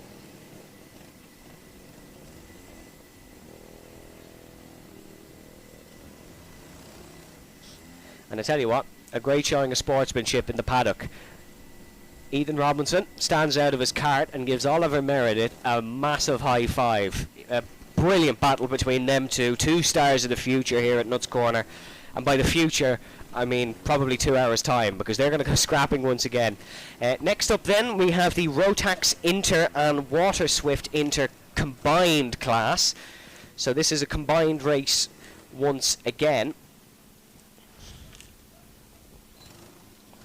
This was an entertaining one earlier. Difficult enough to actually keep up with, but an entertaining one. The Rotax Inters are the first grid out, of course. They're in 2 separate grids. So the number 77 of Cole Kennerhan is on pole for the Rotax Inters. Joined alongside him is number 29 of Noah McFarlane, who we saw up near the top earlier on. In terms of the Interwater Swifts, I believe it could be number 15 on pole, but we'll see them as they come closer. They're just a little bit far away from the broadcast tower from my eyesight. In third then in the Rotaxes anyways, we can run through these ones, is the 2 of 8 of James Logan, and then alongside him is fellow Daily Motorsport driver of Charlie Blair. Does that sound familiar? Daily Motorsports alongside each other. Then it's the 56 of Liam O'Hagan, who just gets away now, and the Rotaxes are out on circuit. The Interwater Swifts will follow. It's 2 different races on at the one time, this one, because they're both very similar karts, but they do not race each other. The Rotax Interkart, 125cc restricted water-cooled kart, 13 horsepower, and will use Comet tyres for this race. Whereas, sorry, apologies, that's actually the IAME Water Swift. The Rotax Inter is the exact same, except it uses Mojo tyres, so there's no real difference between the two.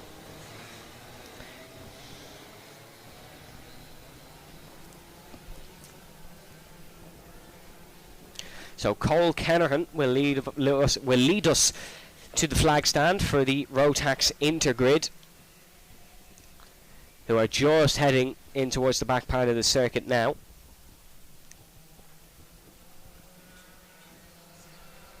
No, different.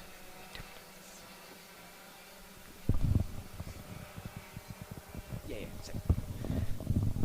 Here come the Rotax Inters then, down towards the first corner in the flag stand, and it will be Cole Kennerhan, who looks to get a good start. Oh, this could be, no, this one's still going. Now we go racing. Thought it could have been called off because there was a lot of side-by-side action before the line, but it is still Cole Kennerhan who leads us in towards the first corner. In second place then, it is Noah McFarlane.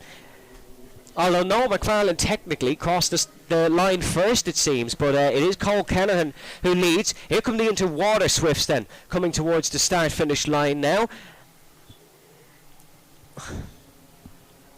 And on pole position for the Water Swifts, they're just crossing now as we go racing here. For them, it's Ray Healy who leads us across the line. So here's Ray Healy in the 44, side by side now with Danny Dempsey. Ray Healy sporting that number 44 because he's a massive Lewis Hamilton fan. And Ray Healy doing a good job leading at one of the circuits where Lewis Hamilton raced that himself as a child. In terms of the Rotax Inters, it is Noah McFarlane who the timing screen is saying has the lead, but we'll get more confirmation of that as they come past the flag stand and heading towards the first corner. These Rotax Inters a little bit up the road from the IAME Water Swifts. It's the 29 of Noah McFarlane that is leading. The man who raced twice here last year, raced in a Rotax Cadet and the Honda Cadet, won the Honda Cadet Irish Grand Prix, but was 8th in the Rotax Cadet. Now moving up to the Rotax Inter grid, which can get confusing, but there is a difference. The Water Swifts now heading down towards the start-finish line. And you can see there going side by side here, and that's actually a change of leader. So the Water Swifts, Ray Healy unfortunately losing it, and it's the 193 of Andy Stewart that leads. Andy, of course, the female driver of the year by the Ulster Karting Club in 2021 and 22, and had the honour of being local women's sports young sportswoman of the year in 2023. Andy Stewart also won King of the Corner here at the Irish Grand Prix in 2023. That's an event that happens later. In terms of the Rotaxes, who are just coming through turn number 1 now, it is still the 29 of Noah McFarlane that leads this race. McFarlane is ahead of James Logan. Logan setting the fast lap, and then it is the Heat 1 winner from earlier, Ben McCloughery, who is in 3rd. Charlie Blair in 4th. Cole Kennerhan, unfortunately, falling down the order, it seems, as they're just heading in towards the middle section of the circuit now. Yellow flag actually being waved in that very middle sector, but there doesn't seem to be too many issues for them, or is there a card off? No, I'm not too sure, but the yellow flag was waved briefly. Water Swifts now down towards turn number 1, and it is still Andy Stewart who has the lead. And who do you think Andy Stewart is leaving? Well, she's leading ahead of her own brother Johnston Stewart in the 93, so there's a bit of family ties being tested in the middle sector here at Nuts Corner, because it is Andy who leaves Johnson. Yeah, there was a card off in that middle sector. That's one of the Rotaxes that has gone off. We'll try to get confirmation of that one as they're just heading past turn number 2. The Marshall's doing a great job as always and getting us back underway. Ben McCloughery sets the fastest lap overall in this race in the Rotax Intergrid. He's currently in 3rd, looking to press for 2nd.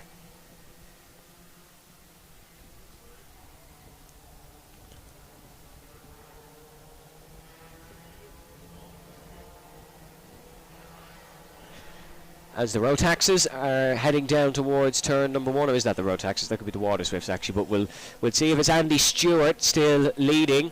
It is Andy Stewart, so that's the Water Swifts heading through turn number 2 just in front of us now, and it is Andy Stewart leading ahead of Johnston Stewart, 93 and 193. The two Stewarts are running. Noah McFarlane still leaving in the Rotax Intergrid, ahead of 2nd place James Logan, and then Ben McCloughery, the earlier winner in that one. They're heading down towards the first corner now. As you can see, there's a move on here for Ben McCloughery. Down the inside goes McCloughery, and that's a cracking move indeed to get ahead of James Logan and up to 2nd position. Ben McCloughery, who was very quick in the earlier heats, left it late to make the move, and he's made it in towards turn number 2. And is McCloughery going to go for broke? Is McCloughery going to go for them both in towards the middle sector and up the back straight? Is he able to take Noah McFarlane as well? They're just going over the hill, side by side, down in towards the right-hander. Is Ben McCloughery going to be able to take the race lead? No, just staying behind for the time being. Here's the Water Swifts down towards the 2nd corner, and it's still the two Stewarts leading. Andy ahead of Johnston.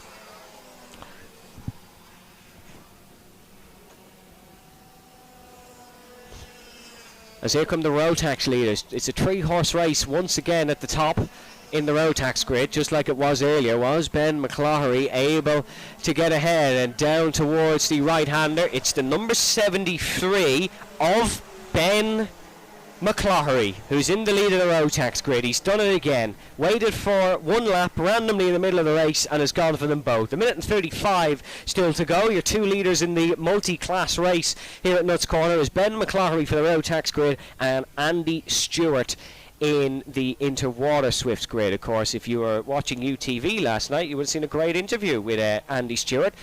As you can see on the cameras, battling down towards the corner. Here is the Water Swifts on screen now. This is the very Andy Stewart that we were just speaking about. Andy last year here, she actually won this very heat number 2. So Andy Stewart clearly likes the second heat at Nuts Corner. The sun opens up and Andy Stewart starts lapping very, very quickly. The Rotaxes down towards 2. McCloughery still leads. Out of the 29 of Noah McFarlane. So McFarlane still in the top 2 finish for now, but would like to finish in front of young Ben McCloughery. In towards turn number 4. McCloughery just staying in front. They're actually going to lap one of the Water Swifts, I believe. I think that was that car, though, who is already lapped down via a spin. So disappointing there for that driver, as now we see Andy Stewart rounding towards the second corner. Not long to go here in this heat for both these kart classes. Andy Stewart now stretching her legs ahead of Johnston Stewart. Johnston will know well the driving style of the driver in front of him.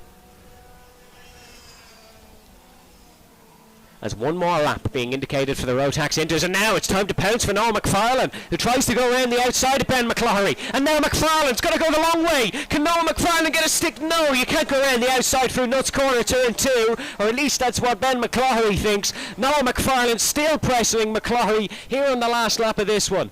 In towards turn number 4, big overtaking zone. Is McFarlane able to dive down the inside? No, McCloughery hits the apex nicely. In towards the hairpin. No move on here. They'll head back up the hill, and McFarlane will know McCloughery might be vulnerable in towards this right-hander. Keep an eye on the third place driver as well, as Andy Stewart comes across for one final lap here in the Water Swifts grid, but the Rotax is already on their final lap.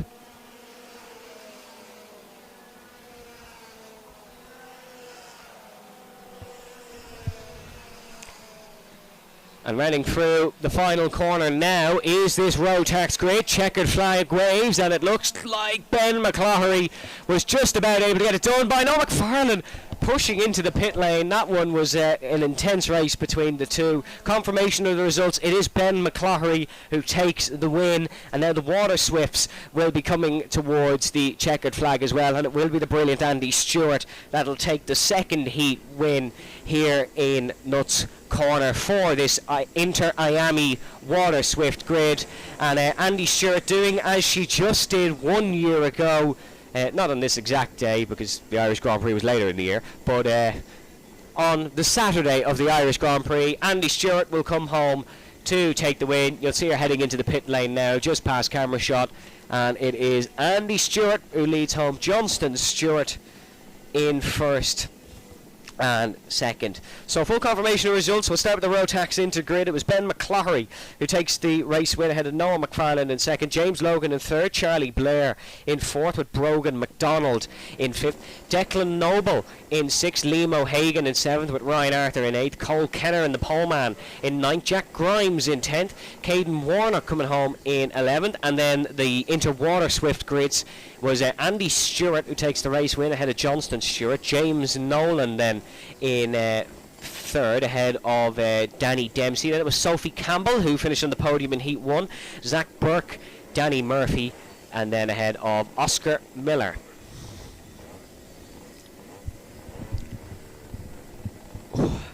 Next up then is going to be the Rotax 177 and the Senior X30 cars, so it's another joint grid, this one. Less chaotic though if you're not into that sort of thing, because the X30s unfortunately do have a very small grid here. The X30s earlier was won by Jack Dillon, and the Senior Max race was won by Brian Cherry. No, apologies. Liam Kearns took the earlier race, if my memory serves me correctly. And just as we mentioned the man, Liam Kearns will be starting on pole position. Starts alongside Ricky Malcolmson, who finished on the podium. In terms of the senior IAME X30 grid, it is going to be it's going to be Jack Dillon on pole again, so inevitable could resume for Jack Dillon's race, who took the earlier heat win. This was a great win for Liam Kearns in heat number 1, the man from Westport.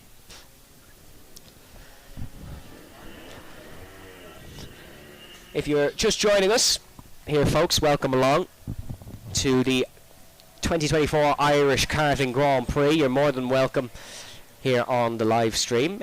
We would ask you to kindly show your support for the Ulster Karting Club by popping a subscription on the Ulster Karting Club's YouTube channel, as well checking out the Facebook page, as well as checking out all about Nuts Corner, folks. Fabulous facility here in Antrim, and they claim, but it's also factually correct, Northern Ireland's finest karting facility, raced on by Formula 1 greats like Lewis Hamilton and up-and-coming greats like Lando Norris. But more importantly, on our grid, the Senior Max 177s are the first karts here, and on pole position it is Liam Kearns alongside Ricky Malcolmson. They're heading towards the start-finish line now, and it will be Kearns who gets us away as we go racing once again here at Nuts Corner for the Senior Max 177s. He's got a great start, has Liam Kearns. Ricky Malcolmson in second, got a decent getaway, but that is a thunderous start there for Liam Kearns, the 15-year-old racer from Westport, County Mayo, the multiple-time Leinster Winter Series 2023 race winner. Now coming towards the start finish line is the senior IAME X30s, and it will be Jack Dillon who is on pole. Jack, of course, racing in the 2 classes and winning both of them. So you can see side by side, though, he's under a bit of pressure in towards the first corner. That is from Patrick Hayden. Of course, it is Dillon, Hayden and Simpson here in this one. So it is Jack Dillon who still leads in that senior IAME X30. If you're wondering the difference between the two, the senior Rotax Max 177 class is it's a heavier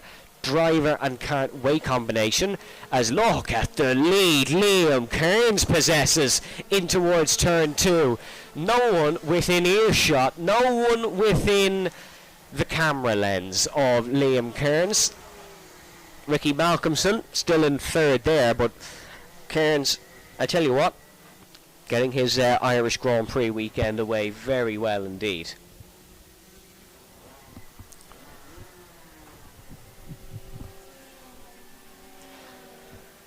As Jack Dillon is going to hold the lead here from Patrick Hayden in towards turn number 2. Jack Dillon sporting that black suit and orange helmet. You'll be able to see him in the Tillotson T4s later on, as we said. Of course, he racing in them as well in that drag race to the line. What a great end to that Tillotson race it was earlier. If you missed it, folks, make sure to go and check it out.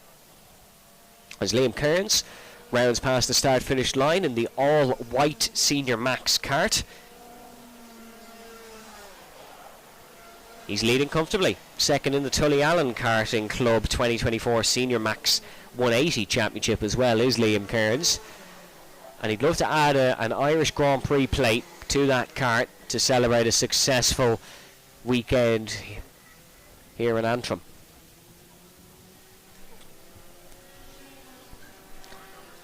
As you can see in the senior IAME X30, there's Jack Dillon once again running through. Sporting 413 is Dillon.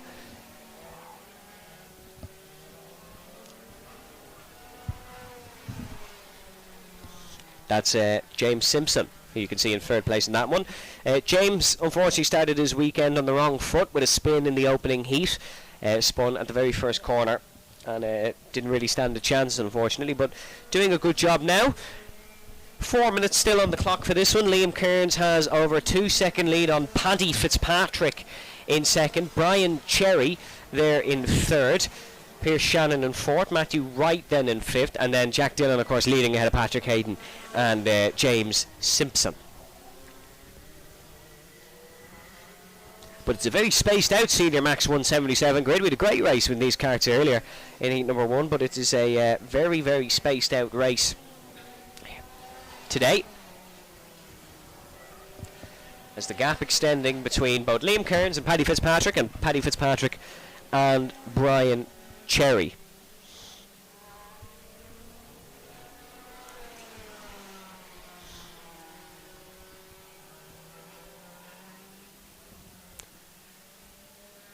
Liam Kearns coming up towards the start-finish line now for the Senior Max 177 grid. Although, look at this from Liam Kearns. It's dominance in its finest form, and Liam Kearns is a fantastic driver. But even for him, this is a level above. Didn't race in the Irish Grand Prix in 2023, but really doing a fantastic job here.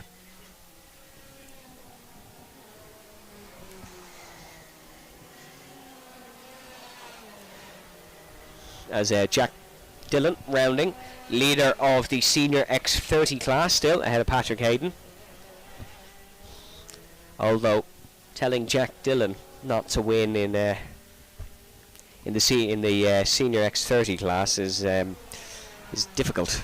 Loves winning in this kart, loves this kart, and he's probably the favourite in the X30 Senior class to take the win here at the Irish Grand Prix in 2024. Liam Kearns goes past us once again. 2 minutes on the clock now for this Senior Max 177 grid. And of course the Senior IAME X30s, but they're a little bit behind. As the gap between Liam Kearns and Paddy Fitzpatrick now 3.6 seconds. Fabulous indeed from Liam Kearns, and I cannot overstate that enough. This is unseen in the karting scene, is such a lead. If you've watched all our morning races so far here at the Ulster Karting Club, you'll know that. We had a race separated by less than a tenth of a second even. That was the Tillotson race, which it did involve one driver in this kart. Jack Dillon has actually overtaken Matthew Wright.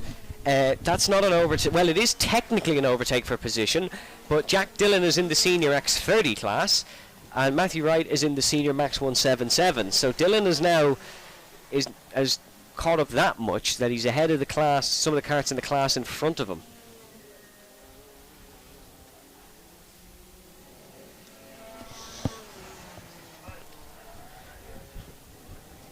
.47 seconds now left in this one at the Ulster Karting Club. The next race will be the Bambinos back out at it. Those tiny but very swift karts as Kearns round turn 2.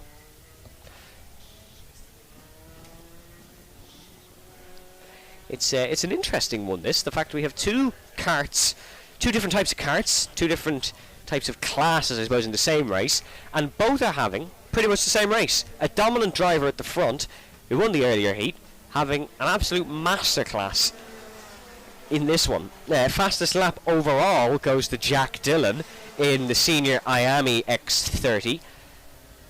And the Senior Rotax Max fastest lap, I can only assume, goes to Liam Kearns, because, well, yeah, you don't need me to say why I think Liam Kearns might be the quickest man out on track.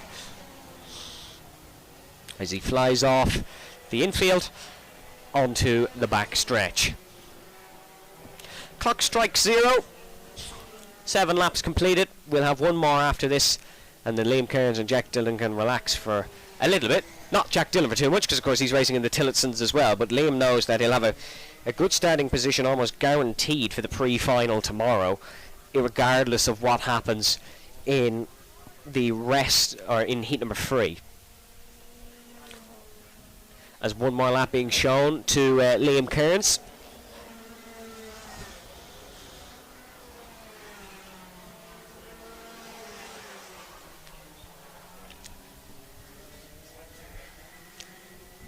Jack Dillon now giving the one more lap warning as well to round off this heat 2.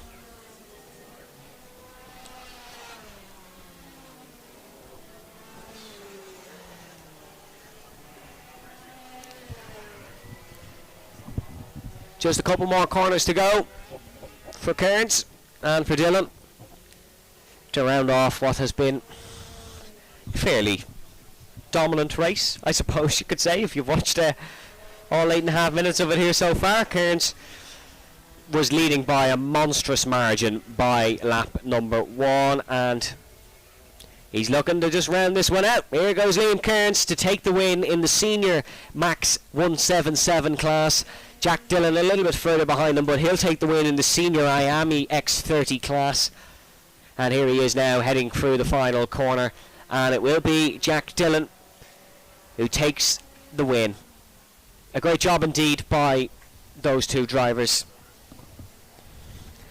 It'll be Paddy Fitzpatrick and Brian Cherry who finish on the podium in the senior Max 177s. Then it was Jack Dillon in fourth, but he of course is in the senior X30s. So Pierce Shannon theoretically fourth in the senior Maxes, and then Matthew Wright behind them. Then the podium for the X30s is every driver, but it is Jack Dillon, then it is Patrick Hayden ahead of James Simpson.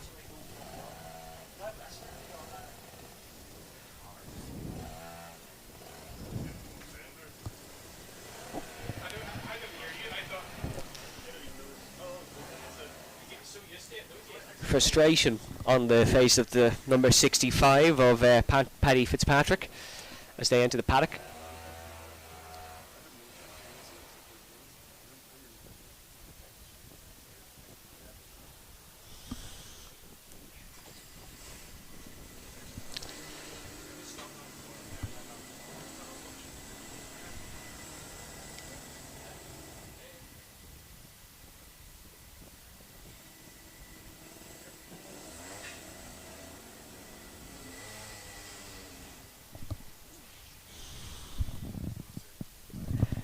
Well, folks, we have the Bambinos coming up, but unfortunately that won't be for a little bit of time. We're going to head for a lunch break here at Nuts Corner, but the Bambinos will be something worth waiting for. It was a great race on the morning. We're going to head for lunch, folks, here at Nuts Corner.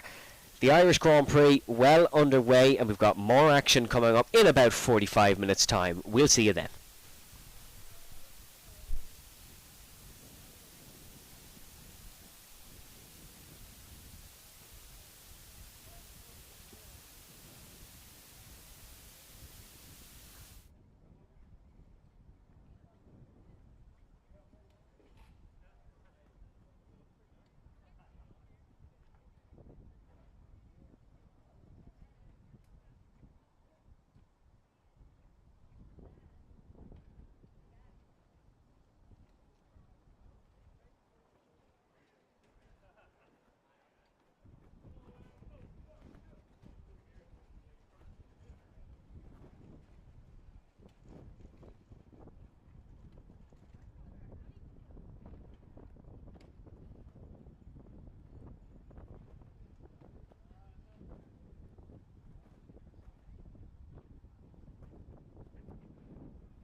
cold world.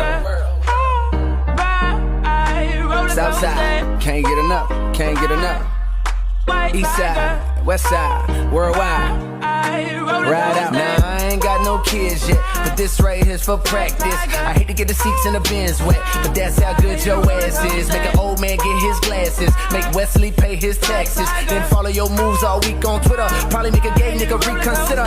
You're now rocking with the best, man. Dress game down to the sex game. Won't grab it, the boy been blessed, man. If life was a lemon, how much lemon juice could you squeeze out of that lemon before you die?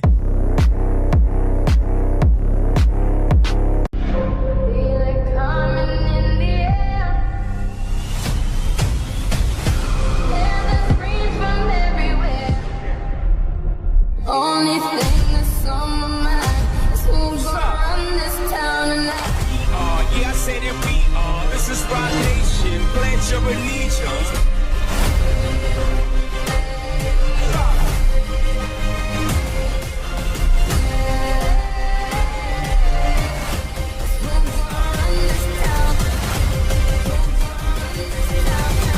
We gon' run this town.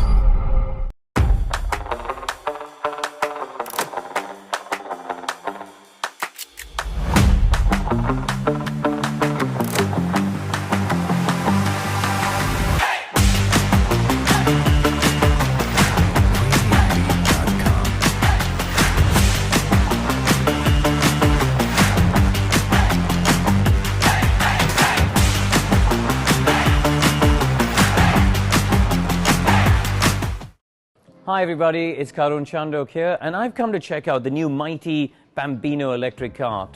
Now, as some of you may know, the Comer class is going to be phased out. There's not going to be any new homologations. Of course, those of you who invested in karts will carry on racing in the National Championship. But this really is the future. It's much easier to run, to be honest. I went out with my son to Wilton Mill to have a go. I couldn't believe how easy it was, because you're not messing around with jets and carbs and all of these other things with the traditional petrol engines. With this is very much plug and play. And listen, I'm a purist. I love the sound of engines. I've grown up driving cars with engines. But you can also see how much spending money on engines and spending money on Cadet and Bambino karts has really had a big influence on the results. And that's something we as the governing body at Motorsport UK want to change. The old adage of speed costs money, how fast you want to go, needs to be tweaked a bit. And this really is a more cost-effective way of going, because the batteries are all the same. They can be equalized on software to make sure that all the kids have an equal opportunity to be quick, and it's all about pure driving talent. So the batteries are housed in here. They've got about 3 horsepower, which is just perfect for young kids at the age of 6 coming in to drive. Obviously, if they're under 6, we can put in restrictors. And honestly, it's a little plug that goes in, and you can restrict the speed to 15, 20, whatever mile an hour you want, really, for kids to have their first go and learn how to drive it. And yeah, it's nice to see where the future is going. And obviously with Bambinos, it's going to be the first step. It's going to be a national championship starting off in 2024 with a review at the end of 2025, and we'll see what happens for 26 onwards, whether this really grows to the point where it becomes the only class in Bambino.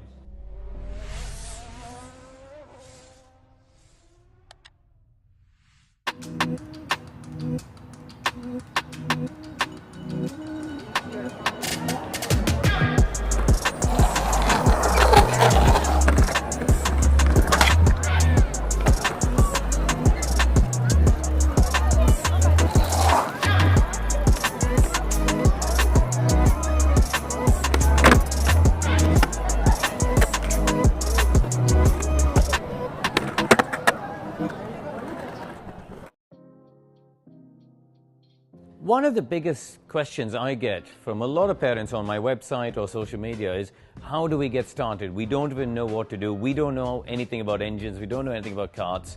There's obviously a cost barrier. Motorsport is expensive. Motorsport is a capital-intensive sport. But if you can create an ease of access, i.e. they can get a kart or go and rent a kart from a team, and just rock up and arrive and drive, I think we will create a bigger pool of drivers who come into the sport. Across the world of EVs, out on the road and in motor racing, range anxiety is still a topic. I think we can't hide that. And the way it's been structured is you've got an hour of running time. Now, it doesn't sound like a lot, but actually when you think of it in the context of a racing day, if you've got a 2-day weekend, you can do the whole practice day, charge the car overnight, and then do the whole of the Sunday. So really, it shouldn't be a problem for anyone who wants to do a race weekend.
Southside, can't get enough, can't get enough.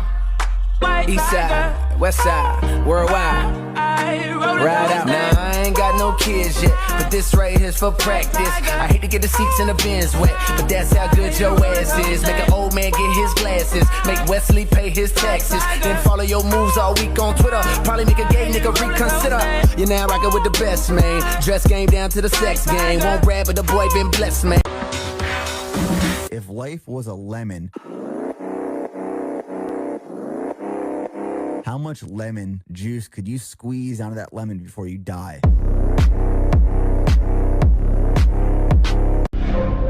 it coming in the air. Hear the screams from everywhere. Only thing that's on my mind is who's gonna run this town tonight.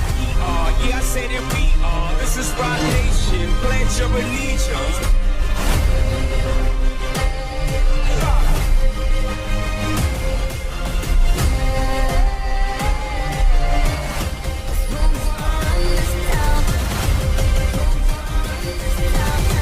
We gon' run this town.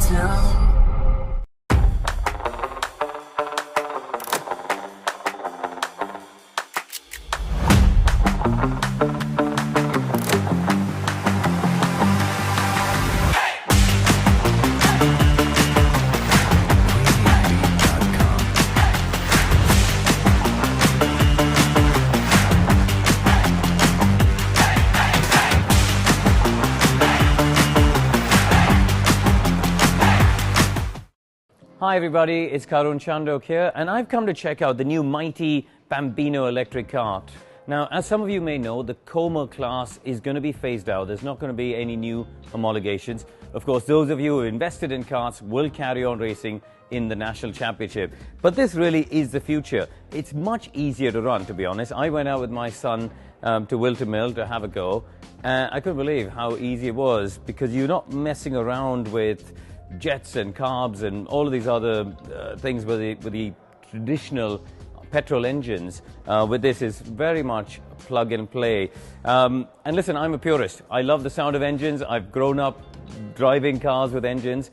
But you can also see how much spending money on engines and spending money on Cadet and Bambino karts has really had a big influence on the results. And that's something we as the governing body at Motorsport UK want to change. The old adage of speed costs money, how fast you want to go, needs to be tweaked a bit. And this really is a more cost-effective way of going, because the batteries are all the same. They can be equalized on software to make sure that all the kids have an equal opportunity to be quick, and it's all about pure driving talent. So the batteries are housed in here. They've got about 3 horsepower, which is just perfect for young kids at the age of 6 coming in to drive.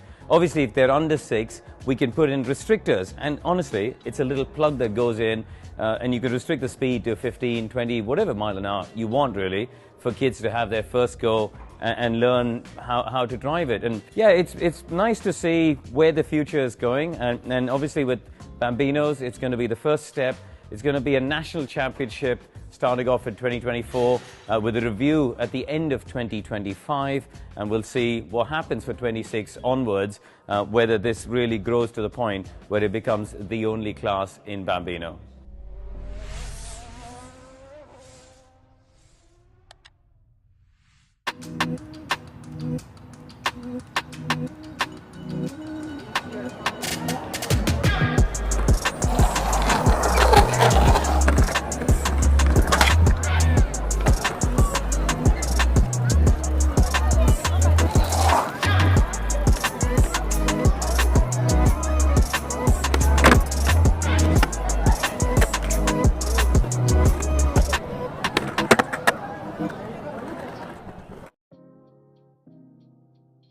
One of the biggest questions I get from a lot of parents on my website or social media is, how do we get started? We don't even know what to do. We don't know anything about engines. We don't know anything about karts. There's obviously a cost barrier. Motorsport is expensive. Motorsport is a capital-intensive sport. But if you can create an ease of access, i.e. they can get a kart or go and rent a kart from a team and just rock up and arrive and drive, I think we will create a bigger pool of drivers who come into the sport. Across the world of EVs, out on the road and in motor racing, range anxiety is still a topic. I think we can't hide that. And the way it's been structured is you've got an hour of running time. Now, it doesn't sound like a lot, but actually when you think of it in the context of a racing day, if you've got a 2-day weekend, you can do the whole practice day, charge the car overnight, and then do the whole of the Sunday. So really, it shouldn't be a problem for anyone who wants to do a race weekend.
Can't get enough, can't get enough. East side, west side, worldwide. Ride out. Now I ain't got no kids yet, but this right here's for practice. I hate to get the seats in the bins wet, but that's how good your ass is. Make an old man get his glasses, make Wesley pay his taxes, then follow your moves all week on Twitter. Probably make a gay nigga reconsider. You're now rocking with the best, man. Dress game down to the sex game. Won't brag, but the boy been blessed, man. If life was a lemon, how much lemon juice could you squeeze out of that lemon before you die? Feel it coming in the air. Yeah, there's screams from everywhere.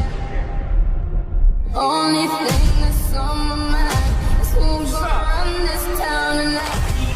Yeah, I say that we are. This is Rock Nation. Pledge your allegiance.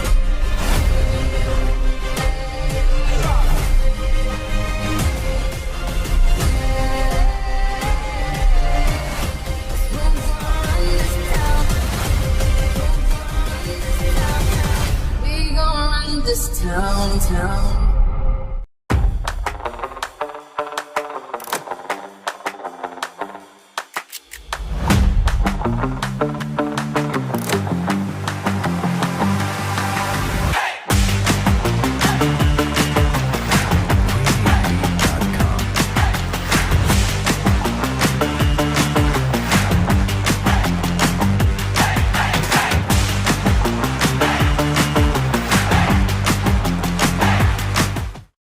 Hi everybody, it's Karun Chandok here, and I've come to check out the new mighty Bambino electric kart. Now, as some of you may know, the Como class is going to be phased out. There's not going to be any new homologations. Of course, those of you who invested in karts will carry on racing in the National Championship. But this really is the future. It's much easier to run, to be honest. I went out with my son to Wilton Mill to have a go. I couldn't believe how easy it was, because you're not messing around with jets and carbs and all of these other things with the traditional petrol engines. With this is very much plug and play. And listen, I'm a purist. I love the sound of engines. I've grown up driving cars with engines. But you can also see how much spending money on engines and spending money on Cadet and Bambino karts has really had a big influence on the results. And that's something we as the governing body at Motorsport UK want to change. The old adage of speed costs money, how fast you want to go, needs to be tweaked a bit. And this really is a more cost-effective way of going, because the batteries are all the same. They can be equalized on software to make sure that all the kids have an equal opportunity to be quick, and it's all about pure driving talent. So the batteries are housed in here. They've got about 3 horsepower, which is just perfect for young kids at the age of 6 coming in to drive. Obviously, if they're under 6, we can put in restrictors. And honestly, it's a little plug that goes in, and you can restrict the speed to 15, 20, whatever mile an hour you want, really, for kids to have their first go and learn how to drive it. And yeah, it's nice to see where the future is going. And obviously with Bambinos, it's going to be the first step. It's going to be a national championship starting off in 2024 with a review at the end of 2025, and we'll see what happens for 26 onwards, whether this really grows to the point where it becomes the only class in Bambino.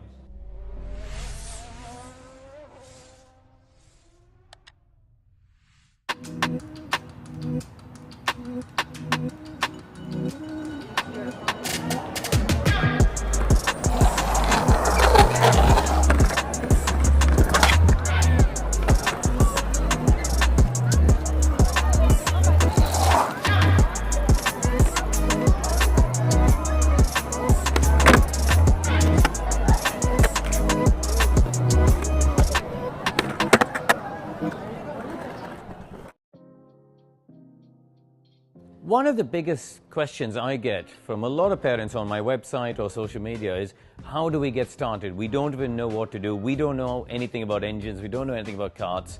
There's obviously a cost barrier. Motorsport is expensive. Motorsport is a capital-intensive sport. But if you can create an ease of access, i.e. they can get a kart or go and rent a kart from a team and just rock up and arrive and drive, I think we will create a bigger pool of drivers who come into the sport. Across the world of EVs, out on the road and in motor racing, range anxiety is still a topic. I think we can't hide that. And the way it's been structured is you've got an hour of running time. Now, it doesn't sound like a lot, but actually when you think of it in the context of a racing day, if you've got a 2-day weekend, you can do the whole practice day, charge the car overnight, and then do the whole of the Sunday. So really, it shouldn't be a problem for anyone who wants to do a race weekend.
Southside, can't get enough, can't get enough. East side, west side, worldwide. Ride out. Now I ain't got no kids yet, but this right here's for practice. I hate to get the seats in the bins wet, but that's how good your ass is. Make an old man get his glasses. And a big welcome back to Nuts Corner, ladies and gentlemen. Lunch is over. It's time to go racing once again, and we're going to get started straight into things with the Bambinos. And this is, of course, the Bambinos. We have the 50cc Comer engines and then the Mighty E electric motor as well. A very interesting race. Earlier on in this one, we had a... no, sorry, apologies. We didn't have a race in these. These haven't gone racing yet. We had the timed qualifying. It'll be Henry Hales who starts on pole position, the man from Crickhowell in Wales. He'll be starting ahead of Freddie Purnell, another man from Wales. So Welsh Bambino drivers exceeding here in Nuts Corner so far. Should be a good one, this one, in the Bambinos. 69 kilograms of driver and kart weight. The aging from, well, about 4 to 8 years old, I'd guess. No, maybe a little bit older than 4. About 6 to 8 years old, these Bambino drivers, and ranging from all parts of Ireland and the UK. It'll be a slightly shorter race than what we are used to in the other classes in this Bambino. They don't run for as long. And then, of course, it will be the one lap at the end as well. But if the earlier action in the morning was to go by, this should be a good one. I do believe we have a some form of standing start here, it seems, or certainly no. Sorry, they're getting them all grid up. It's a different procedure here to get them gridded up, because of course, if you're driving a Bambino, the likelihood is you haven't driven another form of kart. So the marshals on the course doing a great job to get these Bambinos gridded up nicely and to get them ready to roll.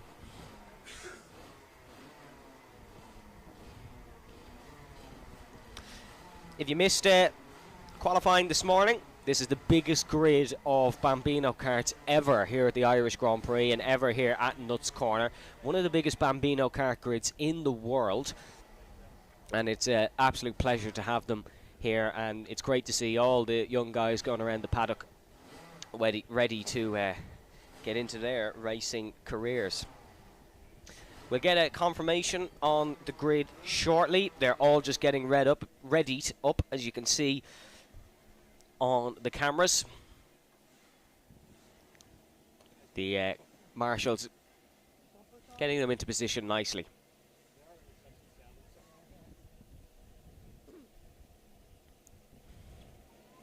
Henry Hales, of course, quickest in timed qualifying.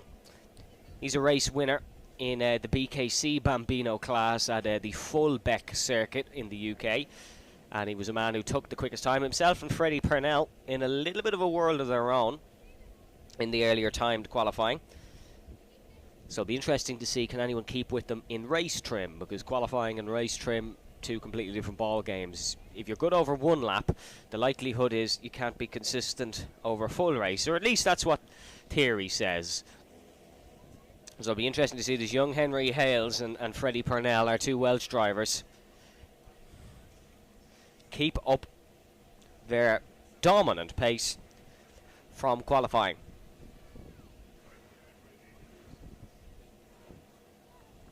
Final karts being put into place now, and we should be getting ready to go racing very soon.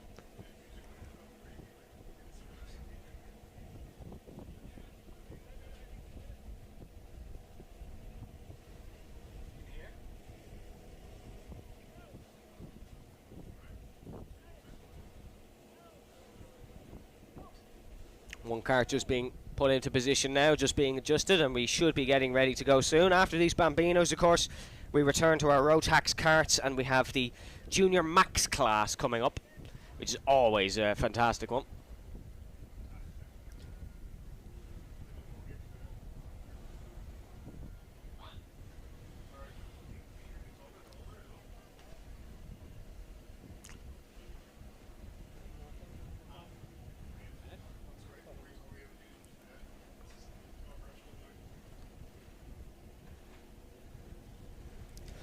Top speed of these Bambino karts about 38 mile an hour, which is very quick for the young age of these drivers. They are definitely experienced in terms of their age of driving these karts. Final preparations going on now, just to get them ready, to make sure the grid is in order.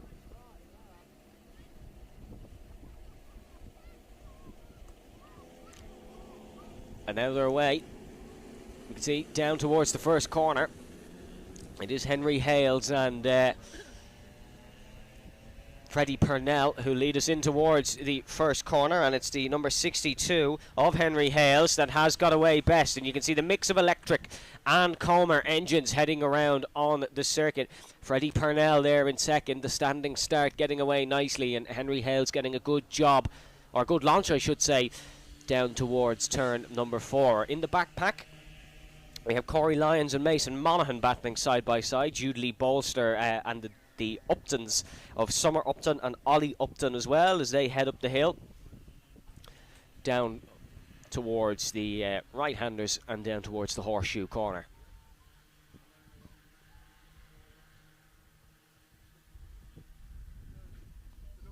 It is still Henry Hales who's in the lead of this one, leading ahead of Freddie Purnell, but Purnell getting close down towards this right-hander. Freddie Purnell was quickest in qualifying for the majority of the session, but he was pipped right at the end by fellow Welshman Henry Hale. So those two are very close in terms of pace. I think it was under a tenth of a second they were separated by in qualifying, which was absolutely fantastic. And you can see now being put under pressure is Henry Hales by Freddie Purnell, and here comes Purnell looking to try and make the move down towards turn number 1 in towards turn number 2. Freddie just not able to get close enough to Henry Hales. Freddie is sporting the number 33. Henry Hales sporting the number 67. A little bit further down the grid, couple of positional changes. Mason Monaghan has been able to make a move on Corey Lyons. Summer Upton, Ollie Upton, Dawson Jones, Ollie McKiernan, Cooper Duvant and Ben Nicholson, all unfortunately getting ahead of Jude Lee Bolster. So Bolster not having a great start. The man from Belfast unfortunately being sent down the order. As you can see, side by side, the front two, almost a bit of contact between them.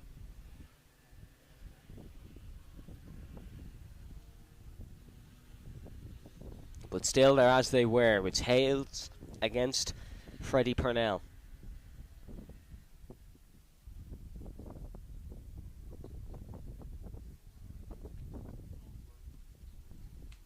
These Comer engines mixed with the mighty E karts, you'd think they'd be fairly even, but the mighty E Bambinos have been the quicker. It's two electrical engines at the front here in this one in the karts of Hales and Purnell.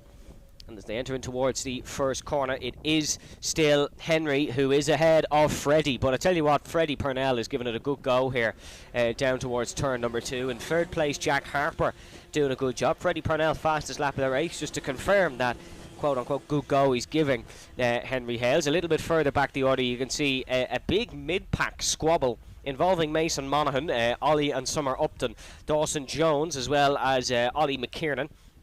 Jude Lee Bolster is getting back up the order, overtaking Cooper Devant and Ben Nicholson. So Jude getting straight back up the order here and not waiting at all.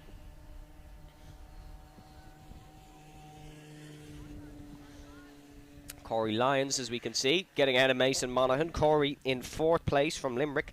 He's currently 2nd in the Tullyallen Bambino IAME Championship. So having a good season there. And Corey's granddad Ken and his dad Keith both loved karting and rally, competed in it in previous years. And that's where Corey says he finds his love for motorsport. Only 8 years of age, Corey, but a wise head on young shoulders. And you can certainly see that out on track. But there's a bit of a gap now between the front two of Henry Hales and Freddie Purnell, because Hales is starting to just increase his gap over Freddie. Not the fastest lap of the race for Henry Hales, but he set a 1:19.4 on the last lap, and Freddie Purnell did a 20.2. So there is currently 9/10 of a second between the pair, as Summer Upton gets past Ollie Upton. And you can see Corey Lyons just leading round the pack.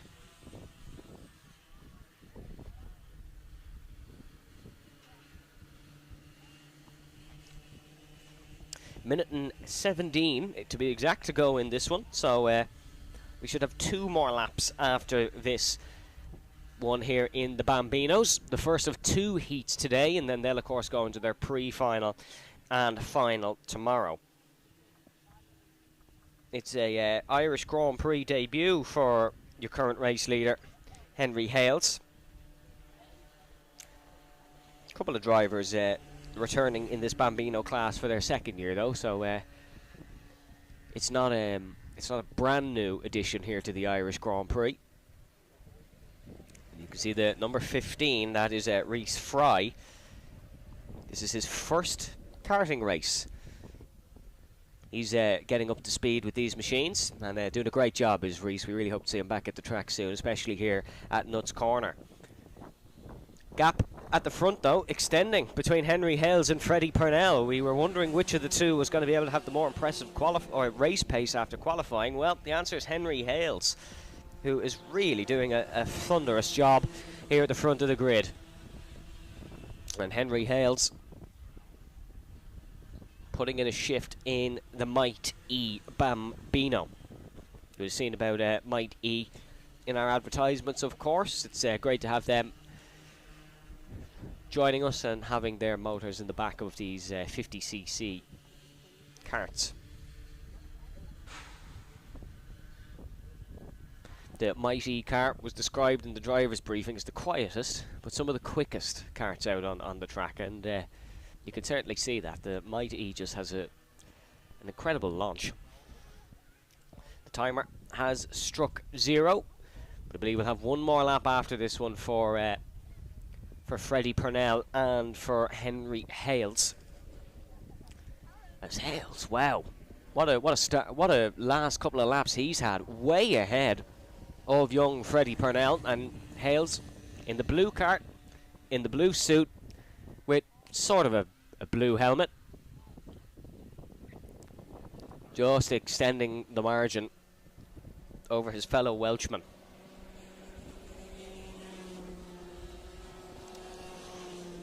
Couple of battles across the rest of the field. Ollie Upton and Ollie McKiernan have overtaken Summer Upson. That's the battle for 6th between them.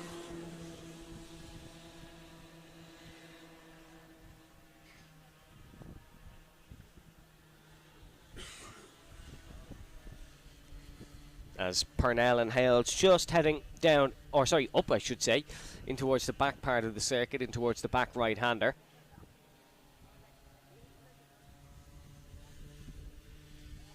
As Henry Hales is making sure he wins this one with a statement, extending the margin by even more, putting in really quick lap times. No signs of slowing down here for Henry Hales, and he'll take his first win here at the Irish Grand Prix, rounding through the final corner. Really a job well done by Henry Hales. Took pole in the earlier timed qualifying, and he'll take the Heat 1 win here as well. Freddie Purnell will come home in second. An excellent job by Freddie nonetheless. Jack Harper will come home in third. Jack, who we didn't mention much in that race, but he was in a world of his own, and it's a great job by Jack Harper. Mason Monaghan will come home in fourth, ahead of Corey Lyons, who'll come home in fifth. Ollie Upton will take 6th position ahead of Ollie McKiernan in 7th, and then Summer Upton in 8th. Dawson Jones will come home in 9th, and then Jude Bolster. We said he lost a couple of positions early on, but he is he's managed to work his way back through the field, and he's actually jumped up to 8th position there on our timing screen. So Jude Bolster having a good end to things here in heat number 1. Ben Nicholson in 11th, and then Cooper Devant come home in 12th, and Rhys Fry in 13th, who unfortunately finished just 1 lap down. So that's the first heat of the Bambinos then. We will turn our attention over to a slightly quicker kart in the form of the Junior Maxes. And we didn't have an official vote on it, but probably the most entertaining race of the morning, this Junior Max grid.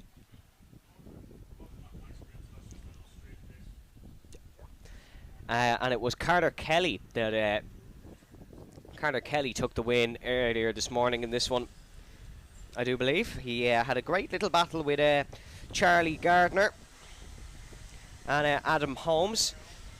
They accelerate out onto the circuit.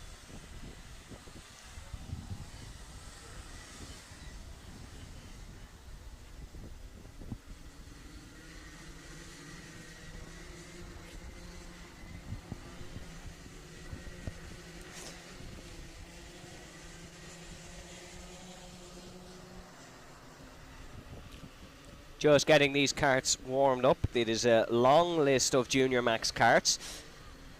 The Junior Max for 13 to 16 year olds. It's a 125cc two-stroke Rotax 125 Max Evo.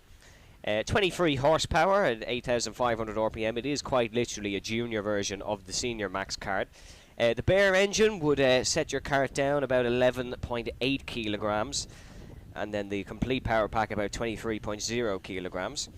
The junior cylinder without exhaust valve. It's a junior cylinder without the exhaust valve.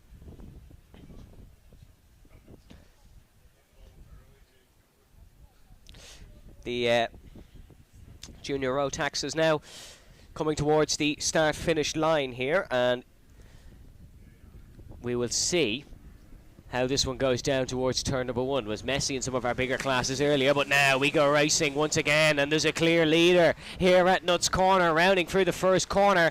It is the number 18 of Archie Condy that's in the race lead here, exiting turn number 1. Archie ahead of Milo Steen in second, Sam Kelly third, Scott McGivern in fourth, and Billy Noble rounding in sixth. So in fifth, apologies. What a start by Archie Condy though. Well ahead and looking to try and make the most of this good race start. Accelerating out of the corner is the 2022 Honda Cadet Ulster champion winner. He's from Dungannon, Tyrone, and he is flying up the hill and down towards the uphill right-hander. Or is he? Because that's a move from behind, and that's going to be Milo Steen in the 1-2-2 who dives down the inside, and that's Steen who's up and ahead. A great move by Milo. He is up now and into the race lead. So despite Archie Condy's great race start, Milo Steen will take the race lead.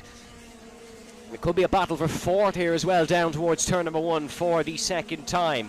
And it is the 106 of Milo Steen. That is, oh sorry, it's the 122 of Milo. Oh sorry, there's been another change. It's Rory Armstrong that is into the race lead. So Milo Steen not making the move. Rory Armstrong actually up and ahead as they came over the crest. Armstrong, who we saw quick in the opening heat, is back up and into the race lead. So we're running through the reclassified order on the timing screen. Armstrong in the lead, Archie Condy in second, Milo Steen third, then it's Noah Taylor, then Sam Kelly, Carter Kelly, Scott McGivern, Billy Noble falling to 8th, Cole McFadden Biggerstaff, who started on pole in the earlier heat, in 9th, and then Travis Bally in 10th position. So it is Rory Armstrong actually in the race lead. Apologies to any Milo Steen fans out there. Might have got a bit excited at him taking the race lead in the opening lap. It was Rory Armstrong, not in the Irish Grand Prix in 2023, but he's looking to make his announcement felt here. 166 in the lead, then it's the number 18 in second. That is Archie Condy as they file round through turn number 2. There's a move there in the background for one of the back markers. But Rory Armstrong up and away here, putting all of his 23 horsepowers, all of his 23 horsepower, I should say, to the use. And there's a move there in the background. There's a dive down the inside.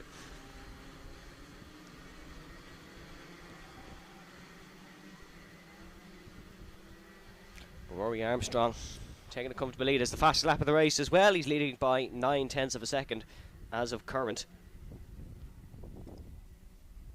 Archie Condy in second. Noah Taylor's got ahead of Milo Steen for third spot, so that rounds out the podium.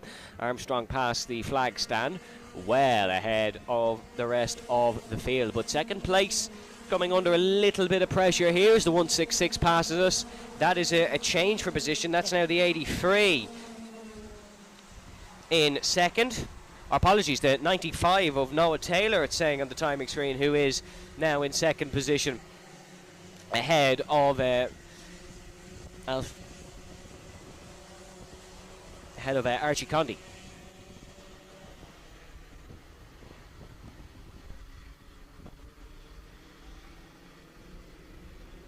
Armstrong clear at the front of this one as Joel Murphy making a move past Joseph McMahon.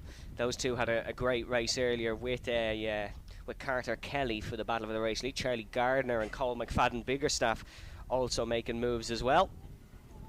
But it is still Rory Armstrong at the front of this one. As they fly into the first corner, not just head down, fly through turn number 1. Yeah, it is the 95 and Noah Taylor, who is ahead of Archie Condy in the 18. Carter Kelly, though, making the move on Condy. So that's Carter Kelly now back up to the podium. Carter looking to make an impact again here on heat number 2, and he's got up and ahead of Archie. There is Carter Kelly, you can see in that blue kart. And a job well done indeed by him.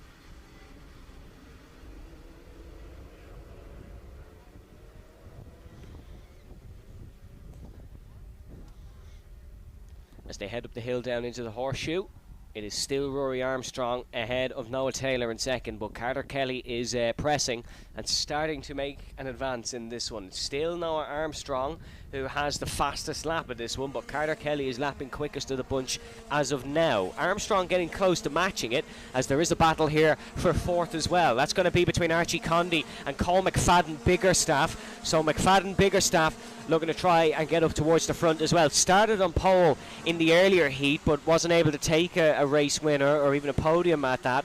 So Cole looking to get his revenge for a potentially poor result earlier on this morning. And you can see them just pressing right behind Carter Kelly. It is all kicking off.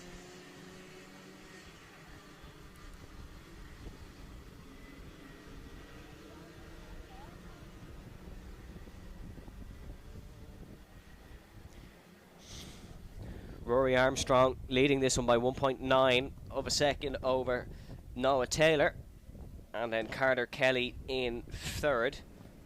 This is still a strong result for Kelly, even if he doesn't take the win, because he would take a healthy amount of points heading into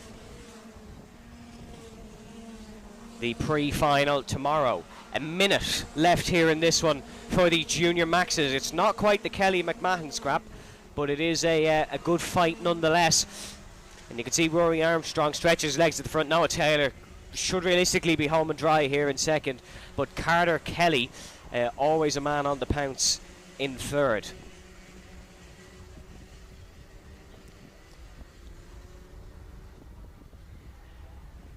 Carter Kelly, of course, in third, 2019 Northern Ireland champion in the IAME Cadets, his rookie year.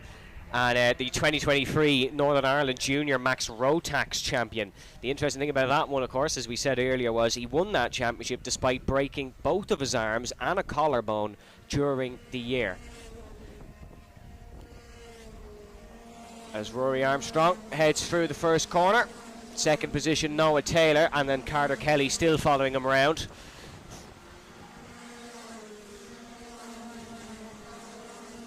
For a junior max race, though, what a performance this is by Rory Armstrong.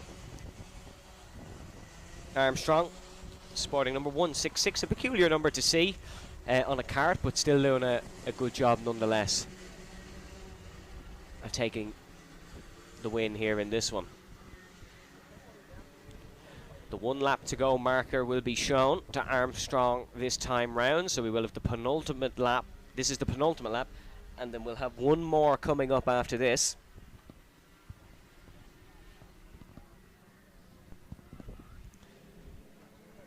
And you can see 1 lap to go being shown to Rory Armstrong, who has a comfortable lead now over Noah Taylor and Carter Kelly. Armstrong really has been superb.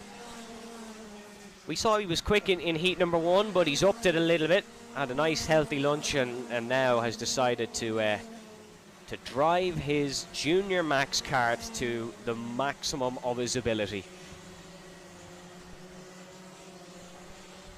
There is a lot of battles here in the mid-pack as well, and there's a great move in towards turn number 3 for someone there. But this is a race for points, the race for the best position possible, so you can get yourself a good starting spot for the pre-final, and then of course for the final tomorrow, which you're going to make sure you can do.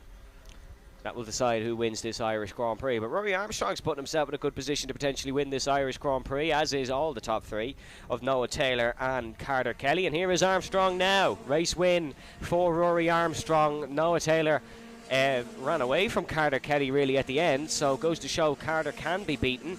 And that is a fantastic win indeed, as we spoke about, a fantastic performance by Rory Armstrong. Your full race results then: Rory Armstrong beating Noah Taylor, and then it is Carter Kelly in third. Archie Condy gets fourth from the pole. Milo Steen in fifth. Oh no, apologies, sorry. It's actually Carter Kelly had a Cole McFadden Biggerstaff. Then it's Charlie Gardner, Joel Murphy. Then it's Archie Condy, just popping up on the timing screen. Then it is Milo Steen, Joseph McMahon. Then it is Adam Holmes, ahead of Sam Kelly, Jamie Kidney, Travis Bally, Jason Park. Then it is Conan Warnock, ahead of John O'Neill, Scott McGivern, and Josh Kiernan, Billy Noble, Sarah Jane Armour, Alfie Little. Then it is Dennis Cherry and Drew Hasley, just coming back down to the end.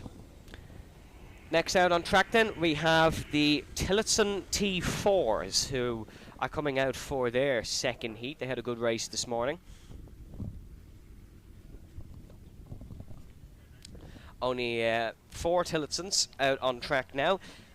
This one earlier this morning was a very good race, despite only having 4 karts. So do not let the fact that there is only 4 of them deter you. This was quite exciting this morning, and it was a great race between Jack Dillon, Ewan Palmer, and Cahan McClelland.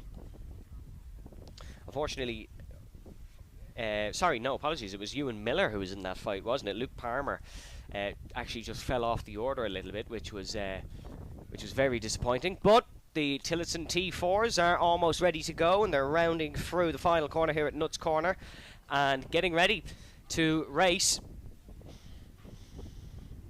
Of course, it is Dillon, Miller, McClelland and Palmer in this race. As now we go racing once again at Nuts Corner here for the Tillotson T4 class, and it is the 833 in the race lead. That is Cahan McClelland. Side by side, it is Jack Dillon and Ewan Miller, and it's going to be Dillon who's looking to try make the move, not able to get it done. It will be McClelland in the race lead, Jack Dillon second, Luke Palmer, sorry, in third, and then Ewan Miller actually in fourth position. So McClelland getting up the hill nicely and getting away, and then he has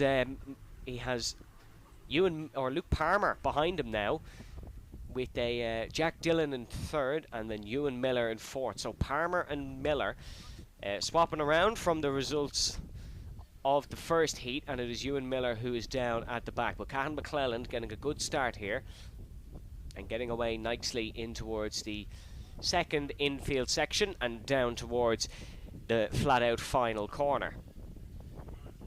This is very close between Jack Dillon, Ewan Miller and Luke Palmer, though. Got to keep an eye on this. And Jack Dillon moves down the inside. Jack Dillon second place. That's an excellent move for him. But the 835 of Luke Palmer is going to try and attack back. It's the white helmet, white suit for Palmer. It is the white helmet, then sort of blue and black suit for Ewan Miller. And then Jack Dillon, of course, who if you were watching this morning, you'd be oh so familiar with, in the orange and black. But what a great move that is from Jack Dillon. He's going to go in hot pursuit now of Cahan McClelland.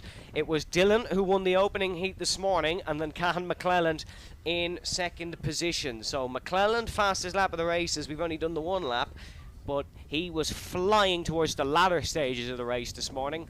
So make sure you do keep an eye on him as he's just rounding in towards the horseshoe now. It is McClelland, bit of a gap, and then it is the other 3 here in this Tillotson T4 senior race. This is a 225cc 2-valve 4-stroke engine, these Tillotsons, and what a car they are. Dillon once again ducking his head down into the steering wheel, a tactic we've seen all day from Jack Dillon. He is ahead of Luke Palmer in second, and then Ewan Miller in third position.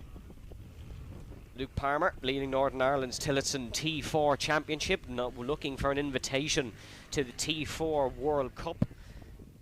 Races for Race View, of course, does Luke Palmer. And he has a long history of rivalry with Ewan Miller. That's what makes this battle very interesting for third. It's also a battle for second. Jack Dillon has been roped into these antics, and he's now in a tense fight with those two. But Cahan McClelland comfortable at the front for now. This is exceptional from Cahan. The man from Fork Hill, Armagh. And racing for Oran Henry Racing. Cahan McClelland, actually, a professional lifeguard, and he's an open water swimmer as well. So really putting he's really putting his athleticism to test here at Nuts Corner this weekend, and he's doing a good job at that. Still Dillon in second, then it is still Luke Palmer, apologies, in third, and then Ewan Miller in fourth. But Jack Dillon is being put under pressure here in towards turn number 4. Is Luke Palmer able to get it up and under? No, he isn't. Dillon just driving a good racing line. Jack Dillon racing as well, of course, in the IAME Water Swift category. No, he's not. He's in the IAME X30 category as well as this Tillotson T4. He's taken both heat wins in that so far today. And he has also taken the heat win here in the Tillotson T4 senior category.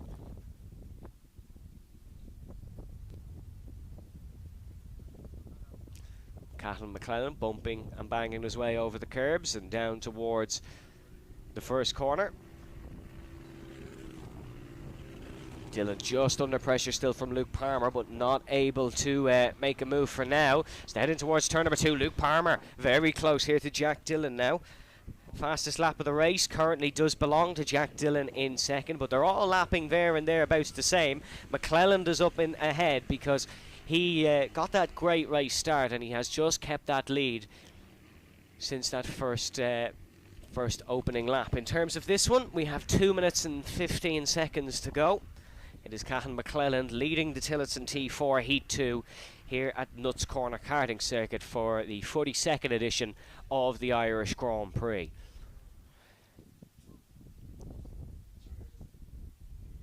These heats, not as crucial a factor for the Tillotson class because there is such a little amount of them, but you want to win them and give yourself every chance you've got at winning these Irish Grand Prix plates.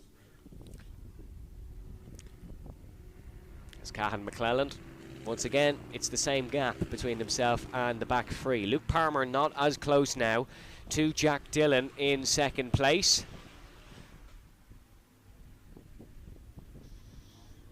And Dillon starting, I wouldn't say starting to feel comfortable, but maybe a little bit more reassured that he can keep second place in this one. The fact he's kept Palmer and Miller behind for so long. But Luke Palmer getting a good run now through turn number 4. And in towards turn number 5, Palmer has got a great run now on Jack Dillon, and I wonder would he be able to make a move down towards the uphill right-hander. You can see it right on your picture now.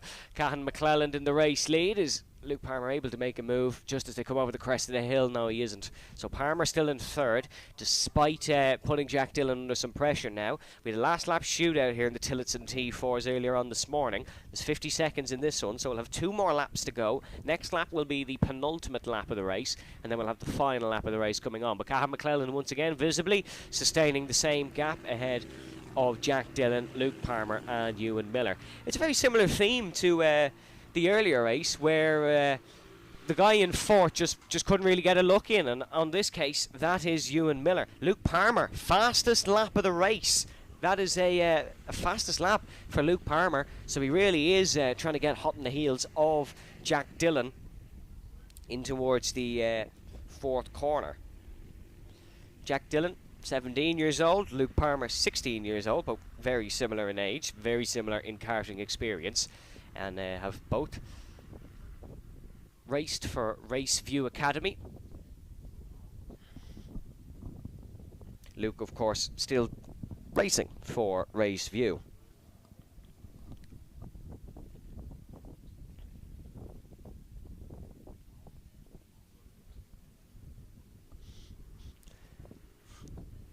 One lap to go sign waved in front of Cahan McClelland, who's looking to take his first win this weekend here at Nuts Corner Karting Circuit. Jack Dillon still just persevering in second, but Luke Palmer not giving up just yet. Luke wants to to get a second place in this one and get ahead of Jack Dillon. Wants to show Jack that he's not untouchable. This will be the first. This is the first race that Jack Dillon won't actually win this weekend, because he just about narrowly won this Tillotson T4 race earlier this morning, ahead of that very man winning it now, Cahan McClelland. And up towards the hill, the gap still healthy for McClelland, but look at Palmer starting to weave all over the back of Jack Dillon.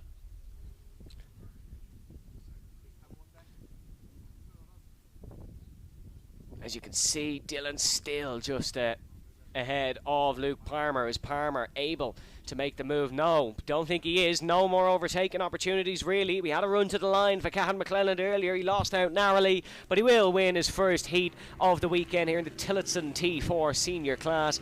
Then it's Jack Dillon second, Luke Palmer third, and then Ewan Miller in fourth. So, unfortunately, not much of a change in that one, despite the intense battling. So, but a good race nonetheless. Fastest lap did go to Cahan McClelland. So that is it for Heat 2 for the Tillotson T4 seniors. Now we go over to more seniors, and this is the Senior Max class, the Rotax Max. And on pole position for this one is going to be the 525 of Omar William McBurney. It was on pole for this one. Then it's 141 in second and 403 in third. 141, of course, Zach Rogers. 403, Ronan Hennessy. And then it's the 58 after that of Sean McCormack, who was very quick in the earlier sort of heats. They're out on track now for a warm-up lap.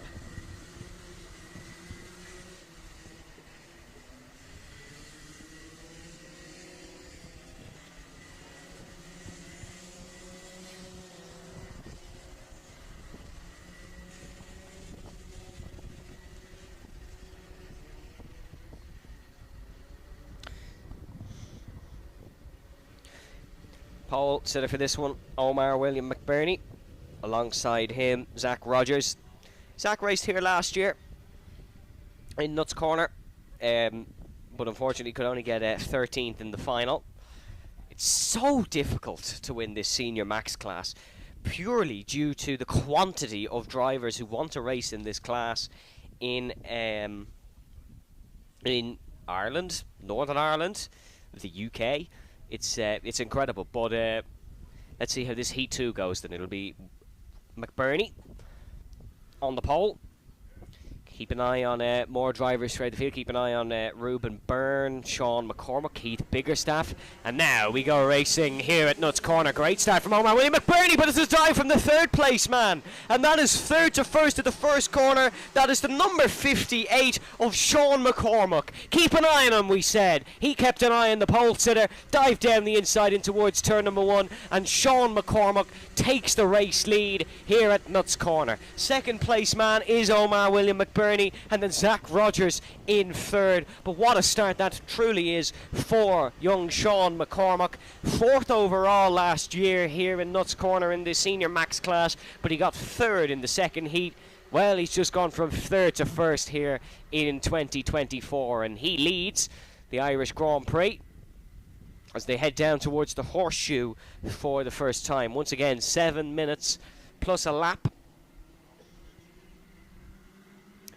And Sean McCormack will lead the first lap here of those 7 minutes, ahead of Omar William McBurney in second place. And as they round past the commentary box, it is the number 58 in first. Then in second position we do have Zach Rogers, actually, who's got ahead of Omar William McBurney in the back part of the circuit. Nathan Glenn then in third. And Omar having a bit of trouble actually on that opening lap, has fallen down even more here in the order. Fourth place now Ronan Hennessy. Keith Biggerstaff now in fifth. Joe Gardner now in sixth position. And then it is Omar. Oh, there's a move here from the fourth place man, it seems. Up the hill. Don't think he was able to get it done though, but we'll keep an eye as they come over the crest and down towards the infield once again. What a start by Sean McCormack though, the 2017 IAME X30 Junior Motorsport Ireland champion, who's really putting his skills to the test with that brilliant move down the inside in fantastic fashion. Second place now the 141 of Zach Rogers, the 19-year-old kart racer, just 1 year younger than the man in front of him, of Sean McCormack. Zach Rogers, of course, as we said, only 13th overall here last year in Nuts Corner. In this very heat, he finished 20th. So it's an immediate improvement by Zach Rogers. Already be up fighting at the front. As you can see, a couple of moving and shaking from the Daily Motorsport cars there in the background. Keith Biggerstaff has got ahead of Ronan Hennessy. And then Omar William McBurney has got ahead of Joe Gardner. So Omar was falling down the field. He's now up and ahead.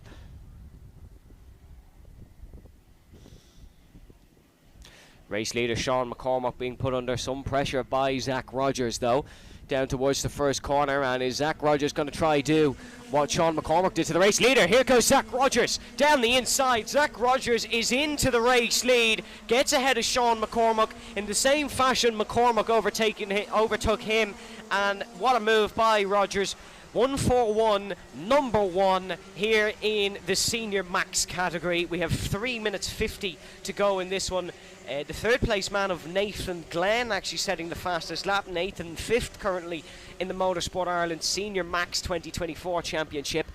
And this is truly a cracking race indeed, as now you see Rogers and McCormack fighting on over the crest, still looking to make the move.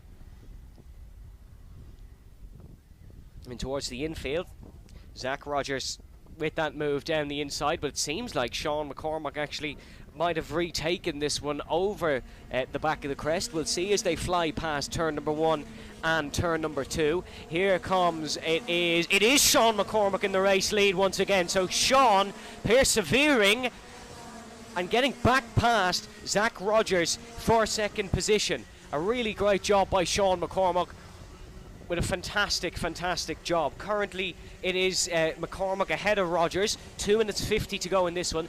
Jack Murtagh, the man who was involved in the incident in the first race, is up to 8th. Dylan McDermott getting ahead of Ella Anna McFall as well, but she's also overtaken Dylan Chute.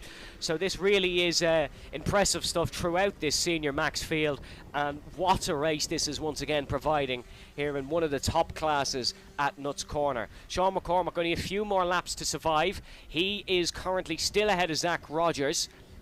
And then in third place, of course, it is Nathan. Down towards the first corner, then the corner where all the action's been happening in this one. Nothing on this lap, unfortunately. There is more moving and shaking throughout the field for 5th and 6th. It is the 95 and Nathan Glenn still in third. And then we see the more circling around side by side here between the 31. That is Aaron Walker making the move up the inside, and you can see, yep, getting the move completed. That's for one of the lower positions here in the field, but still really good stuff from him.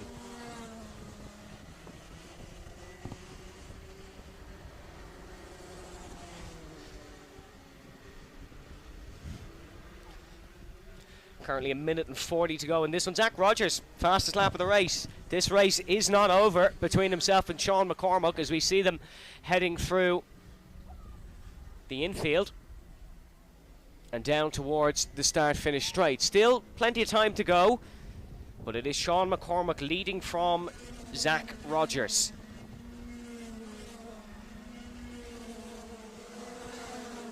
Although McCormack, I have to say, looking a lot more comfortable than earlier on. In fourth place, Keith Biggerstaff from Newtown Abbey.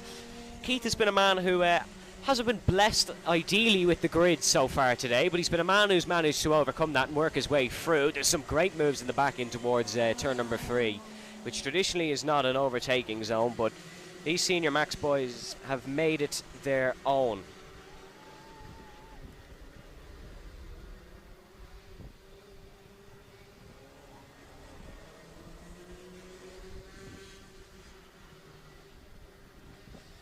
.30 seconds to go in this one. Be 2 more laps as they head on towards the start-finish straight.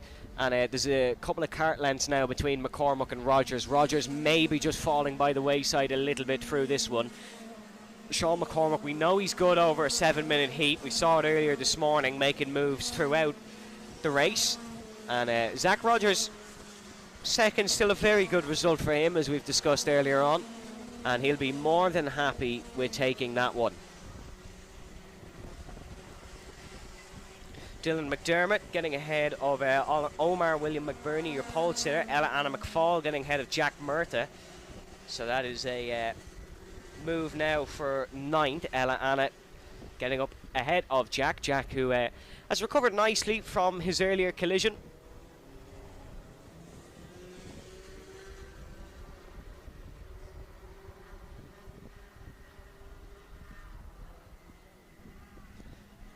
Now, final lap of the race we're going on as the clock strikes 0. And it's a nice lead for Sean McCormack, rounding in towards turn number 2. One mistake is all it would take for Rogers to be with him, but mistake, McCormack, 2 words don't go together. Sean has been really good here today. Look at that quick glance over the shoulder, making sure he's keeping all eyes on Zach Rogers behind. He knows where he is, he knows where to place his kart, and he knows how to win a senior max race here at Nuts Corner, proving that nicely.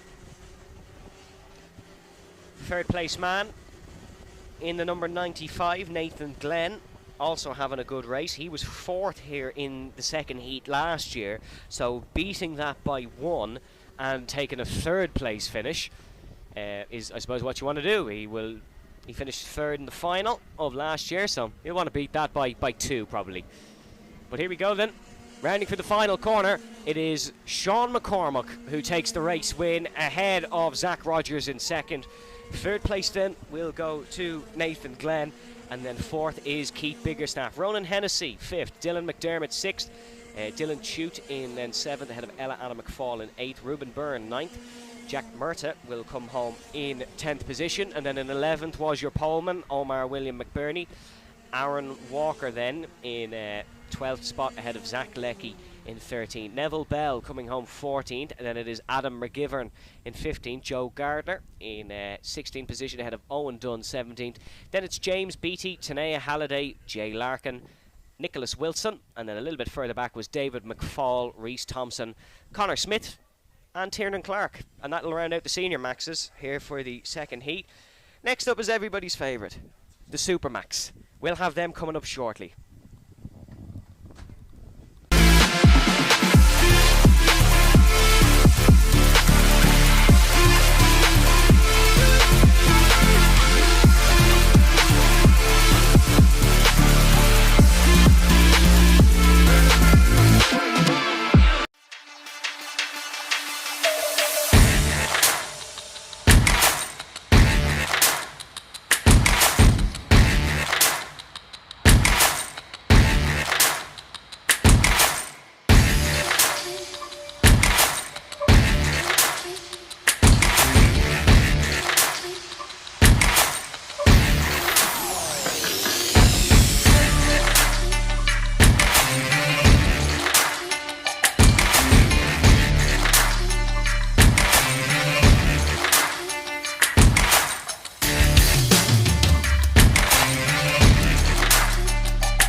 250 Superkarts now here at Nuts Corner. Once again, they're back out on track, and I tell you what, it was an intriguing endeavour this morning. It looked all like it was going to be Brian Jones who took the win, but then it was Ross Witherow who managed to overtake him. And thankfully, the marshals here at Nuts Corner have said, we want an even more exciting race. So we're going to put Brian behind Ross, and we're going to try and see can he overtake him. But on pole in front of them is Liam Fox, a man with a lot of IGP history. He was the winner here in 2018 in the IGP in the 250 class. He came second in 2015. He was third in the overall 250 gearbox championship in 2022.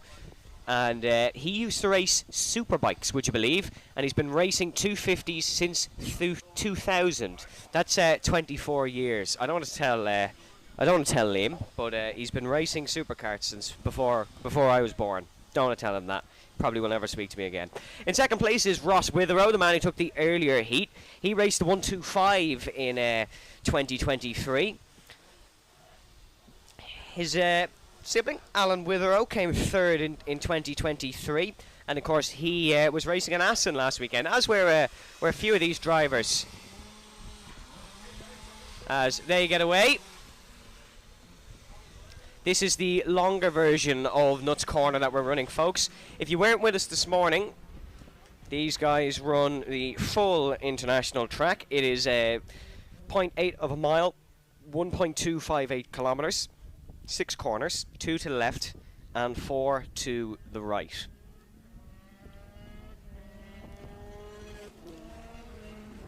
And they like to let it rip.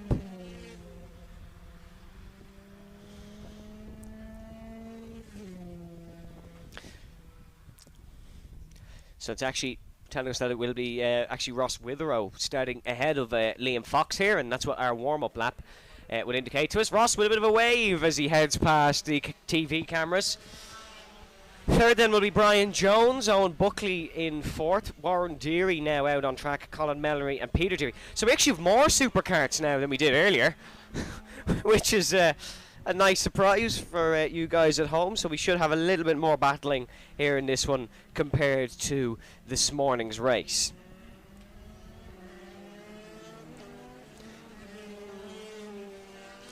Superkarts, of course, getting 2 warm-up laps as they don't have as many corners to heat the tyres.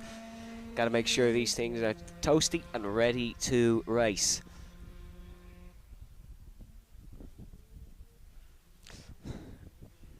It's just down around the final bend they go.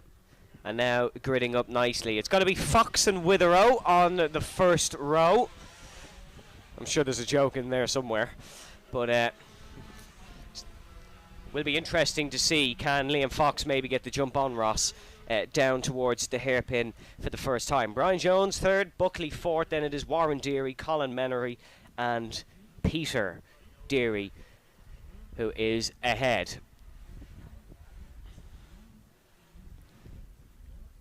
He's heading down towards the start finish, getting ready to let the 250 supercars rip.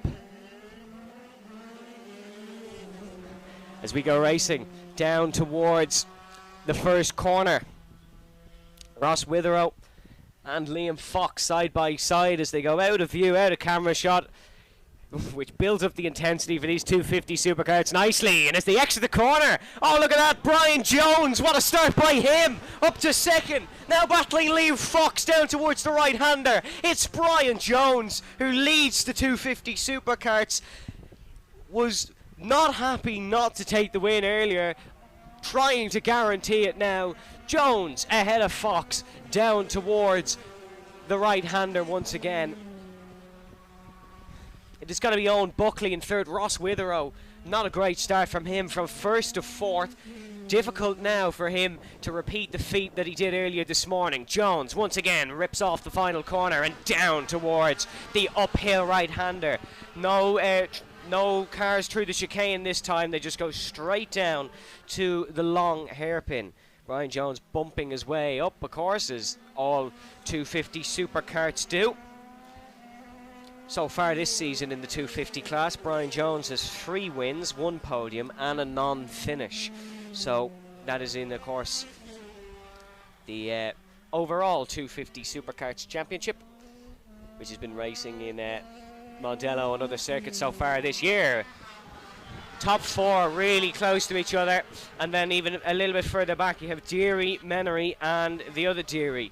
But the top 4 are all within touching distance, especially compared to this morning in this supercar race. It looks like it's going to be Ross Witherow who overtakes Liam Fox in a couple of moments. No, he's not ahead just yet as they come back into camera shot. He has got ahead of Owen Buckley though.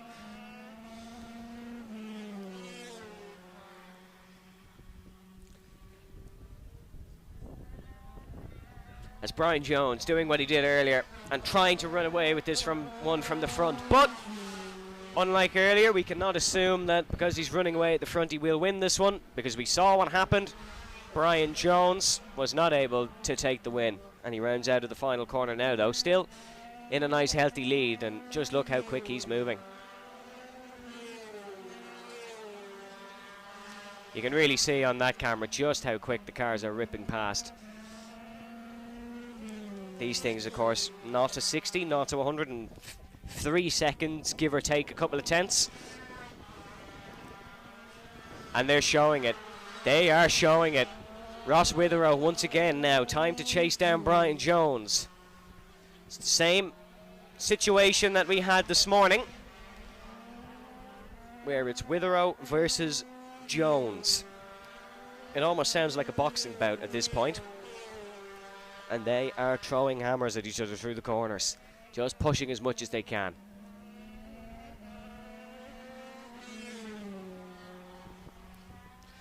Here's Jones off the final corner, and it's Ross Witherow behind.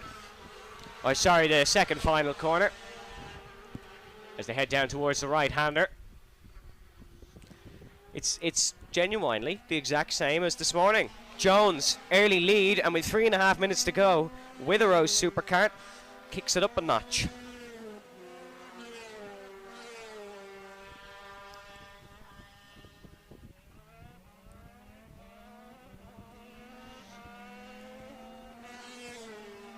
It was 2.8 on the last lap, but Witherow is starting to get into his groove once again, and is looking to chase down Brian. Will they share the spoils in the 2 heats for these Superkarts, or will Ross be able to take them both? It was 2.8 the last time at the line. Let's have a look at this time. Was Ross Witherow able to catch up? Brian Jones across it now. Ross Witherow across it now. It's 2.6, so 0.2 of a second for Ross. Brian just can't let that get inside his head, and he needs to just continue on here. But Brian, a very experienced Superkart racer. He's a 2-time Irish Grand Prix winner in the 125 Superkarts. He was a 3-time Irish Grand Prix winner in the 250s, and he actually won a 250 Superkart race last year at Silverstone. The famous, or the birth of Formula 1, the famous Formula 1 circuit, the birth of Formula 1. Oh, I'm sure that was a fantastic day for him. Last time at the line, Ross Witherow, fastest lap of the race, but Brian Jones still extended the margin. Sorry, no, apologies. Witherow's fastest lap was 2 laps ago. Brian Jones quicker on the last lap. 34.5 for Jones, 34.7 for Ross Witherow. Liam Fox lapping in the 35s. He's ahead of Owen Buckley by a couple of seconds. And then it is Colin Menery behind Buckley, and then Warren Deary. We have lost the other Deary. We've lost Peter, who has come into the pit lane in the number 16.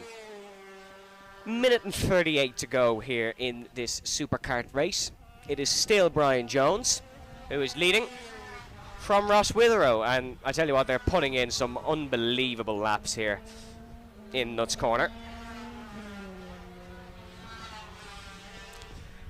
Brian is not letting this one slip like he let it slip this morning, although he let it slip later than 1 minute and 15, so could be another commentator's curse in store. Hopefully not for my safety, hopefully not for Brian's Irish GP endeavour.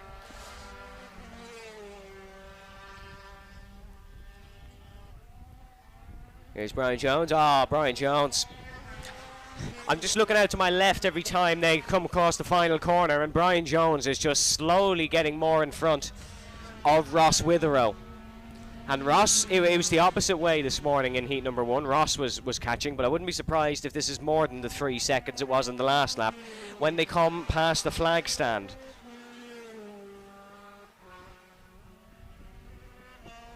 .1, Brian Jones extending once again.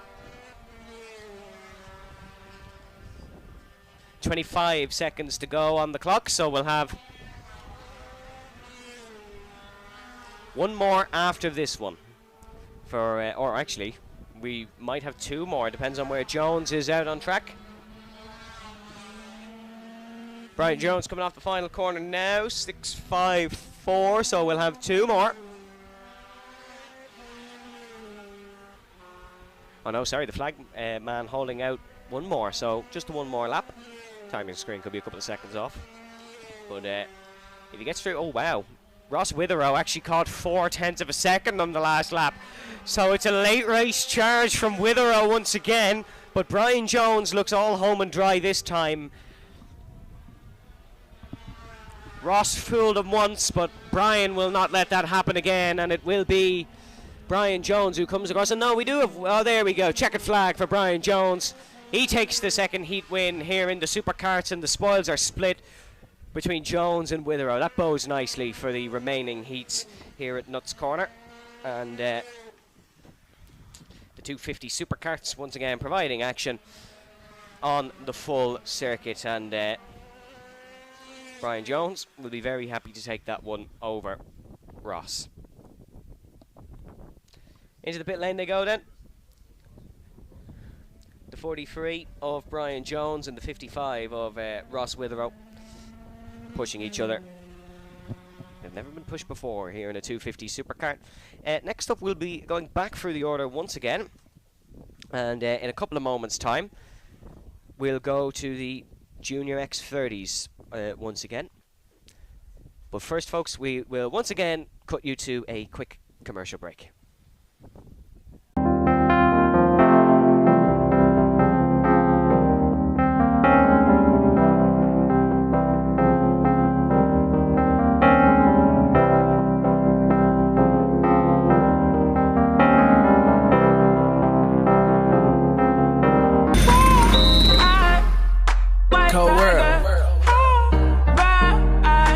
Southside, can't get enough, can't get enough. Eastside, Westside, worldwide. Ride out. Now I ain't got no kids yet, but this right here's for practice. I hate to get the seats in the bins wet, but that's how good your ass is. Make an old man get his glasses, make Wesley pay his taxes, then follow your moves all week on Twitter. Probably make a gay nigga reconsider. You're now rockin' with the best, man. Dress game down to the sex game. Won't rap, but the boy been blessed, man. If life was a lemon, how much lemon juice could you squeeze out of that lemon before you die? Feel it coming in the air. Hear the screams from everywhere. Only thing that's on my mind is who's gonna run this town tonight. Yeah, I said that we are. This is Rock Nation. Pledge your allegiance.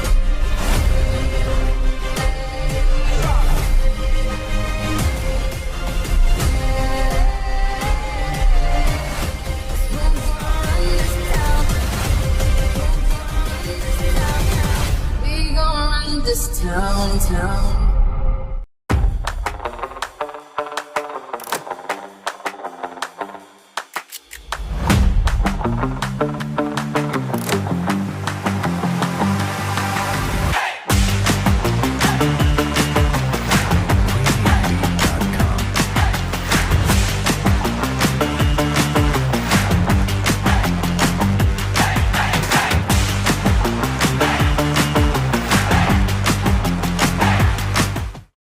Hi everybody, it's Karun Chandok here, and I've come to check out the new mighty Bambino electric kart. Now, as some of you may know, the Comer class is going to be phased out. There's not going to be any new homologations. Of course, those of you who invested in karts will carry on racing in the National Championship. But this really is the future. It's much easier to run, to be honest. I went out with my son to Wilton Mill to have a go. I couldn't believe how easy it was, because you're not messing around with jets and carbs and all of these other things with the traditional petrol engines. With this is very much plug and play. And listen, I'm a purist. I love the sound of engines. I've grown up driving cars with engines. But you can also see how much spending money on engines and spending money on Cadet and Bambino karts has really had a big influence on the results. And that's something we as the governing body at Motorsport UK want to change. The old adage of speed costs money, how fast do you want to go, needs to be tweaked a bit. And this really is a more cost-effective way of going, because the batteries are all the same. They can be equalized on software to make sure that all the kids have an equal opportunity to be quick, and it's all about pure driving talent. So the batteries are housed in here. They've got about 3 horsepower, which is just perfect for young kids at the age of 6 coming in to drive. Obviously, if they're under 6, we can put in restrictors. And honestly, it's a little plug that goes in, and you can restrict the speed to 15, 20, whatever mile an hour you want, really, for kids to have their first go and learn how to drive it. And yeah, it's nice to see where the future is going.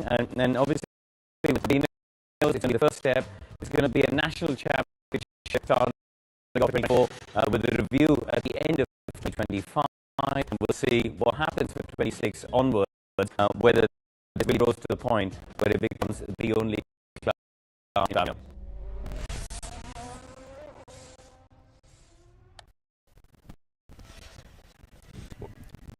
Here for the junior IAME. In terms of the Interwater Swifts, the earlier race was won by Andy Stewart. It was a Stewart 1-2. Sir Jackie probably wishing his Formula 1 team had a couple of results like that, but it was a Stewart 1-2. Andy Stewart leading home Johnston Stewart. And Andy really driving superb indeed. But there's been a lot of fantastic performances here tonight. In terms of the Rotax Inters, though, we'll run through the Water Swift grid in a moment. O'Hagan is joined on the front row by the number 27. That is Brogan McDonald, of course. Then it's the 207 behind for Daily Motorsport, Charlie Blair for the DMS karting team.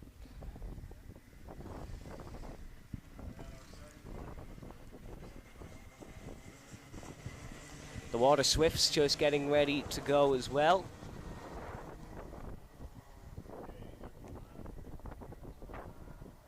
They'll be unleashed from the paddock in a moment. Yep, and there we are. They are go. On pole for this one is the number 103. That is Danny Murphy on pole for the Interwater Swifts. A man from Cloggerhead. He took a win in the Cadet 96 kilogram class at White River Park. And he's being mentored by Adrian Tully and T-Sport Karting. So keep an eye there on Danny Murphy in the 103. But we'll have our Rotax Inters starting first, and then it'll be our Interwater Swifts after that one.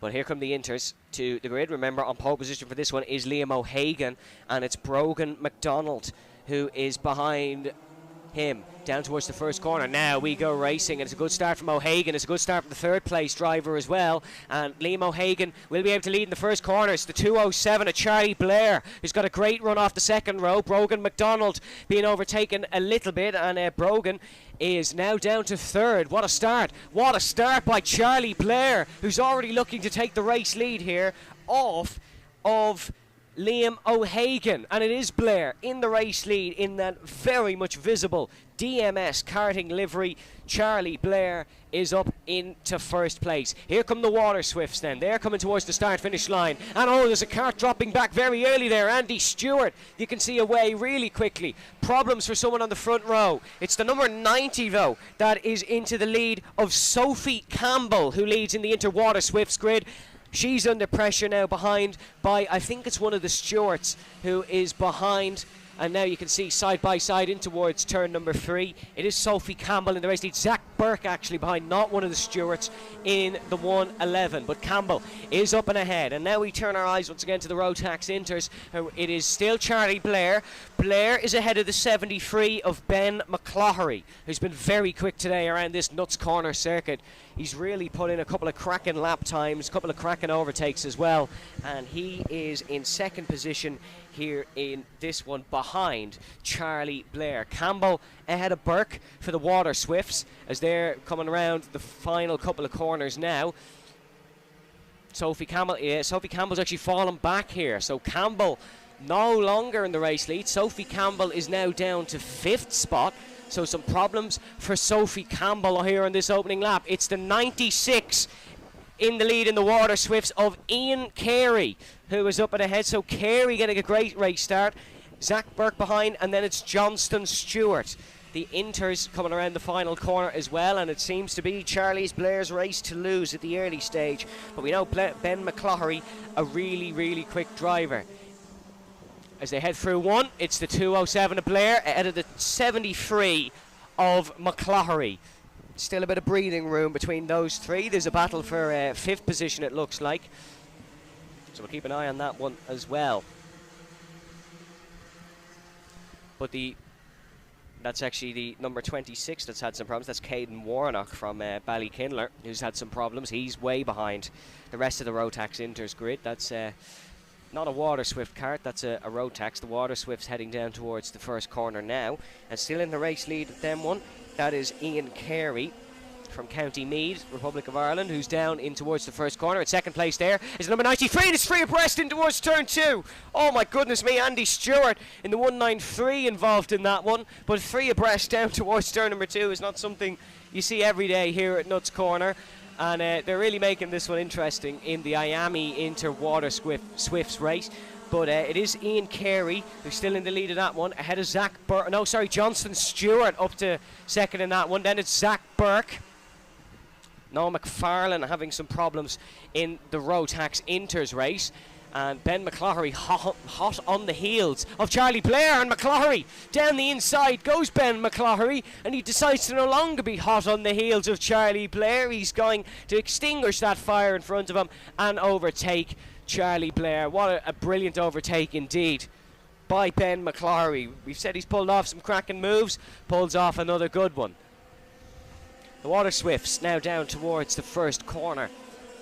And it is still Ian Carey who's in front in this one in the 96. In second is the 93 of Zach Burke. And then in third spot is, 93 of Johnston Stewart. And then in third spot is now James Nolan, the Clare driver, who his ambition in motorsport is to win the Irish Grand Prix tomorrow.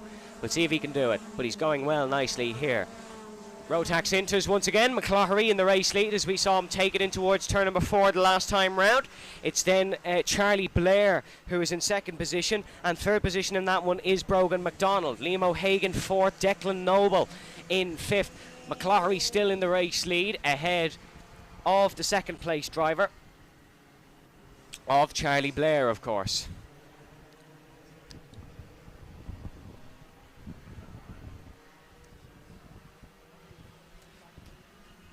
Bit of breathing room for the leader of the Water Swifts. That is Ian Carey, of course.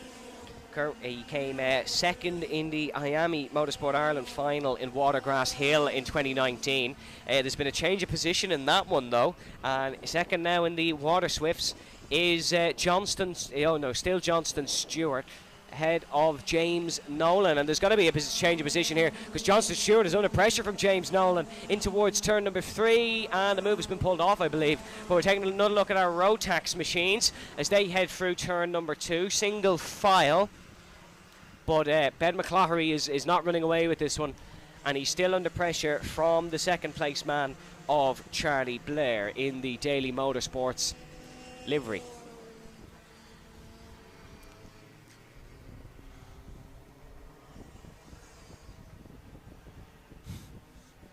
Still a minute and 20 to go in this one, so we have a couple more laps at least for the Water Swifts and the Rotax machines. The Water Swifts you're looking at now down towards the first corner, and it's still Ian Carey out in front in this one, and then second place in this one is now the 93 of Johnston Stewart still, but Johnston is under pressure from the third place driver of James Nolan. We saw Nolan in the blue helmet, or sorry, the white helmet, try attack Johnston Stewart in the blue helmet in towards this corner on the last lap, but wasn't able to do so. Still McCloughery at the front of the Rotaxes, and it is still Charlie Blair in second place. So no changes for the Rotaxes, no changes for the Water Swifts, but I can't imagine it staying like that until the dying embers of this kart race.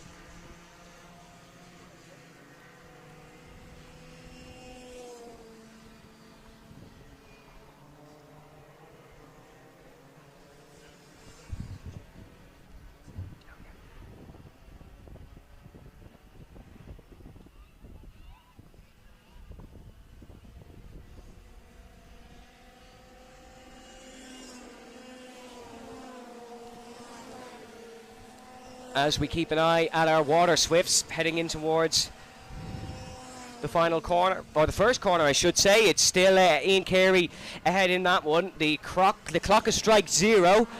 One more lap for our Rotaxes that are heading in towards turn number 1.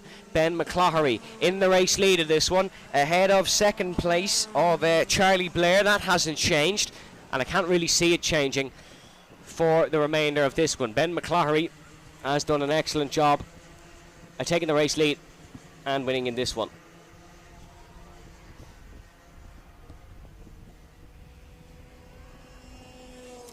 And in terms of the Water Swifts, they'll be coming on to the last lap soon. It still all remains the same in that one.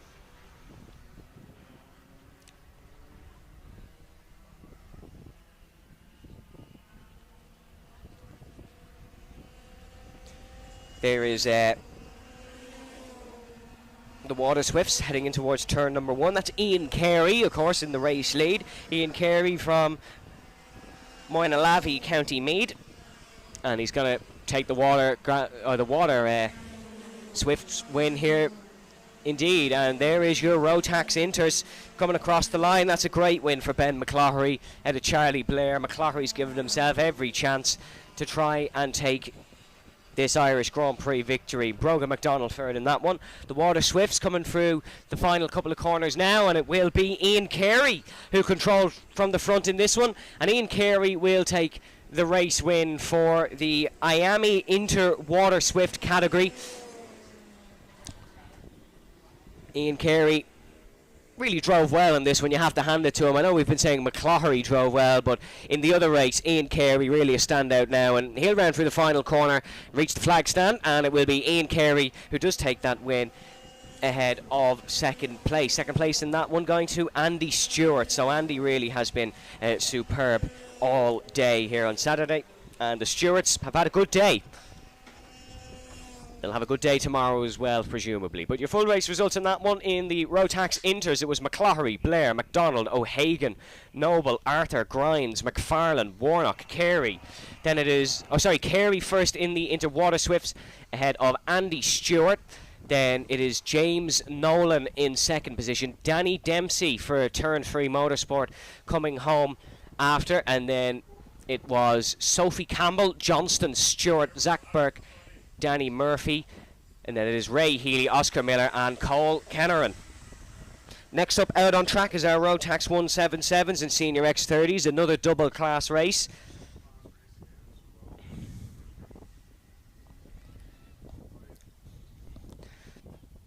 And they are out and eager to go. So eager, I haven't seen who's on pole position. But in terms of the X30s, it will be Jack Dillon on pole, and I'm not a betting man, but if I was, I would tip him to win this one, which is never a given in motorsport, unless you're Jack Dillon driving an IAME X30, because my goodness has he been superb.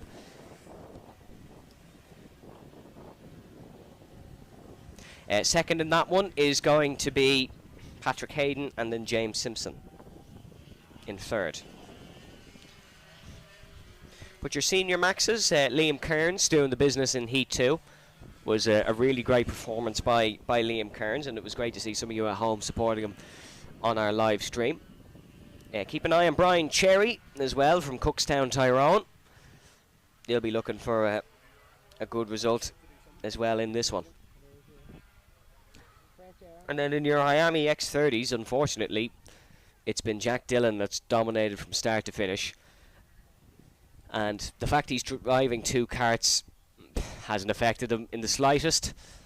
He's hopping into the Tillotson T4, so even though his fellow 2 IAME X30 competitors will be finished after this race, he isn't. He has to come up in the Tillotsons once again. But here we go. Then the first heat, or the first class in this grid is the Senior Max 177s. And now they go racing here at Nuts Corner, down towards the first corner. It's the number 65 of Paddy Fitzpatrick that leaves. Paddy wasn't happy with how Heat 2 went, so he'll be very happy with how that first corner has gone. And now the IAME X30s are underway, and Jack Dillon has actually not got the best getaway, but he will still be in front of Patrick Hayden and James Dillon heading in towards the first corner. Hayden second, Dillon third. That's how the other 2 heats ended up. So we turn our attention back to the Senior Maxes.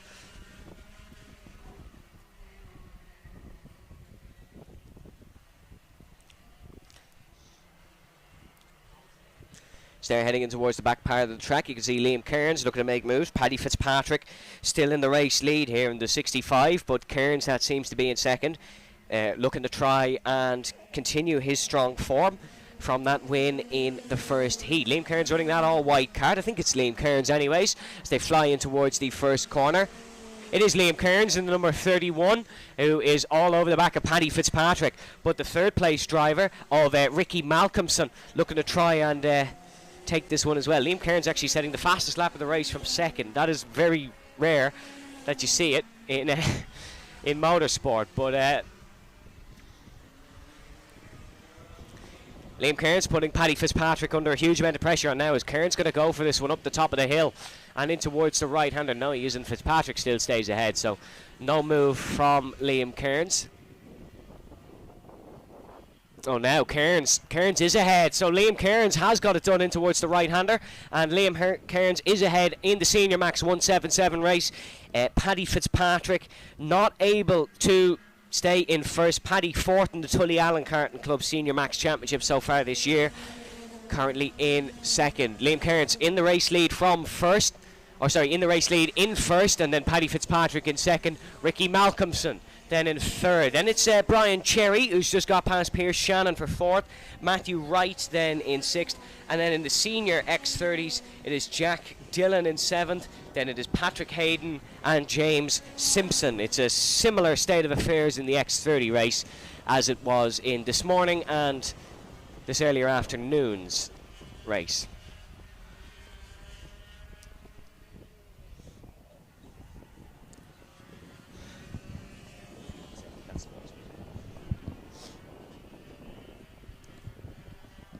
Liam Kearns just heading into the back part of the track now in his Senior Max 177. A 125cc restricted 2-stroke engine. And Liam Kearns has been fantastic from the offset here today at Nuts Corner. And he's building up a margin once again. So this race following a similar state of affairs as it was this morning. Liam Kearns now with a 0.6 of a second lead over Paddy Fitzpatrick. Fair play to Paddy, having a good race so far. He was a bit frustrated with himself, as we saw, and doing a good job indeed. But Paddy is under pressure from Ricky Malcolmson in second. Ricky Malcolmson, the man from Retford Island Down, he took his first UKC win in October. UKC, the Ulster Karting Club.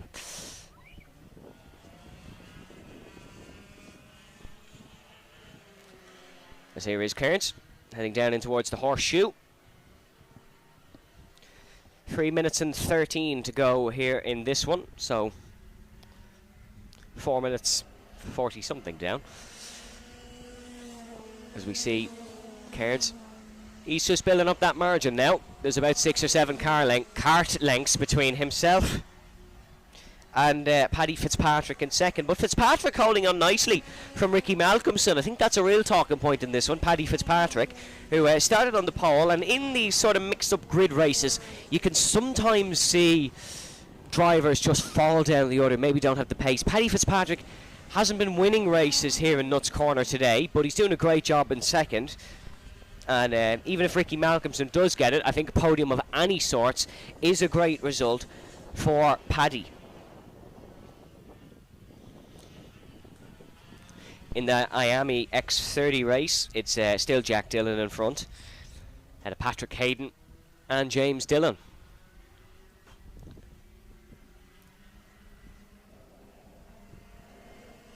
It's a great run off the final corner for Ricky Malcolmson in his fight with Paddy Fitzpatrick. And you can see Cairns well in front, but Fitzpatrick looking for the move. Oh, sorry, Malcolmson looking for the move on Fitzpatrick. The number 69 of Ricky Malcolmson looking to try and get it done, and there could be a move down the inside here for Ricky Malcolmson if he plays his cards nicely. No, he actually backs off, does Ricky, so doesn't fancy going for it. He's let Paddy Fitzpatrick make a mistake on his own though. Paddy went adventuring off the apex, ran a little bit wide heading through the left-hander, and that's allowed Ricky Malcolmson to get a really good run. But Ricky Malcolmson actually under pressure from the fourth place man of Brian Cherry in the 55 in the blue kart. Malcolmson now under pressure from Brian Cherry up the hill just behind Liam Cairns.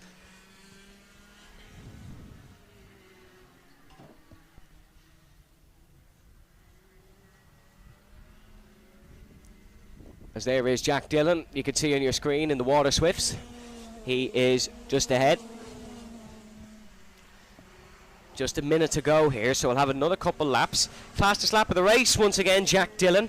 56.6 second lap time for him. He has had the fastest lap throughout this class today, and that is an overall fastest lap, so he's quicker than the Rotax grid.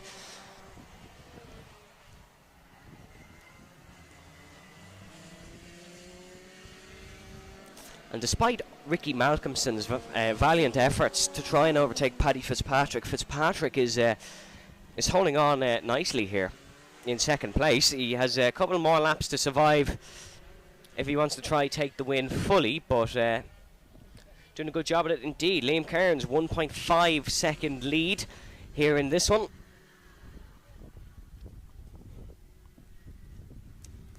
As still Fitzpatrick second, Malcolmson third, then Cherry and Shannon. Matthew Wright, unfortunately, falling down the order amongst the IAME karts. There's Cairns past your camera. The clock just about gone zero, but I think Cairns actually got across the line before it. And now there's a real attack from Ricky Malcolmson, trying to get past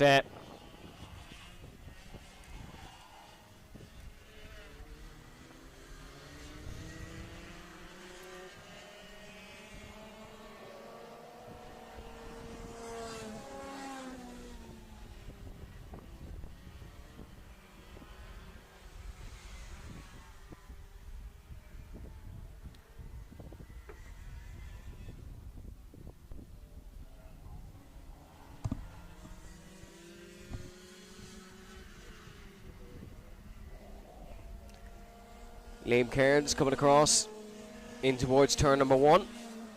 The clock is down to zero, so I do believe we have one more lap here. This is the final lap for Liam Cairns and for Paddy Fitzpatrick to defend from Ricky Malcolmson.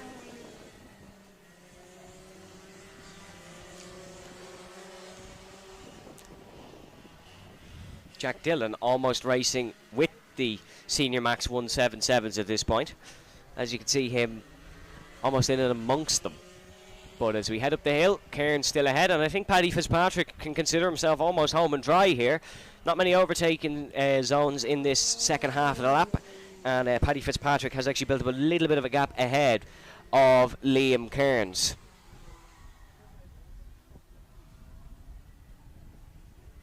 And here comes Cairns, heading through the final corner now. Checkered flag is out, and it will be another brilliant win for Liam Cairns. Paddy Fitzpatrick coming home in second, Ricky Malcolmson in third, and a good race by Brian Cherry in fourth. Unfortunately for Cherry, wasn't able to take more than fourth, but still a good effort there from him. It'll be Jack Dillon who comes home to win his third Senior X30 race of the day. Pierce Shannon will come home next in the Max class. Oh, he's been beaten by Patrick Hayden, has Pierce Shannon. So Hayden just getting ahead of Shannon. But your full results in the Senior Max 177s, it's Kearns, Fitzpatrick, Malcolmson, Cherry, Shannon, Wright. And then in the X30s, it is Jack Dillon, Patrick Hayden, James Simpson. So a good race to round us off there in the Max 177s and the X30 Seniors. Next up we have the Bambinos, who are back out once again for their second heat. They of course had time qualifying this morning. And on the front row we'll have the 67 of Henry Hales and the 33 of that'll be Freddie Purnell. So same order from qualifying. It's a standing start for these. Henry Hales winning ahead of Freddie Purnell in this morning's race. Then behind them, of course, you have the 57 of Jack Harper and the 14 of Corey Lyons. It's a standing start, these Bambinos, so it'll take a moment or two to get these all gridded up and ready to go for another Bambino race.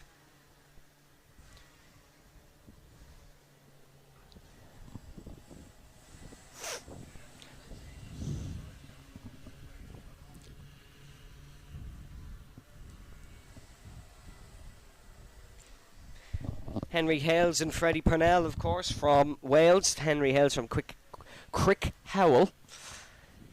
Race winner in BKC at the Fullbeck circuit and fourth at the Kart Champ round 4 in his Mighty E machine. Of course, if you did miss any of the earlier Bambino races, 50cc Comer engines in some of them and a Might E power unit in the others.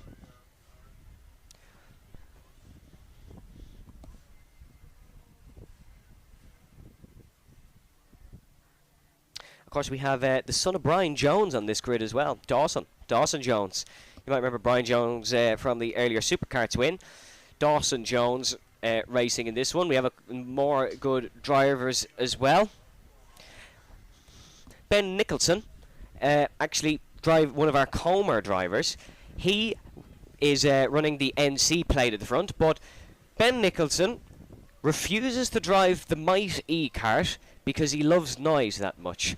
So, one of our youngest petrol heads in the country, I'd say, 7 years of age, is Ben Nicholson, but refuses to drive the electric engine because he loves the noise.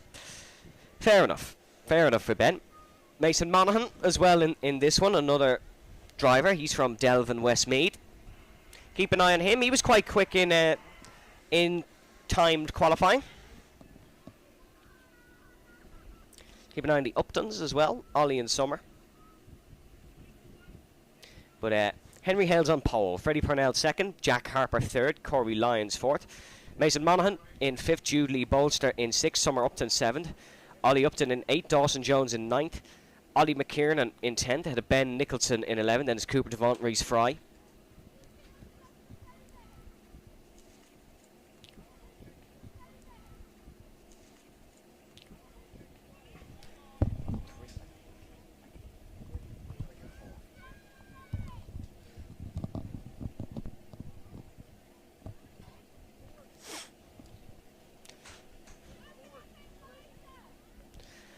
The Bambinos being gridded up. Hales versus Purnell. So they're the fight in this one. It's the Jones versus Witherow of the Bambinos, as we've seen in the Superkart fight. If you're enjoying the action here on the Ulster Karting Club's YouTube channel, make sure to give us a subscription here to support the live stream, as well as check out all our sponsors, of course, which you've seen during the commercial breaks and will be read out again before we wrap up our action here on day one of the 42nd edition of the Irish Grand Prix. Live from Nuts Corner Circuit, County Antrim.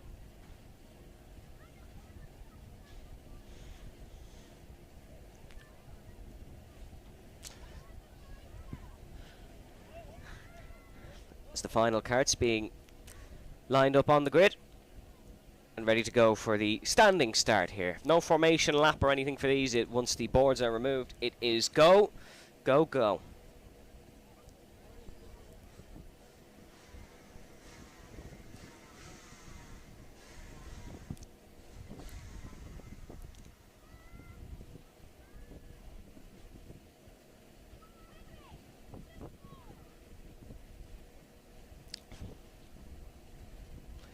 Freddie Purnell and Henry Hales looking to get unleashed in this one and go back at it. Hales actually led the entirety of the second heat. Can Purnell do something different as we go racing once again here in Nuts Corner? And Henry Hales gets a good getaway ahead of Freddie Purnell. Hales leads into turn 2 for the first time. Freddie Purnell in second. In third place is still Jack Harper. So the top 3 unchanged as we head through the first corner.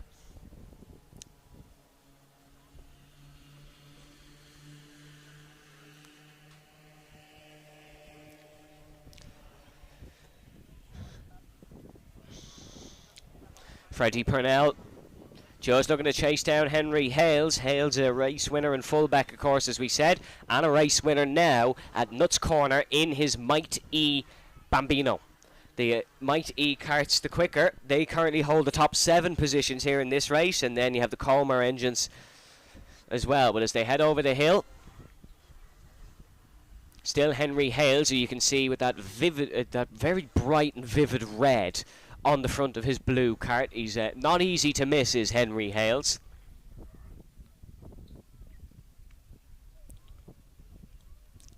And here is Henry down towards turn number 1. A shorter race, this one, for the Bambinos, of course. It's 5 minutes plus 1 lap as opposed to the 7 minutes and 1 lap for the rest of the classes.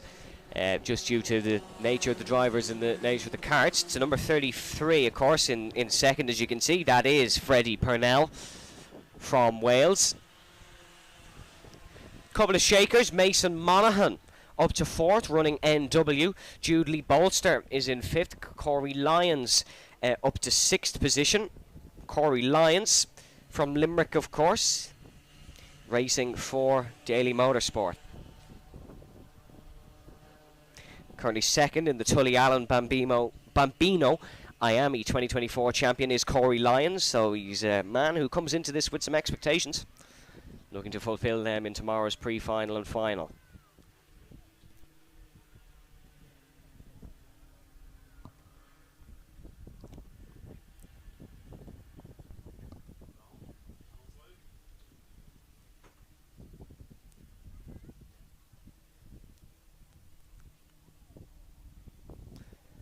Freddie Purnell not keeping up with Henry Hales here in this one. The third place man of Jack Harper has given Purnell a real run for his money. It was 9/10 at the line, but it's a lot more now, and you can see Harper looking to try and attack Freddie. It's been Hales and Freddie Purnell the whole day here in the Bambinos. Harper looking to introduce himself. That's Jack Harper in the number 57, who you can see heading round. Jack Harper from Dundroyd. Where's that? That's Nuts Corner. Local lad in the form of Jack Harper looking to try and make a move on second position. And you can see Harper just trying to fish it round the outside, heading through turn number 4. Not able to make the move on young Freddie Purnell. Jack Harper, 7 years of age, as is most of the field here. A couple 6 and a couple 8, but all with very similar levels of experience in a Bambino kart. They'll be looking to upgrade to the cadets that we saw earlier soon, of course, in the future. And then, of course, most of them wanting to go on to become Formula 1 drivers, but it's a few years since we will see that. Freddie Purnell now under a huge amount of pressure from Jack Harper. This will test Purnell's racing abilities. He hasn't really had to defend in this one. He's been mostly attacking Henry Hales in front, and then, of course, in the time qualifying, you're out on your own looking to set the best lap time possible, but now he has to defend from a very quick Jack Harper in the number 57. Last year here in Nuts Corner, Jack Harper was second in the final, currently third now, looking to try and make second position on Freddie Purnell, and he has. Here comes Jack Harper diving down the inside, and Jack Harper is ahead of Freddie Purnell. A great move from young Jack Harper here in Nuts Corner. A fan favourite from Nuts Corner. Harper is up and ahead, and that's a good move indeed. And he's already pulled out a couple of kart lengths and a couple of tenths of a second over on Freddie Purnell. I wonder, can Jack Harper maybe go challenge Henry Hales now? Will Hales have a challenger? The man who's travelled all the way from Wales to be here in County Antrim might not have it all his own way, although he is still lapping quicker than Freddie Purnell. That's the only thing. So Henry Hales still doing a good job indeed. a minute left in this one. It's, of course, 1 minute 19 laps in the Bambinos. Or 1 minute 20s, give or take. So we will have 2 more laps in this race. Henry Hales in the race lead. Jack Harper second. Freddie Purnell in third. Freddie Purnell looking to try and get ahead of Jack Harper down towards turn number 1 and 2. This is where Harper got past Freddie Purnell's the last time round, and there is Henry Hales in front. Still Harper second. Purnell not able to make a move like Jack Harper did.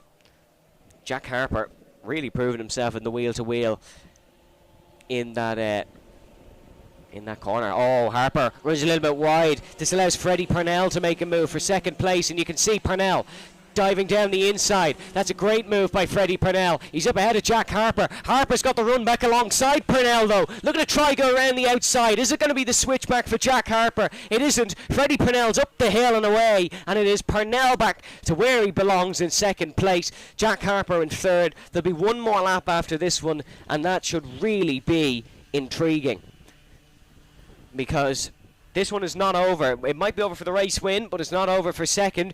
Just down the order, Corey Lyons, Ollie Upton making moves. They've both got past Jude Lee Bolster. Ben Nicholson ahead of Dawson Jones.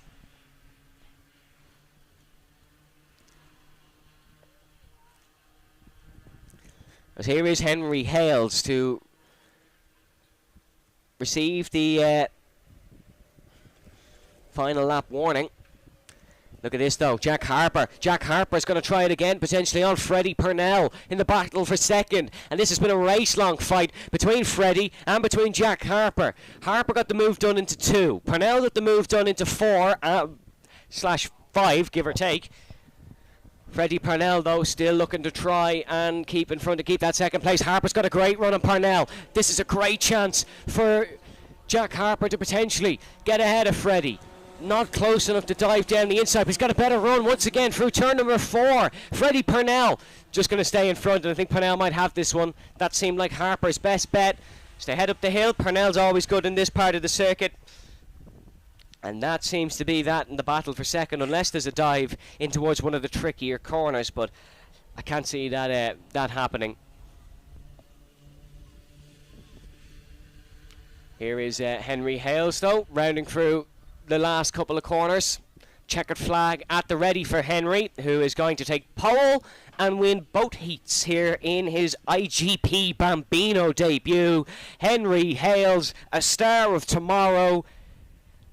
Maybe will it be literally tomorrow in winning his Irish Grand Prix. But Henry Hales across the line and takes the win. It's going to be Freddie Purnell who leads home. Jack Harper in the battle for second. That one was close. We'll have to take a look at the timing screen. Oh, Harper's got him on the line. Jack Harper has overtaken Freddie Purnell on the run to the line.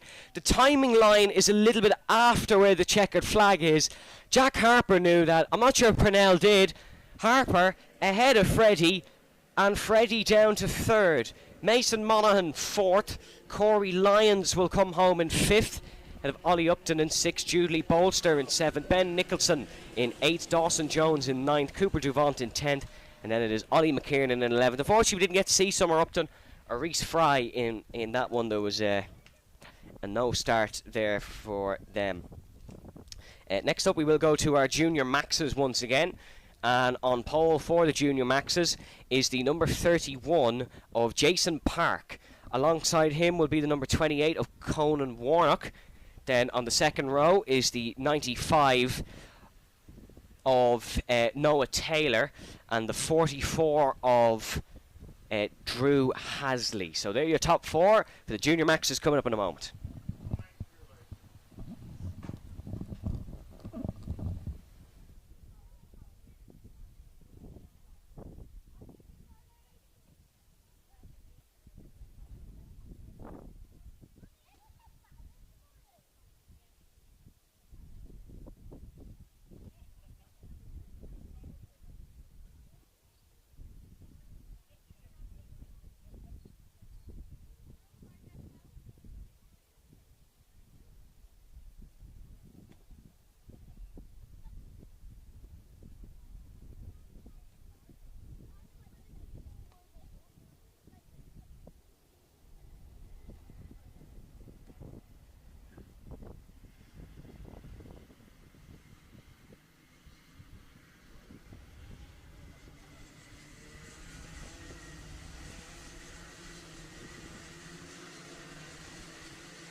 Junior Max karts, 13 to 16 years old, 125cc 2-stroke Rotax, 125 Max Evo engines. On pole for this one, Jason Park from Antrim races for NI Motorsport. He started in the class you just watched, the Bambinos, at age 6, and he's an Ulster IAME Cadet champion. That was in the year 2022. A cool fact about Jason, I know we've mentioned Silverstone already on this broadcast, he was a grid kid for the British Grand Prix in Silverstone in 2018, which is really cool. That's every motorsport kid's dream, to meet the Formula 1 drivers. But there's also a lot of kids' dreams to win an Irish Grand Prix. So Jason, that's what he'll be thinking about now. He won't be thinking about previous endeavours. And Jason Park will be looking to get the best launch possible and keep his lead ahead of the second place driver. Keep an eye on Noah Taylor as well. He's on the second row in the number 95. But here we go then, past the flag stand. We go racing once again. That's a great start by the pole sitter of Jason Park down towards the first corner. It's Park who leads Noah Taylor. So Taylor, he's up ahead of the 73 of he's up ahead of the second place driver. There is no number 73, so we couldn't be ahead of him. Oh, kart actually off at the first corner.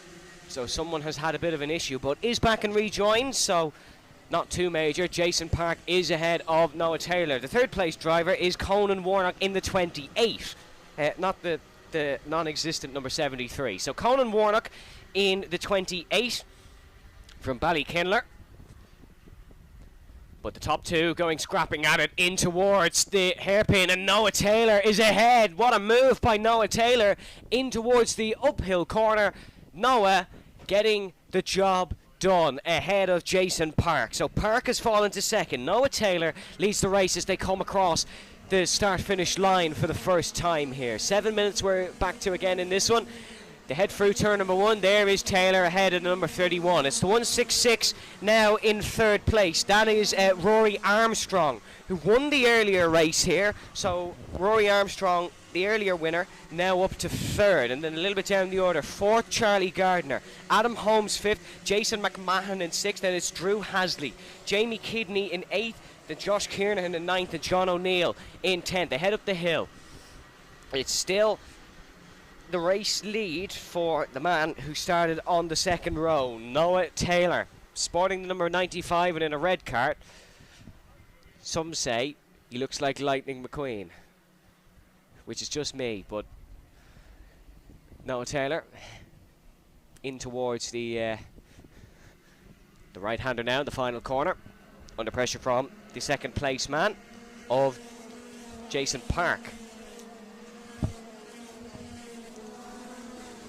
Park into 31 in the Lando Norris kart livery. Third place still Rory Armstrong. Fastest lap of the race currently belongs to Charlie Gardner, who's in fourth. Still 4 minutes and 40 to go in this one, so plenty of laps for these drivers to make moves. But it is a comfortable lead for now for Noah Taylor. A little bit further down the order, Joel Murphy has got past Cole McFadden Biggerstaff. Josh Kiernan is just behind them in 12th spot. Joseph McMahon, who provided some of the action in the first heat, is up in towards 5th. Adam Holmes in 6th.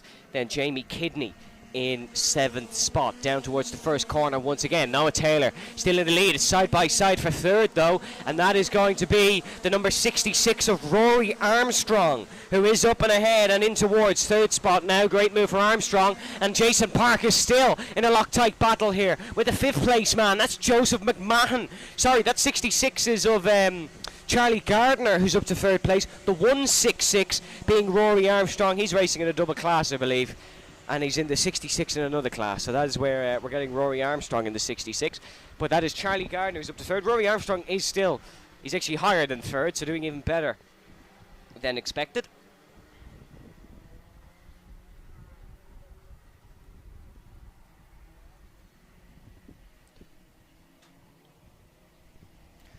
Noah Taylor still leading this one though as they head through the final corner now.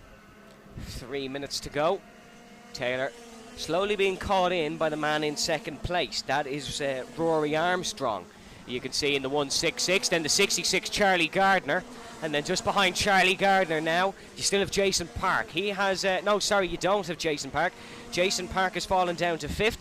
You have the 4th place man of Joseph McMahon, then Jason Park, and then of course you have Adam Holmes in 5th position, who ran a great race. There's a move down the inside, and that's going to be a swap for the race lead. That is the fabulous Rory Armstrong in the 166, getting up and ahead of Noah Taylor. And Rory Armstrong now once again trying to win at Nuts Corner. Down towards the right-hander. Armstrong really working well, making the move stick. There's a straggler behind, so a problem for one of the racers here. He's being green flag waved back on to the circuit. Armstrong leads for the first time in towards the first corner. Still has Noah Taylor hot on his heels, and then in 3rd you have Charlie Gardner of Daily Motorsport looking to make an impact here in this one. Taylor's not being dropped, still with a shot and looking to overtake the man in 1st place.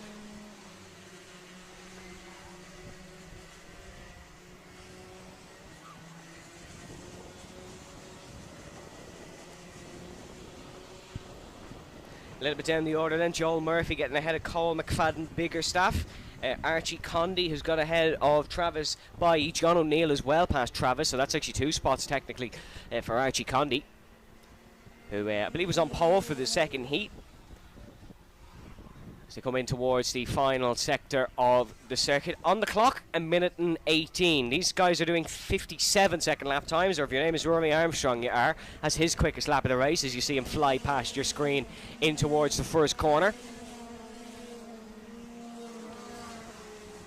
Charlie Gardner mounting the pressure on Noah Taylor here. Wouldn't be surprised if the 3rd place man gets up to 2nd at the ladder stages. He almost got up and over Noah, because there was almost a little bit of contact, and there goes Gardner down the inside. You can just see him appearing into your picture while lunging down the inside of Noah Taylor, and the 2nd place man is in fact up to 3rd moments after he almost went skating off the road. Charlie Gardner up to 2nd, Noah Taylor down to 3rd, Rory Armstrong still in the race lead comfortably. We should have potentially 2 more laps after this one. It all depends on when Noah Taylor crosses that start-finish, of course, but they're keeping an eye on the timing screens. Here comes Rory Armstrong, 17 seconds still on the clock, so we will have 2 more laps here for Rory Armstrong. Noah Taylor back ahead of Charlie Gardner as they come back into picture. So Taylor defending nicely the 33 of Joseph McMahon, apologies, looking to get into this fight as well. And Armstrong just rounding in towards turn number 3. This is where Gardner got the move done. You saw it being picked up on this very camera the last time round.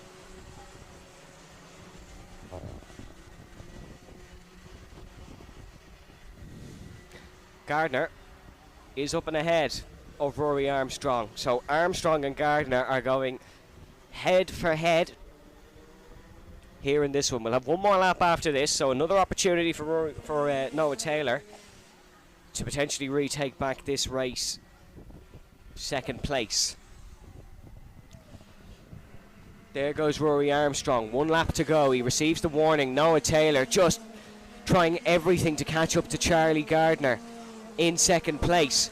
And there we go. Oh, there's a move down the inside potentially from Joseph McMahon in 3rd spot. And Noah Taylor is under pressure here to fall off the podium. That's the last thing Taylor wants to do in the number 95 car. Noah Taylor in this heat last year came in 11th position, currently 3rd. Armstrong up and away, up the hill. He's almost home and dry. Charlie Gardner, you could probably say the same for, because he is comfortably in 2nd place ahead of Noah Taylor. Taylor not able to tackle the moves down the inside from Charlie Gardner in towards this middle sector. It's going to be this man then, Rory Armstrong, rounding through the final corners. He had a great qualifying position, made the most of it, and Rory Armstrong is your winner of Heat 3 in the Junior Max class. 2nd spot does go to Charlie Gardner, 3rd to Noah Taylor, and 4th will go to Joseph McMahon. A little bit down the order then, 5th spot will go to Joel Murphy, 6th to Adam Holmes. Carter Kelly comes home in 7th, Jason Park in 8th. with Cole McFadden Biggerstaff in 9th, Jamie Kidney in 10th, Archie Condy 11th, John O'Neill 12th, and that rounds out your top 12 folks here for the last Junior Rotax Max race of the day. Now we go to the Tillotson T4s, and these Tillotson karts, 4 drivers of course, I mean it is rather ironic given the fact they're called T4s, but starting on pole position in this one is going to be Jack Dillon in his black and red Sparko race suit and his red, black and white helmet. I think I've been saying it's orange, but I'm getting a closer look at it now. It's kind of red. Alongside him then is the 835 of Luke Palmer. Then in third will be the 832 of Ewan Miller. And in fourth is last heat's race winner. It's the 833 of Cahan McClelland.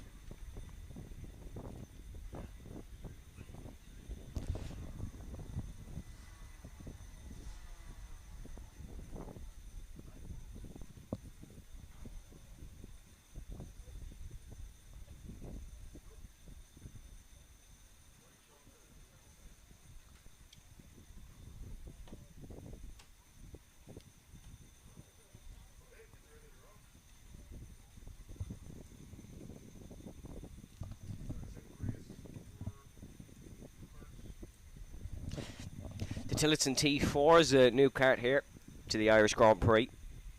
A 225cc 2-valve 4-stroke engine in this one with a Noram Stinger race clutch. It has a Tillotson FM22 carburetor, and these are raced around the world.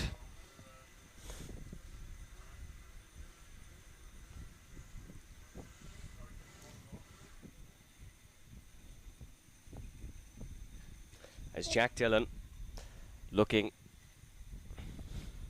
as casual as ever on the grid. Oh, there's actually the reason for the hold-up is we have someone pushing a cart down the main straight. That is a Daily Motorsports car. I couldn't tell you who it is, but it is one of the Daily Motorsport cars, or certainly by the look of it, it is. And that's the reason for the hold-up. Just clearing the track. The clerk of the course not letting the Tillotson T4s go just yet.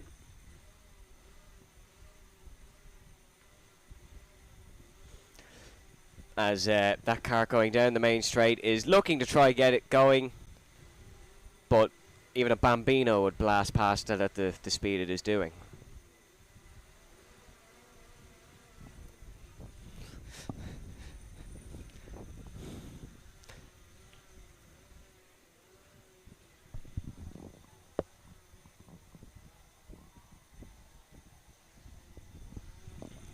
Look how concentrated these Tillotson T4 racers are. There is no sign of emotion from any of them. They're all just waiting to get going. Jack Dillon, by the time this weekend is done, is not going to be able to feel his arms or legs. Racing in 2 classes, of course. Has dominated the X30s, start to finish. Won 1 race in the Tillotson T4s, but was beaten by Cahan McClelland in Heat 2.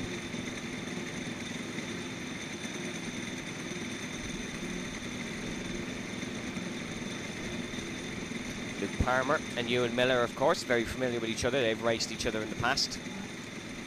Ewan formerly a part of the Race View team. Luke currently part of the Race View team.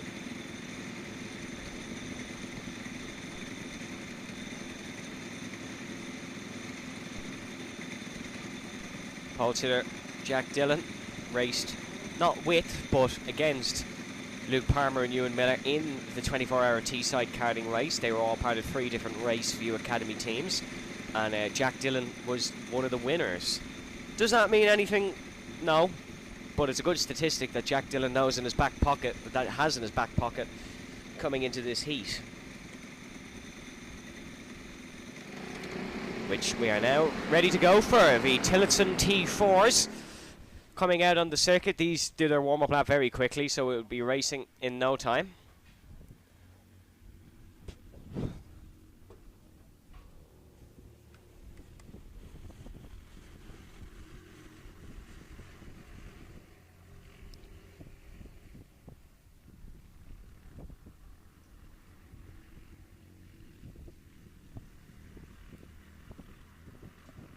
This is the Tillotson's final run out of the day here at Nuts Corner. And then we'll have the Senior Maxes up after this one.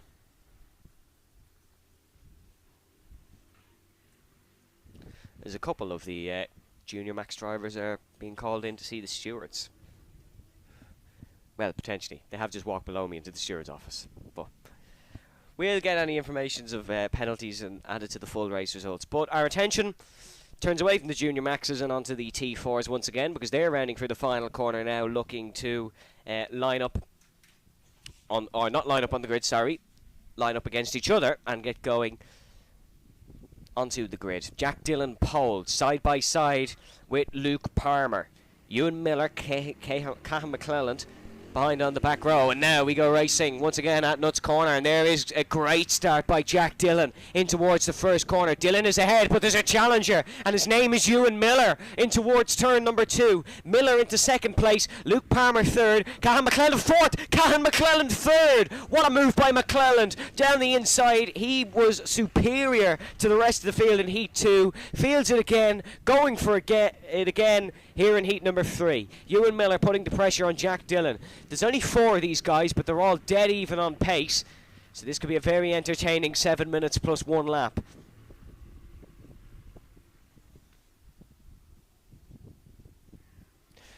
Jack Dillon, narrow lead in towards the right-hander. Ewan Miller just behind. Third then Luke Palmer, of course, and third Cahan McClelland, and then fourth Luke Palmer. Luke didn't have the best of first heats this morning, but he was much better in heat number 2. Got into his groove and found it nicely, and now looking for an even better result here in heat number 3. Jack Dillon with the now infamous head duck into the cockpit down towards the first corner, and it is Ewan Miller in second place in the 832. Third place Luke Palmer, and Cahan McClelland has had an issue somewhere. Not necessarily an off, but ran wide or made a mistake, because Cahan McClelland is down to 4th place.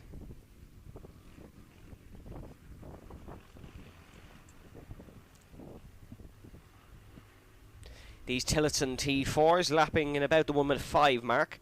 Or certainly they'll be a bit quicker this time round, because of course they won't have the rolling start to deal with. They can bomb it off the final corner and get going.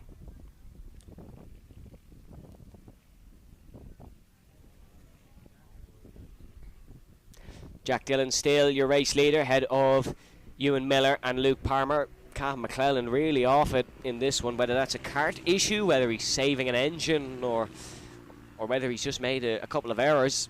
Not entirely sure, but certainly not on it. Here we go then. This is the first taste of Miller versus Palmer. If you combine them, it would be Pillar technically, but it is Ewan Miller versus Luke Palmer. This is the first taste we've really had of it here in this Tillotson T4 class. And you can see Luke Palmer just trying to tee up Ewan Miller in towards turn number 4, not able to do so. Cahan McClelland seems to have picked up the pace fully again, and he's slowly catching back in. The last lap was a 1:03.7. McClelland the slowest of the bunch, but not to an extortionate amount.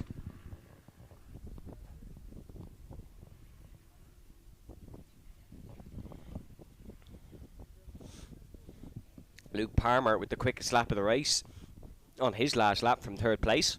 That's why he's right in the tail of Ewan Miller.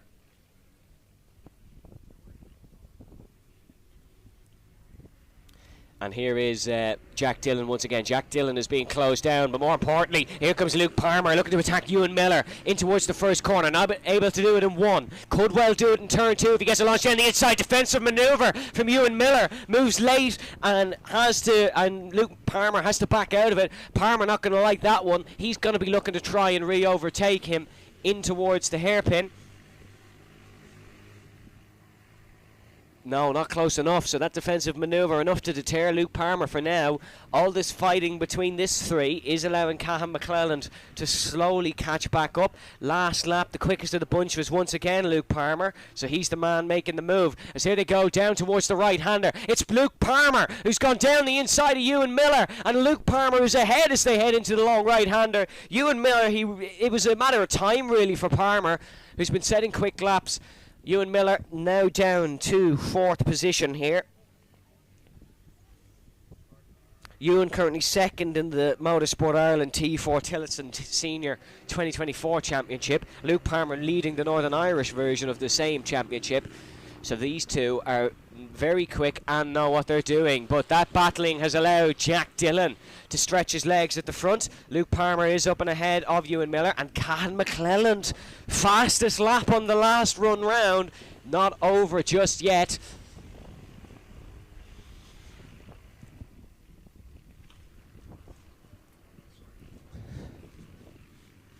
As Luke Palmer, he had a slow start to the morning in heat number 1, got back into his groove in heat number 2.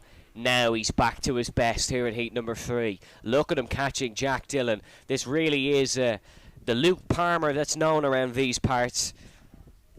The Luke Palmer Race View know, and the Luke Palmer the Northern Irish Karting Association knows. Good, he's putting King of the X30s under pressure in towards the final stages of this race. The timing, 1 minute and 40 to go. So that's another few laps just yet. So Jack Dillon's got to unleash everything here in his last race of the day, the Tillotson's last race of the day.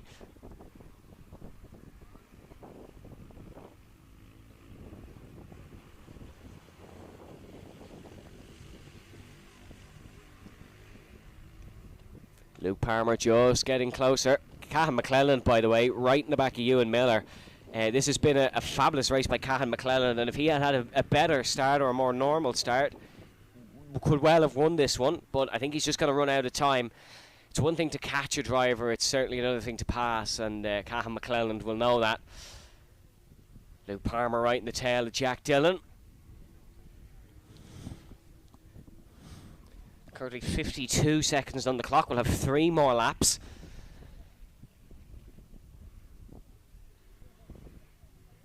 Or 2 or 3 more laps anyways. Look at Luke Palmer. Here he goes, trying to go for down towards the first corner. Palmer has an inside line here on Jack Dillon. Luke Palmer breaks later in towards the apex, but Jack Dillon carries the momentum. Jack Dillon stays ahead for the time being. You saw the glance over Dillon's shoulder, trying to become aware of where Luke Palmer was, where he was as Palmer got the run down the straight, but Jack Dillon just stays ahead for the time being. Here is Jack Dillon, still just in front for the time being. Ewan Miller now under pressure from Cahan McClelland.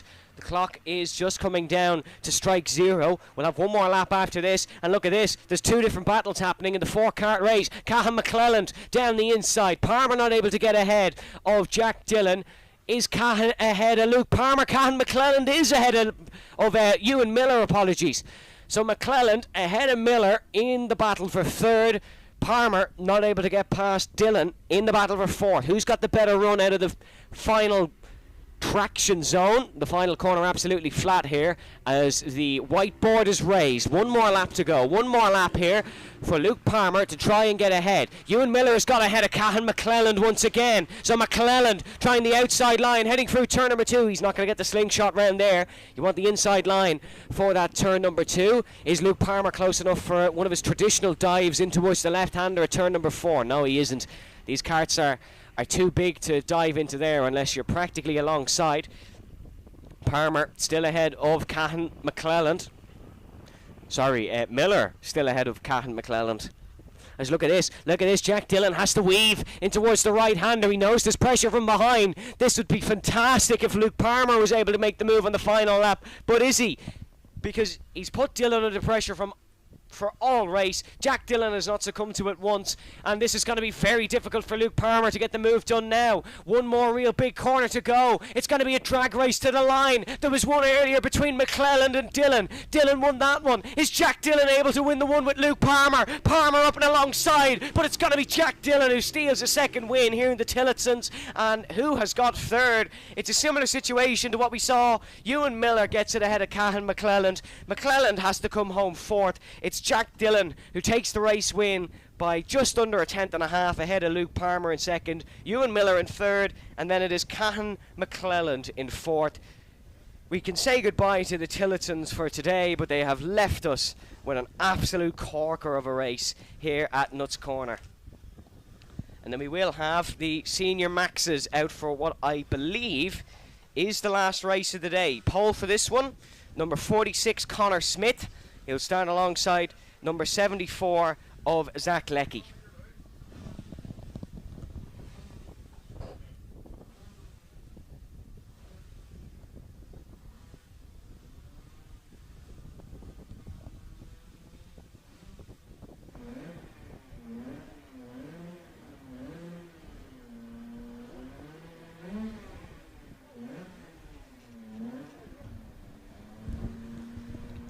Your second row in this one, Aaron Walker will start from third.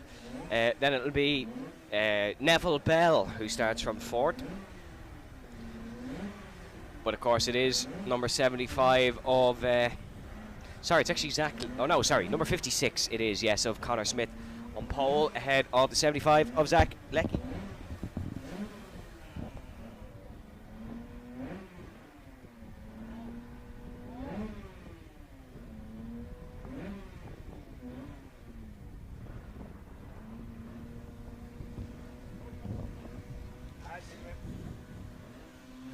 So your pole sitter, Connor Smith, 47 years of age, lining up against Zach Leckie, 22 years of age, and second in the Motorsport Ireland Senior Max 2024 Championship. We've seen Zach out on track here. He's in a very similar kart to Neville Bell, both running the famous Tony Kart livery, and they're now getting ready to go.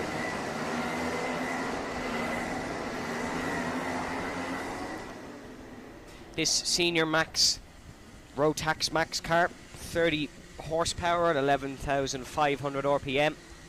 The bare engine is 12 kilograms.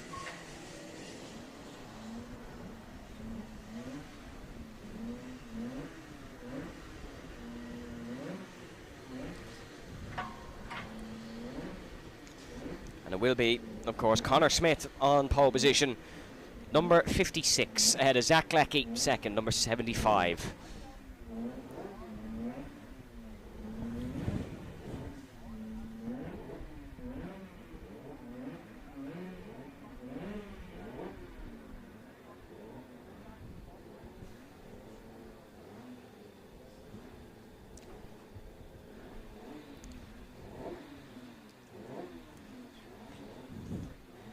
And the Superkarts are warming up in the paddocks. We will have one more after this. The Superkarts doing 3 heats this year. But our attention turns to the Senior Max karts now. We're coming through the final corner and are getting ready to go down towards turn number 1. It is going to be Connor Smith who gets the launch as we go racing in towards the first corner. What a move by the second place man. Looking to get up and alongside here. Is that Neville Bell making the move? It's certainly a Tony Kart livery as there's a little bit of a tangle in towards the first corner. Connor Smith away well. Second place now. Holding his own as well, that's Zach Leckie. Neville Bell, I believe, is up to third. Fourth then will be the other Tony Kart driver. As down towards the hairpin they run. A lot of battling throughout the field here in these Senior Max races.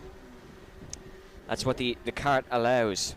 Keep an eye on Sean McCormack, who won Heat 2, of course.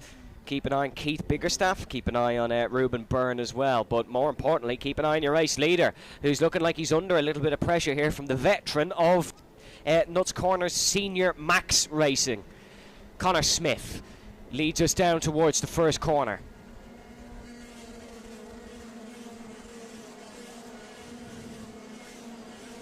There in second is the number 36. That is Neville Bell from Dundroyd, Antrim.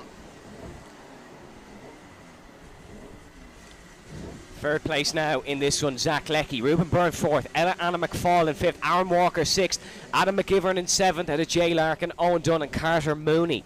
But this one will be swapping and changing throughout the race, folks, so do not worry about that one. That will not be your final order, as Neville Bell. Is he able to catch Connor Smith here in the number 56? Smith getting a good start from the poles at the fastest lap, of course, as he was the first across the line on the opening lap. But Neville Bell under pressure from Zach Leckie as well.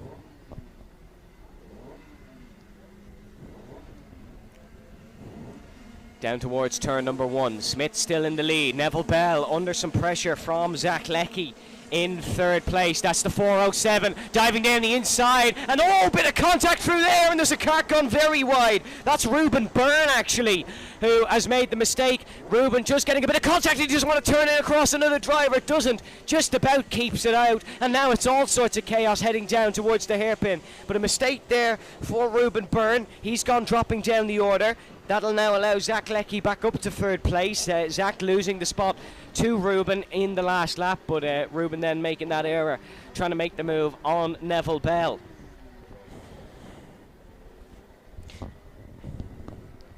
Neville, of course, last time he was in a Superkart for the Irish, or a Senior Max kart here at the Irish Grand Prix, finished 6th in the final. He was 4th in heat number 3, and that was his best result of the weekend. If he finishes in 2nd here, or potentially the race win, that would certainly be his best result so far the weekend. Who knows what can happen in the pre-final and final tomorrow. There is Neville Bell, rounding behind Connor Smith. Good race lead for Connor Smith. In 3rd is Zach Leckie. Aaron Walker now up to 4th, as well as Adam McGivern. Carter Mooney now in 6th position, as you can see, just circling around the circuit.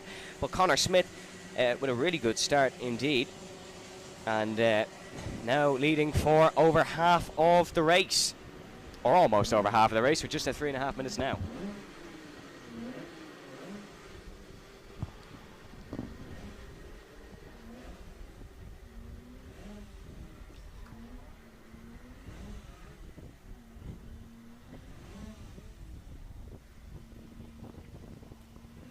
Here is Connor Smith, as you can see, just rounding through the final corner now. Neville Bell not really catching.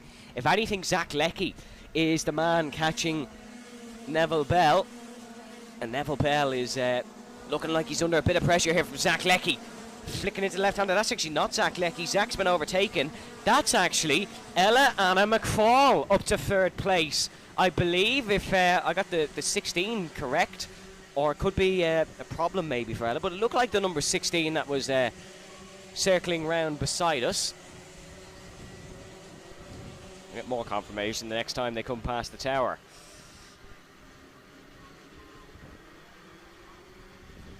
But timing screens still say Connor Smith in the lead, as we can see. Neville Bell in 2nd, Zach Leckie in 3rd. Your fastest lap of this one actually coming way down the order, and your fastest lap, Sean McCormack, who's circling round in 17th. So Sean, way down the order, your Heat 2 winner, but still proving his pace and has the fastest lap in this one. Here's Connor Smith down towards the first corner once again. Neville Bell in 2nd.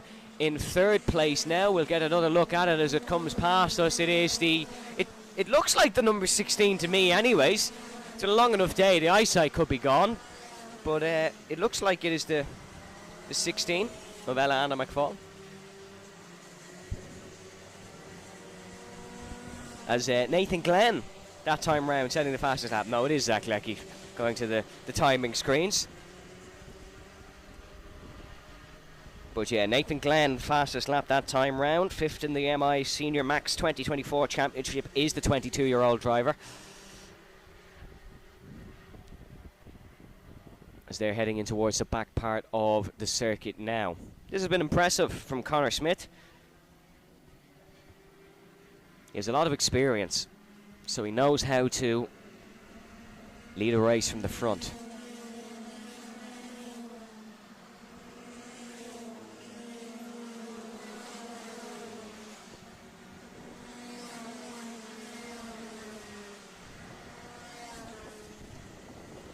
As just circling around, the battles for 2nd and 3rd spicing up, but it's still a comfortable lead for Connor Smith in the battle for 1st. There's no issues there. Connor Smith doing a good job.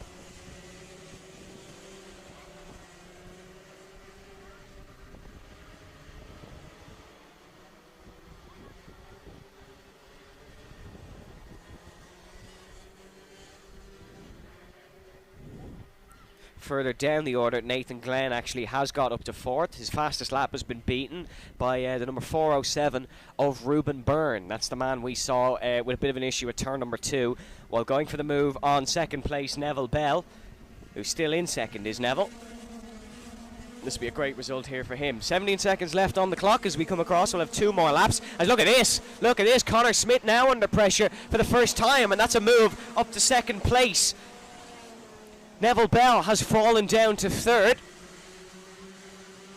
And look at this, Neville Bell once again fighting back, looking for this one in towards turn number 4, and yes, gets the position back. What a move by Neville Bell. Knocked on the door and was able to sweep through.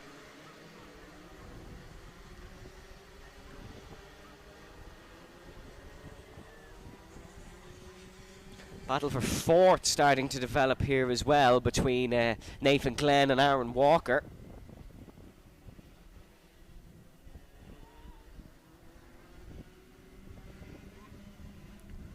Let's look at this, move down the inside, and that's, oh, there's a car all skating off. Is that the race leader potentially who's gone skating off? Or is Connor Smith still in the lead? That's Connor Smith. Connor Smith's gone. So Connor Smith, who's led a controlled race from the front, won't be winning this one. It's now down to Neville Bell to see can he win this one. And look at this, it's all chaos kicking off on the final lap of the 3rd heat here in the Senior Maxes. If these guys haven't provided enough entertainment, they're certainly doing it so now. Neville Bell still in the lead of this one. 2nd position now belonging to Nathan Glenn, who's got down the inside, and Glenn looking to try and continue on the fight here in towards the hairpin, coming towards the checkered flag. What a win this would be for the number 36 kart of Neville Bell if he would be able to take this one. He's been racing in karting for over 50 years. He's a double Irish Grand Prix winner and 3 times Gary Ireland winner, and he's going to come through the final corners now, and here we go across the line. What a spectacle by the Senior Maxes. The checkered flag waves, and it is going to be Nathan Glenn that steals the win off Neville Bell. As they came across the crest, Glenn wins, and there is the problem. That is, I think that's Connor Smith, the race leader, and Connor Smith, most important thing here is we can only hope he is okay. He's dropped off our timing screens. That does look like Connor Smith, and that is going disappointing for Connor.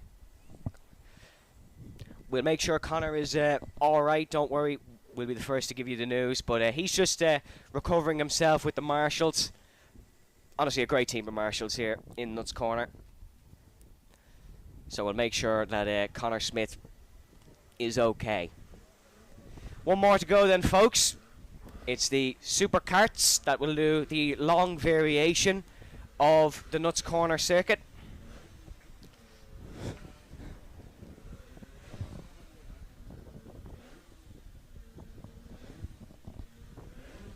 As just a quick update on Connor Smith, he is going to receive some medical treatment. He was standing and talking, so it's not too bad an injury for Connor, thankfully.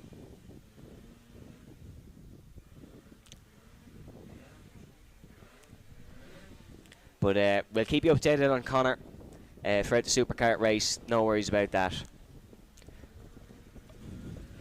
One positive look is Connor is walking to receive medical treatment, which I mean is always a good sign. But there was another kart there with a problem that we saw driving back to the pit lane.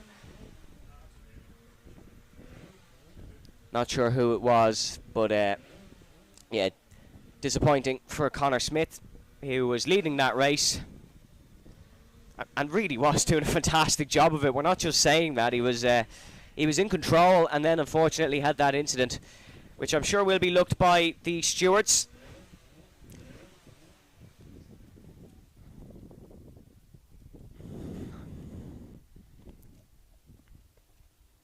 But the last race of the day coming up, folks, and it'll be the Superkart 250 gearbox karts on the long variation of the Nuts Corner circuit.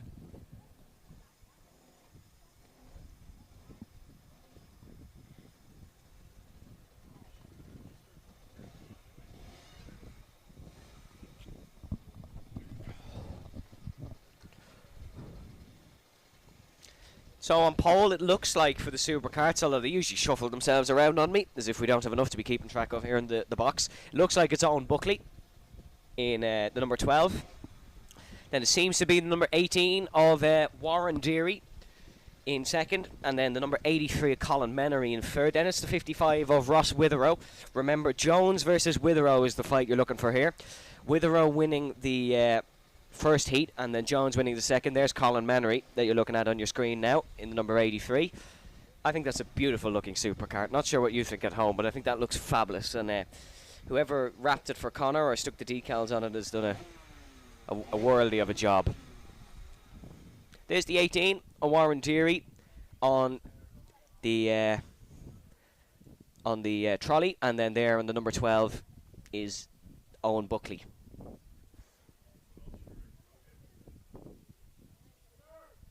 Owen fixing his GoPro, would you believe, on the side of the car.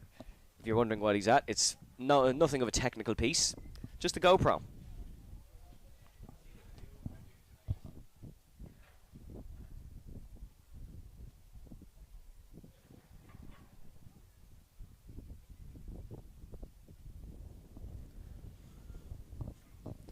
Number 3, you're looking at, that's Liam Fox,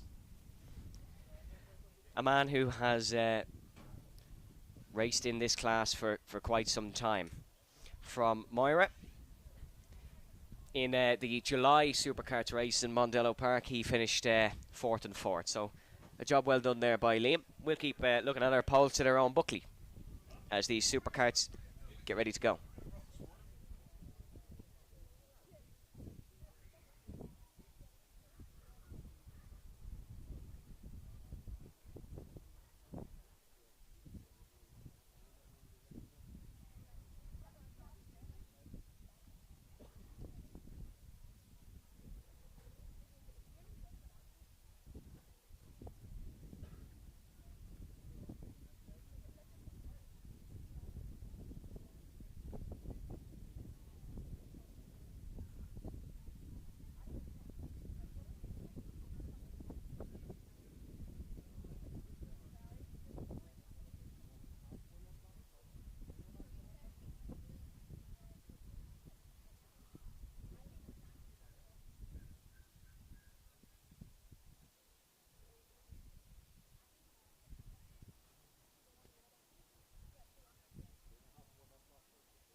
The sound of the Superkarts coming out of the pit lane.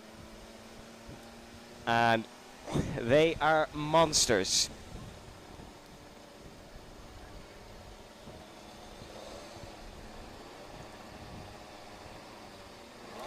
This is the full variation of the Nuts Corner karting circuit, of course. The 0.8 mile circuit as opposed to the 0.7 one. A lot less corners, but they're Superkarts. We're not going to have them do itsy bitsy hairpins and chicanes. We want to hear them roar. Not to 60 in 3 seconds. Once again, I'll let you know what 3 seconds is. There you go. That's how quick they can accelerate to 60 mile an hour. They can go from 160 kilometers down to nothing in about 2 seconds, even less. And what pieces of machinery they are as they roar out of the pit lane. It's the 12 of Owen Buckley on pole as he is rounding. Remember, 2 formation laps for these folks, so they don't just go out and go like we see with the other karts. 2 full formation laps.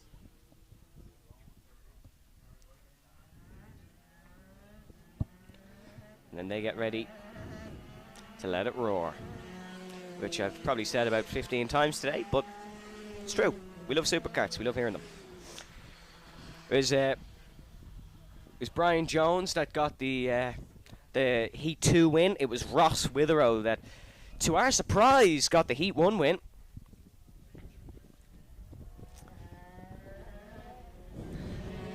As you can see them once again just heading down the main straight and getting ready to go.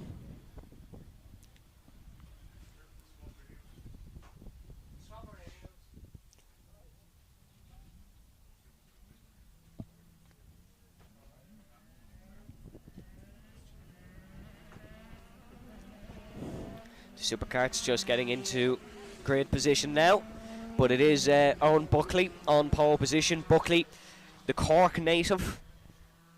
He's 1 win, 2 podiums, and 2 non-finishes so far this season in the Superkarts Championship. He's 4th in the point standings. Remember, these guys not just racing for Irish Grand Prix sakes, they're racing for their own sakes in terms of their own championships. As you can see, Ross Witherow just accelerating in front, just giving his kart one last little warm-up. He'll be starting from the second row. Keep an eye on Witherow versus Jones here. As Owen Buckley is going to round through the final corner to get ready to start.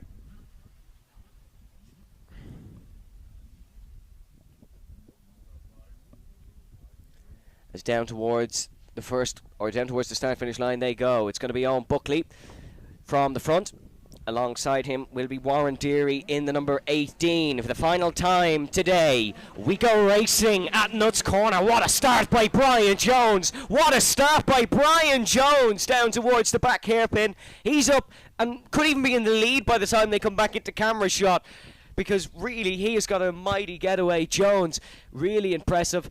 Looking to try and get the corners. Look at this. Brian Jones, he is in the lead. Owen Buckley gets ahead, and Owen Buckley exiting the corner. It is Brian Jones in the race lead. Doesn't matter where he starts, he will lead the opening lap. And Brian Jones with a fantastic, fantastic exit. Owen Buckley still in second. Ross Witherow, once again, he's just a bit slow getting warmed up, but we know Witherow will come into this one. Owen Buckley, second position as they head down to the back hairpin once again. 6 minutes and 20 still to go on the clock. It's a quick lap here in these karts. About 37 seconds Brian Jones did his on the last lap. An absolute monster of a machine is that blue 250. Keep an eye now on Ross Witherow. He's battling Colin Menery down towards the hairpin. Is Witherow able to make the move? No, he isn't. Menery not able to make it stick. Brian Jones still extending the margin. We've heard that once or twice today. As Owen Buckley still making the move. Ross Witherow just not able to get past.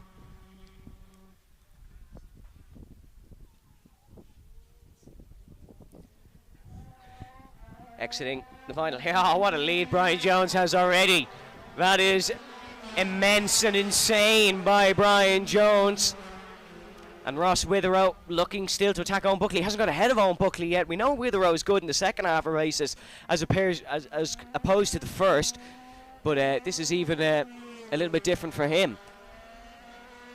As you can see, he is now ahead of Colin Menery in the 83. Ross Witherow now in third position, looking to chase down Owen Buckley. They'll head off the final hairpin, or Jones will head off the final hairpin, about half a minute in front of the next ones. And here we go, Witherow, apologies. He's got a good run on Owen Buckley down towards the hairpin, and Ross Witherow is going to look to try and take it.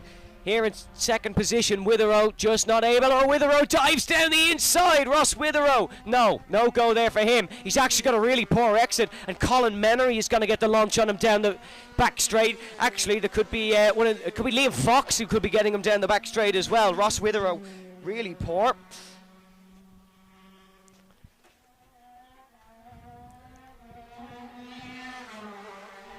They come off, still Buckley ahead of Witherow, so Witherow has stayed in third, but ideally wants that second place.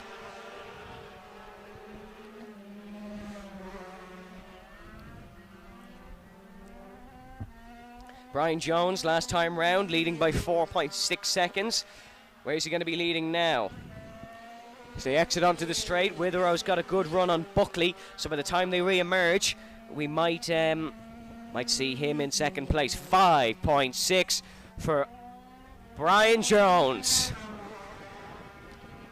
And there it is, there's Ross Witherow as they do exit the hairpin. Witherow ahead, then it's Buckley, then Menery, then it's Liam Fox and Warren Deary just that little bit behind. But it is Brian Jones still in the lead of this one. 3 minutes and 30 of racing action to go at Nuts Corner today in the opening day of the Irish Grand Prix. And Brian Jones is putting on a show for the fans still here in attendance. Ross Witherow in second place. It's once again the same front two that we've seen in all three races here, but Brian Jones is the man leading. Oh, a bit of a snap for Witherow out of the final corner. Buckley could be under pressure here from the 83. Colin Menery down towards the hairpin. Is Menery able to make a move? No, he isn't. And he'll just stay behind, just lifts off in towards that corner, and now there's a dive down the inside, but Colin Menery not able to make it stick. That invites Liam Fox back into the race here. Liam Fox, who was the winner of the 2018 Irish Grand Prix here in the 250 class.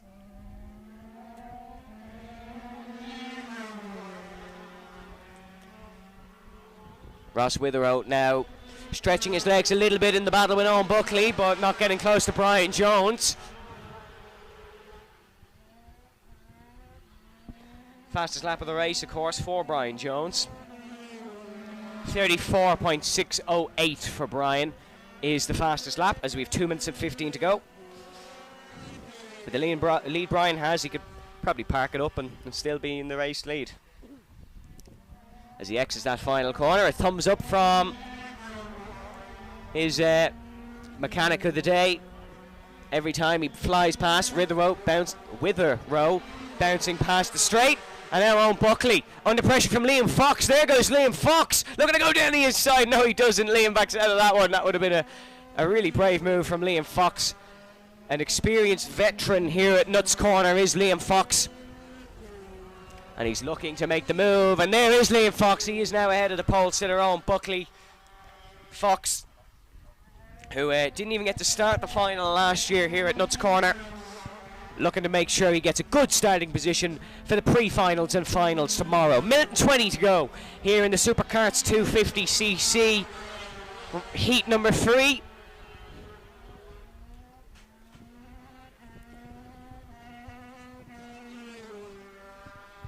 Ross Witherow, gap between himself and Brian Jones as they cross the start-finish line. It's 5.6. So, I mean, it's the exact same situation. Ross is very much catching Brian, but he's left it late to unleash his pace upon this race. If Ross Witherow starts the way he finishes, you would see him significantly higher up the grid. Well, I mean, how much higher can you get than second other than first, especially when you have that monster of a machine of Brian Jones in first, but you could see him higher up the grid early on and able to attack Brian Jones and have a proper scrap. Ross, of course, racing in Jack's race day at the TT Assen last weekend. Finished 6th, did Ross, in the first race. Oh, sorry, race 3 finished 6th in. And it was a job well done indeed. 17 seconds to go for Brian Jones, so I believe will be coming on to the final lap. It depends how quick Brian exits out of this corner. He's pushing it tight to the timing. Clock just strikes 0. This will be the final lap of the Superkarts. Brian Jones will take a win here unless he has a nightmare in towards the hairpin. Ross Witherow should realistically take second. Colin Menery is third on the timing screens now, ahead of Liam Fox and Owen Buckley in 5th, and then Warren Deary in 6th. Unfortunately, Peter didn't get back out in this one as Brian Jones heads up to the hairpin for the final time. 5.1 was the gap on the last time round, but it will matter not because Brian Jones will round out day 1 here at Nuts Corner with a second heat win in the Superkarts, and Brian Jones will have a nice dinner this evening knowing that he is the favourite for the Irish Grand Prix. Ross Witherow comes home in 2nd. Colin Menery will come home in 3rd with Liam Fox in 4th. Owen Buckley in 5th, and then Warren Deary will come home in 6th position to round us out here at Nuts Corner. The silence is upon the circuit as the Superkarts come into the pit lane, and tomorrow we will have the pre-finals and finals of every single class once again. What an absolute day we have had here at Nuts Corner. There was special performances from across the field in the Junior Max, Senior Max, Bambinos, Cadet Libra class, the X30s, Junior and Senior again in them, and what a day that we had. We'll be back tomorrow, folks, here once again on the Ulster Karting Club's YouTube channel for the pre-finals and the finals of the 42nd running of the Irish Grand Prix. Thank you very much to all of you who have tuned in here today. Please make sure to check out our sponsor who have made this event and this live stream possible. My name's been Evan Dalton. I'll be back with you tomorrow, folks. Stay safe, stay well, and have a good evening.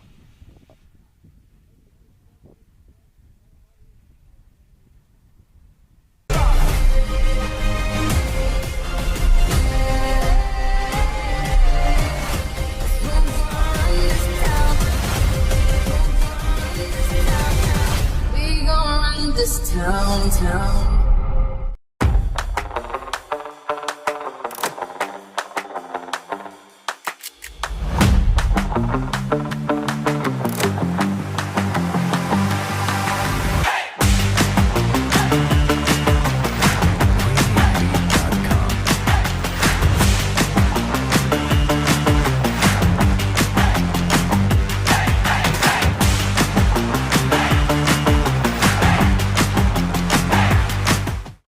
Hi everybody, it's Karun Chandok here, and I've come to check out the new mighty Bambino electric kart.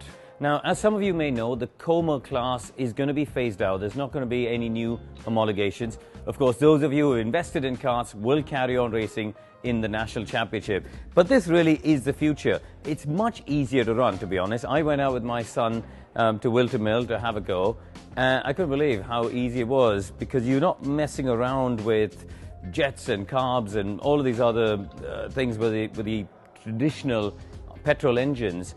With this is very much plug and play. And listen, I'm a purist. I love the sound of engines. I've grown up driving cars with engines.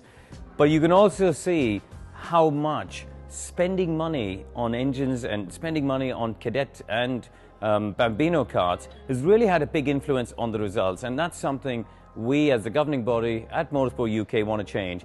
The old adage of speed costs money, how fast do you want to go, needs to be tweaked a bit. And this really is a more cost-effective way of going, because the batteries are all the same. They can be equalized on software to make sure that all the kids have an equal opportunity to be quick, and it's all about pure driving talent.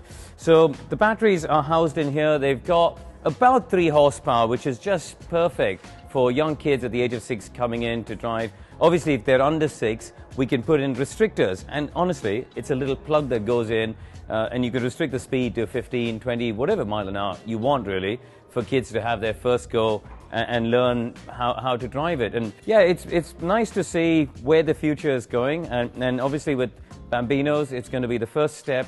It's going to be a national championship starting off in 2024 with a review at the end of 2025, and we'll see what happens for 26 onwards, whether this really grows to the point where it becomes the only class in Bambino.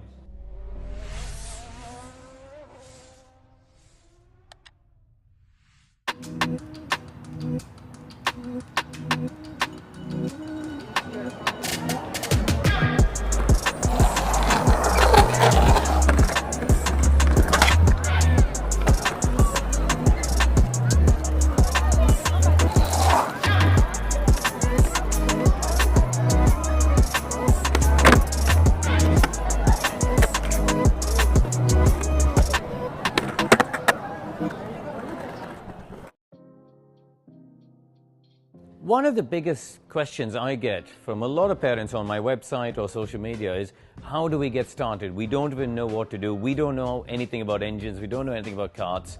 There's obviously a cost barrier. Motorsport is expensive. Motorsport is a capital-intensive sport. But if you can create an ease of access, i.e. they can get a kart or go and rent a kart from a team and just rock up and arrive and drive, I think we will create a bigger pool of drivers who come into the sport. Across the world of EVs, out on the road and in motor racing, range anxiety is still a topic. I think we can't hide that. And the way it's been structured is you've got an hour of running time. Now, it doesn't sound like a lot, but actually when you think of it in the context of a racing day, if you've got a 2-day weekend, you can do the whole practice day, charge the car overnight, and then do the whole of the Sunday. So really, it shouldn't be a problem for anyone who wants to do a race weekend.